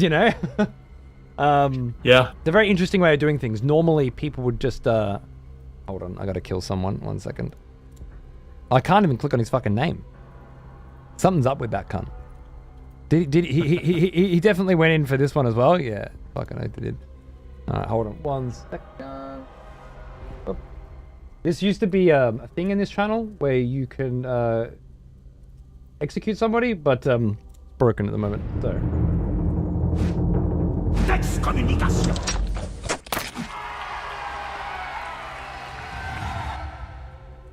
So I have to do it old school. The old school manual way. Cool. Alright, I'm going to pull this one out now. There's 18 of you that have a copy of the game and can actually use this, I hope. And the winner is... Sleight of Hand. Another cunt I know. Lovely. Congratulations, sir. I'm going to send you a code now for 1,000 platinum. And you can enter this on the website, in the game, somewhere? In the game. You just walk up to the mirror and enter the code. Yep. Nice. Beautiful. I'm whispering that to you now, Sleight of Hand. Thank you. This is the last communication you'll ever receive from me, as I am no longer talking to you. Enjoy. Mwah, mwah. All right. And now, now we can get back to the show. No, that was beautiful. Thank you so much for sticking to your word and giving away a bunch of stuff to these lovely. Of course, man. If I don't keep my word, you can just shove it right up my ass, man. You can remind me and tell me what I did, and hopefully, there may be times where I make a mistake or forget, but I will always try to deliver on what we say. So. Well, it's very encouraging for the future because the current game that you're offering is content light and it is based on a lot of promises for the future. I believe you, and I trust you because I've seen the work you've done in the past, and I feel the passion for what you're doing and what the plans are for the future. I love the idea of building the foundations, building up a massive world with which to then add layers to, and I'm along for the ride. I wish you the best of luck. Now, thank you so much. If you would like to get together because you got a big fucking content drop, in the future, it's a shame we didn't get to see all the new stuff today, but I'll be going in to have a look at that myself. Sounds good. And I'm sure many of you will anyway. Get a chance to see it for yourself. But yeah, if you have some kind of big fucking we're doing this, and you wanna get together, you just let me know, okay? And we'll That sounds good. We're working on the roadmap right now, and I'll give you a chat probably in a couple weeks once I we've got to discuss everything with the team, but we want to introduce more enemies. We want definitely a lot more areas. We want more bosses. I think I mentioned it to you before that we have this storyline of 12 different knights, Ashen Templars, actually. Oh, fuck. It's really neat. I don't want to go into detail too much because it'll give it away, but there's a super cool storyline with it. And that's the kind of stuff we want to put in when people are playing. They're like, holy fuck, I haven't seen that before. It's going to be nasty. It's going to be cool too. But it's going to be nasty. When you feel like you've got something you want to show off, let me know, and I'd love to play through it with you and talk about it. This is absolutely a good format, I think, and we have a lot of fun. Yeah. So I'm in. I love it. But as we've exceeded our 4-hour time limit, our 4-hour cutoff. Otherwise, we never shut the fuck up. Yeah. Should I drop a hot tip? Oh, what kind of hot tip you got? What's going on over there? No, not this guy. Oh, it's Meta. Meta knows some stuff. Okay, yeah. What kind of hot tip you fucking talking about? I'm just getting ready for some Nosgoth setup. Myself. There it is, nice. And some tunes, I think. I'm gonna buy it for support. Yes. Keep up the good work. Very cool. Very cool, dude. I think the reason they're doing this so early is to get that support cracking, and that's lovely. Because they need it if they want to keep building, by the sound of it. Yes, correct. We need as much help as we can get. Then good on you. That's all I'll say. The axe you got from the Hex Blade is only one of several they can drop. So grinding out that particular quest repeatedly could yield more rewards. Cool. I look forward to the day where I'm hanging out with Dennis on this stream, talking about how the axe that I got is fucking imbued with Frozen Night because it dropped at night during winter, and that being just the tip of the iceberg, so to speak, of what the Astral Clock's impact and effects will be on the game. That I'm really looking forward to, and I hope we can get together again soon, Dennis. That sounds great. Thanks for having me, sir. Really appreciate it. It's great seeing everybody on the stream, and thanks for listening, especially to the free-to-play stuff. As I said earlier, I hope at least I was able to have people see our perspective a little bit. Not trying to change anyone's mind. What more can you do than that, right? I hope I didn't come across too harsh or unforgiving. No. Just my perspective and why I'm interested in a project that I might otherwise have written off very quickly just because of the microtransactions. I understand the position you're in, and I'm willing to push forward because of because of that page of lore you just showed me. Really, that's it. You got me. Cool. Thank you. Beautiful. Awesome. All right, I'll see you again soon. If you're around on Thursday, come join us for some Nosgoth. Otherwise, I'll catch you around the internet, mate. That sounds good. Thank you. All right, take care, everybody. See you later. All right, chat. Let's what am I looking for here? You and you. Nice. So, I'm going to set up my my Nosgoth private server shit now. I'm going to try downloading it from this Google Drive from Celestial, I think, as well. Because apparently the download they want me to get is really fucking I might just download this folder if I can do that. Just so that that's already going. Sync file. No, fuck. Why is it always so complicated to do everything? Do I have to... Nosgoth, JPEG. Nosgoth 2013. Clean Steam files and private server. Yes, yes, yes. Official server leak? I don't know what that is. Is it because these are folders? And these are not? Maybe that's it. Alright, well, I'll just download them individually, I guess. Preparing download, nice. Preparing download. And then... I thought there was a download all for this shit. Download ready. Zipping, lovely. Nice. I presume it's just going to download the one fucking file and be a cunt. I swear there was a download all I'm missing here. Wait. There we are.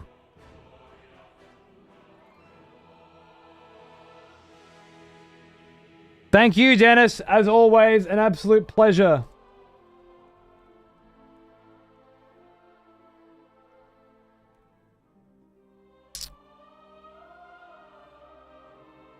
I had no idea people were still running Nosgoth servers. I thought it was fully dead. Yeah, well, I mean, so did I, because I'd never heard of it. But guess what? Now I get to play it for the first time with you cunts, which is pretty nice, isn't it? For those of you that are interested anyway, this Nosgoth channel in our Discord, which you can find the link to down below, but it's chat.huntforce.com if you're interested. We'll give you the information you need to get this shit going, I think. I'm downloading now by the look of it. That's good. Community link. This video demonstrates roughly what the mod does and what benefits you get by joining. I don't think I'm super interested in that particular part of it. Am I?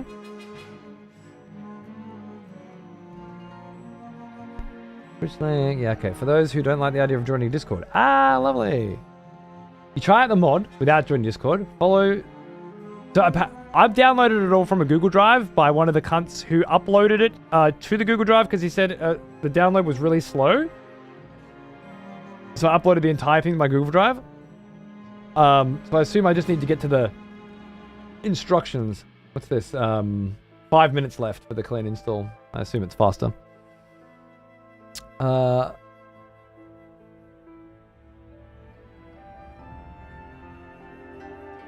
I'm going straight back to Discord again. I don't know.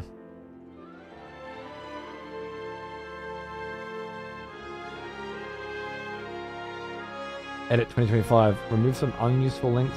Add the linked footage. Okay.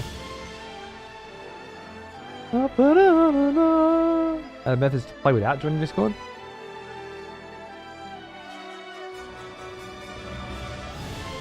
You absolutely categorically against Discord. I mean fair, but it's kind of like everywhere.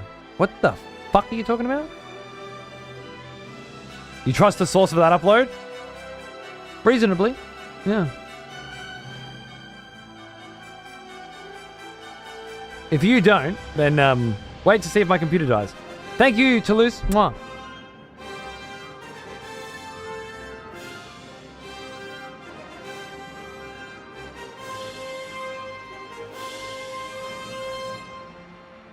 Packing up for a camping trip? No worries, mate. Have a good camp.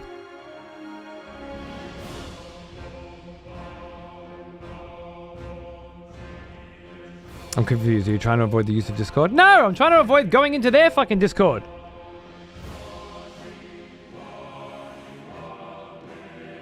Do I need to go into their Discord to play this? Why would I want to go in their Discord? I've got my Discord with my community.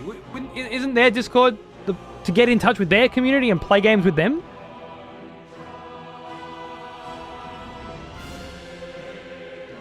I'm skipping that portion. Only by joining Discord can you actually ping other players who are dying to get... Yeah, I don't have that problem, right? I don't think so anyway. Are there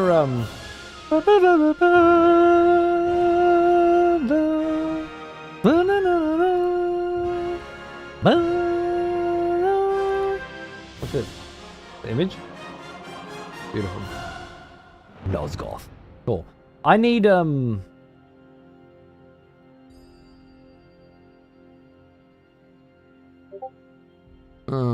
put them all in different spots because they have different dates on them. Oh, I shouldn't have done that. Can I control Z that? Can you fuck that off?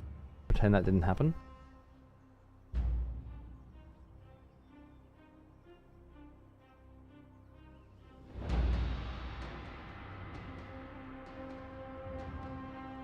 Just extract them here. Thumbnail. Steam file. What the fuck is this? Oh, I don't know what's going on.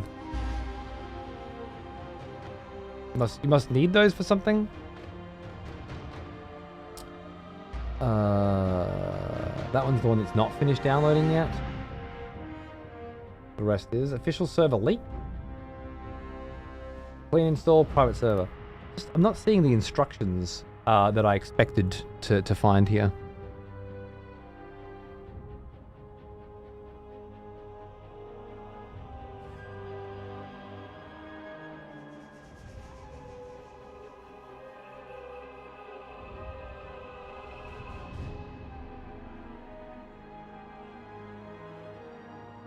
All about Discord. Every single fucking thing is about the Discord. I thought I was getting some I guess it's just the join us part.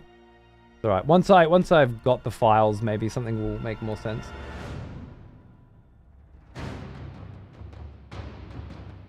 Thanks, Shepherds. If I could write a book, it would be about reading rooms and how many motherfuckers I've met in this world that have no concept whatsoever of how to do it. That'd be what my book's about. What would your book be about?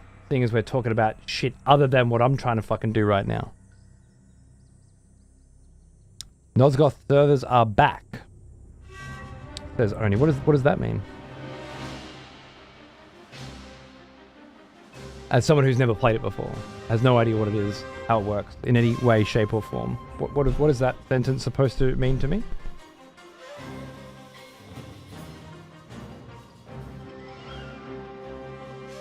How to walk on a landmine? I think you've probably got like a good chance of like you got a lot of knowledge on that topic. Evolve servers are back as well. Okay, you're difficult to talk to. I'm just going to type what he said into Google.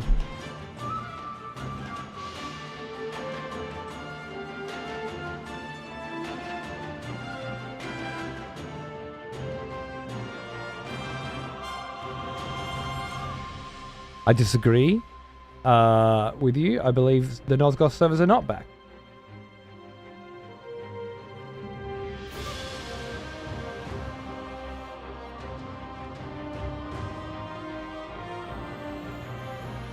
All content is open from the start. Everything's completely free. Fuck yeah.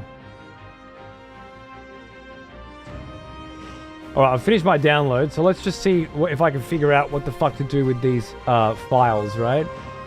I don't know what they're for.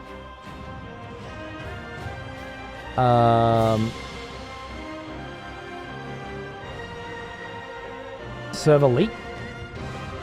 Matchmaking server. Online server files. Note.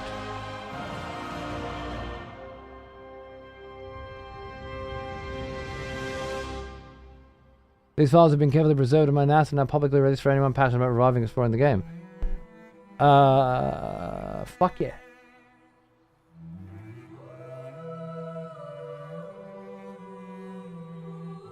Drive download. I got that. Private server and clean install.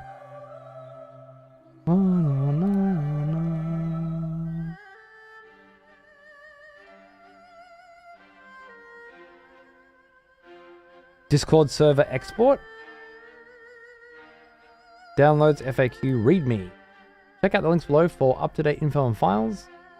I've archived under the more custom private server game files available to download. Okay. More shit I don't fucking understand. Just hoping at some point for a step-by-step instructions on what the fuck to do. Maybe it's in here.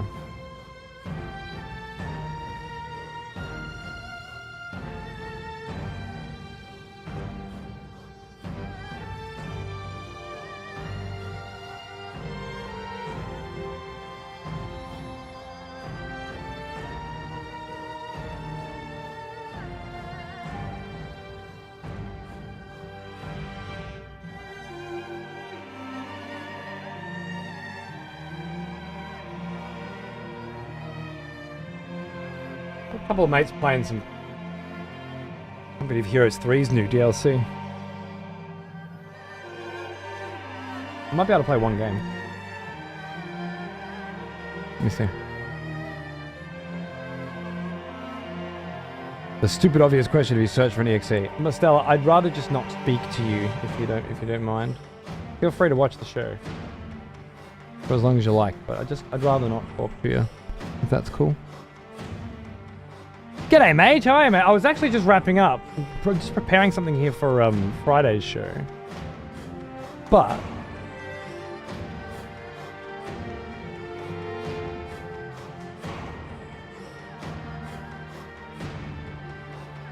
it doesn't look like I'm doing a very good job of illustrating how this is going to work. Well, now, he is an old one.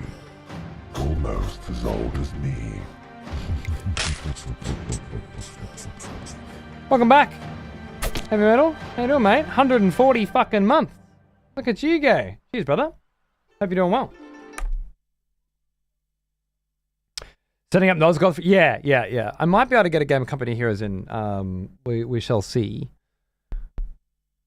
You're damn diligent to prepare for something. Several days off. Oh, I just wanted to make sure that people had a chance to see me installing it in case they themselves want to install it in preparation for Friday. Because if there are not enough players on Friday, we can't play. And we then have to play Legacy of Kain Ascendance instead. But if there are enough people, we can play Nosgoth, do a community night, and we can delay the inevitable having to play this shit.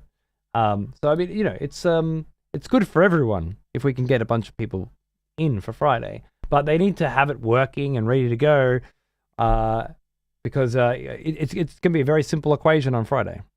You see the cause of the pressure. There you go. Yeah, it is a lot of pressure. Okay. Unfortunately, I'm doing a very bad job of explaining how this is supposed to work, because I've missed something along the way. I'm thinking it's got to be something to do with Discord.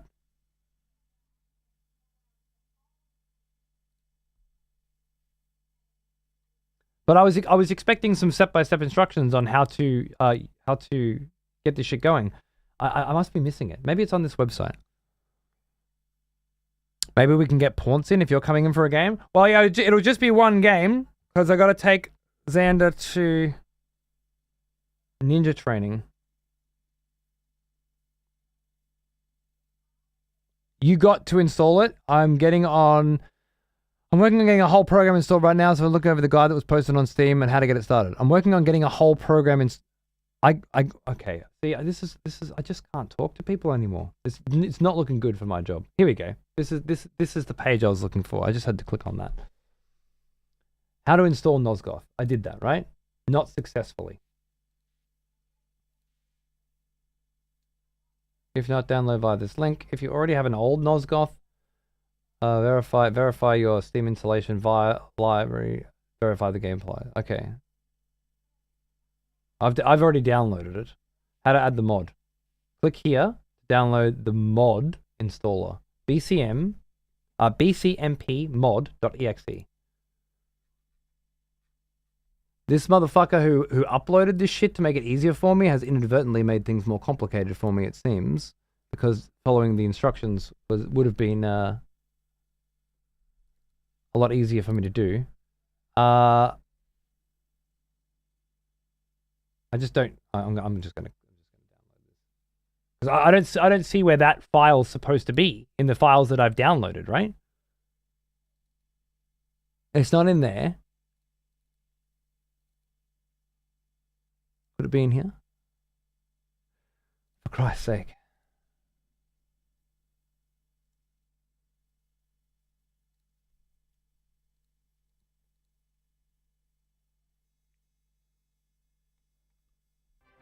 Raising a ninja could backfire. One moment you're talking, the next you're coughing in a large cloud of smoke. Those are the risks I'm willing to take. None of these are the file that I just downloaded, right? Oh, there it is. PCMP game. Config. I just downloaded an exe, didn't I? Oh god. Oh god. Yeah, there's that doesn't appear to be anywhere. But okay, I'm just gonna have to go through again. Follow the instructions on the installer. Install Nosgoth to your Nosgoth root folder. Okay, perfect. Thank you, Windows. My Nosgoth root folder is C. Download.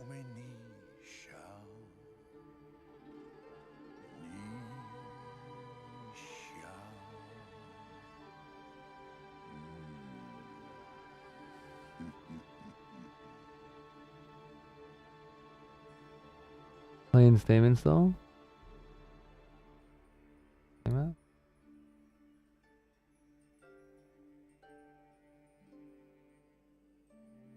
I'm gonna just say it's there. It must be installed in the same folder as Nosgoth. Yeah, well, unfortunately, I had to download 15,000 other fucking things as well. Nice, that's looking good. Now we're fucking getting somewhere.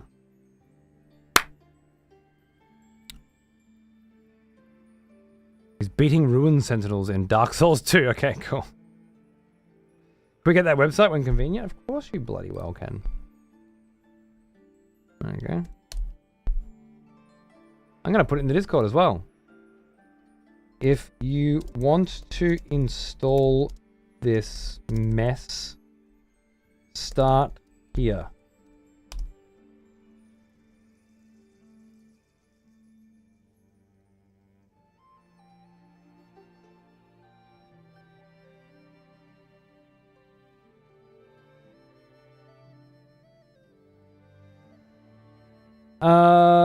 Will I be able to host my own server? Yes, eventually, but we need to make sure you have a good connection and decent hardware. We don't want any crappy servers up and running. Okay. Let me know via the Discord if you have a decent upload and download speed and a decent machine to host in your part of the world. Interesting.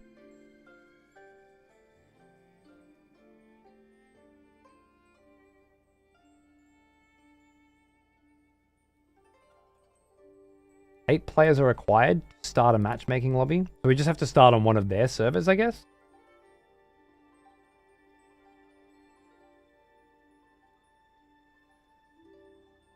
I'm a visual learner. I need to get in there before I can do anything. But so far, that seems easy enough. I don't know what all the other files fucking are, but I wonder if I can grab you. Well, I've already extracted everything, so that can all be deleted. And then you, and you can all go inside you. And then we're getting somewhere, I think. Now I can open up Nosgoth. And this time it might actually open.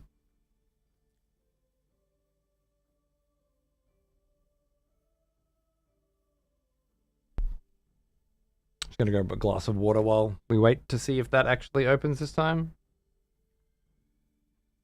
Not looking good though, is it?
I give up. I give up. I don't know what the fuck I've done wrong. I'm gonna have to try and figure it out.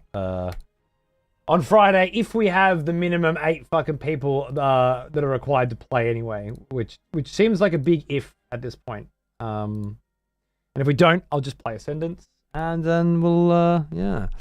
No Scott, I suppose. Well, not. I can't get it set up today. I'll have to set it up on Friday. I was hoping to get it done easily, but maybe other people who have actually got the fucking shit working. I can't pass what the fuck KC Fusion is saying at any point ever, because it's just 500 fucking words mixed up into some random fucking order that is supposed to be informative, but it never is. So we'll just try and do it on Friday. All right. I was gonna try and stream some Company of Heroes, but I don't think I'm gonna have enough time. I need to leave here in an hour, so instead I'm gonna not stream it. I'll go see what the family's doing. Maybe I can join them. Because if I do, I might have to just leave in the middle of a game, which would just be unpalatable for everybody involved. But I'd like to get some games of that in over the week. I got a new DLC and I want to look at it. I just installed it from Steam and the mod from the website launched fine.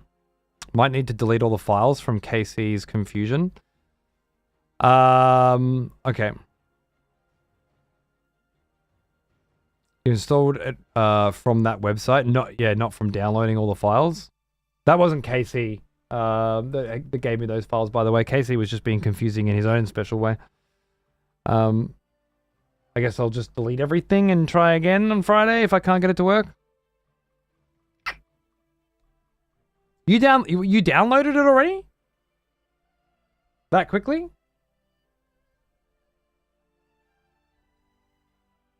That's interesting. I'm down to join on Friday. Fuck yeah. You downloaded it like 3 times, so why the fuck did I have to download it from a Google Doc then? From a Google Drive? Maybe it was just not downloading quickly on that day or something?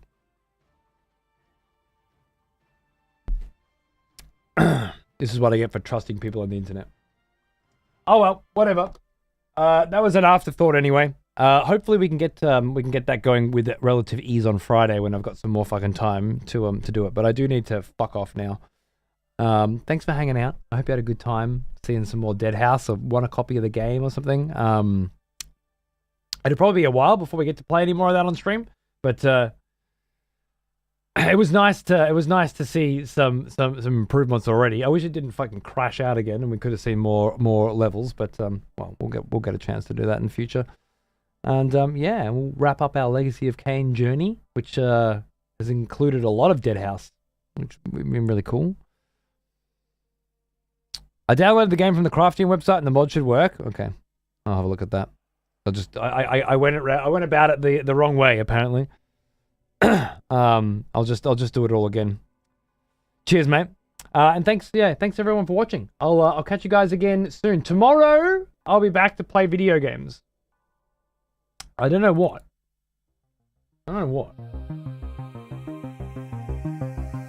Probably Saros. Although I do have a bunch of other games I could have a look at. I'll either do some Saros tomorrow night or I'll do some let's have a look at a bunch of shit. Whichever I feel like. I'll see you then. Thanks for watching.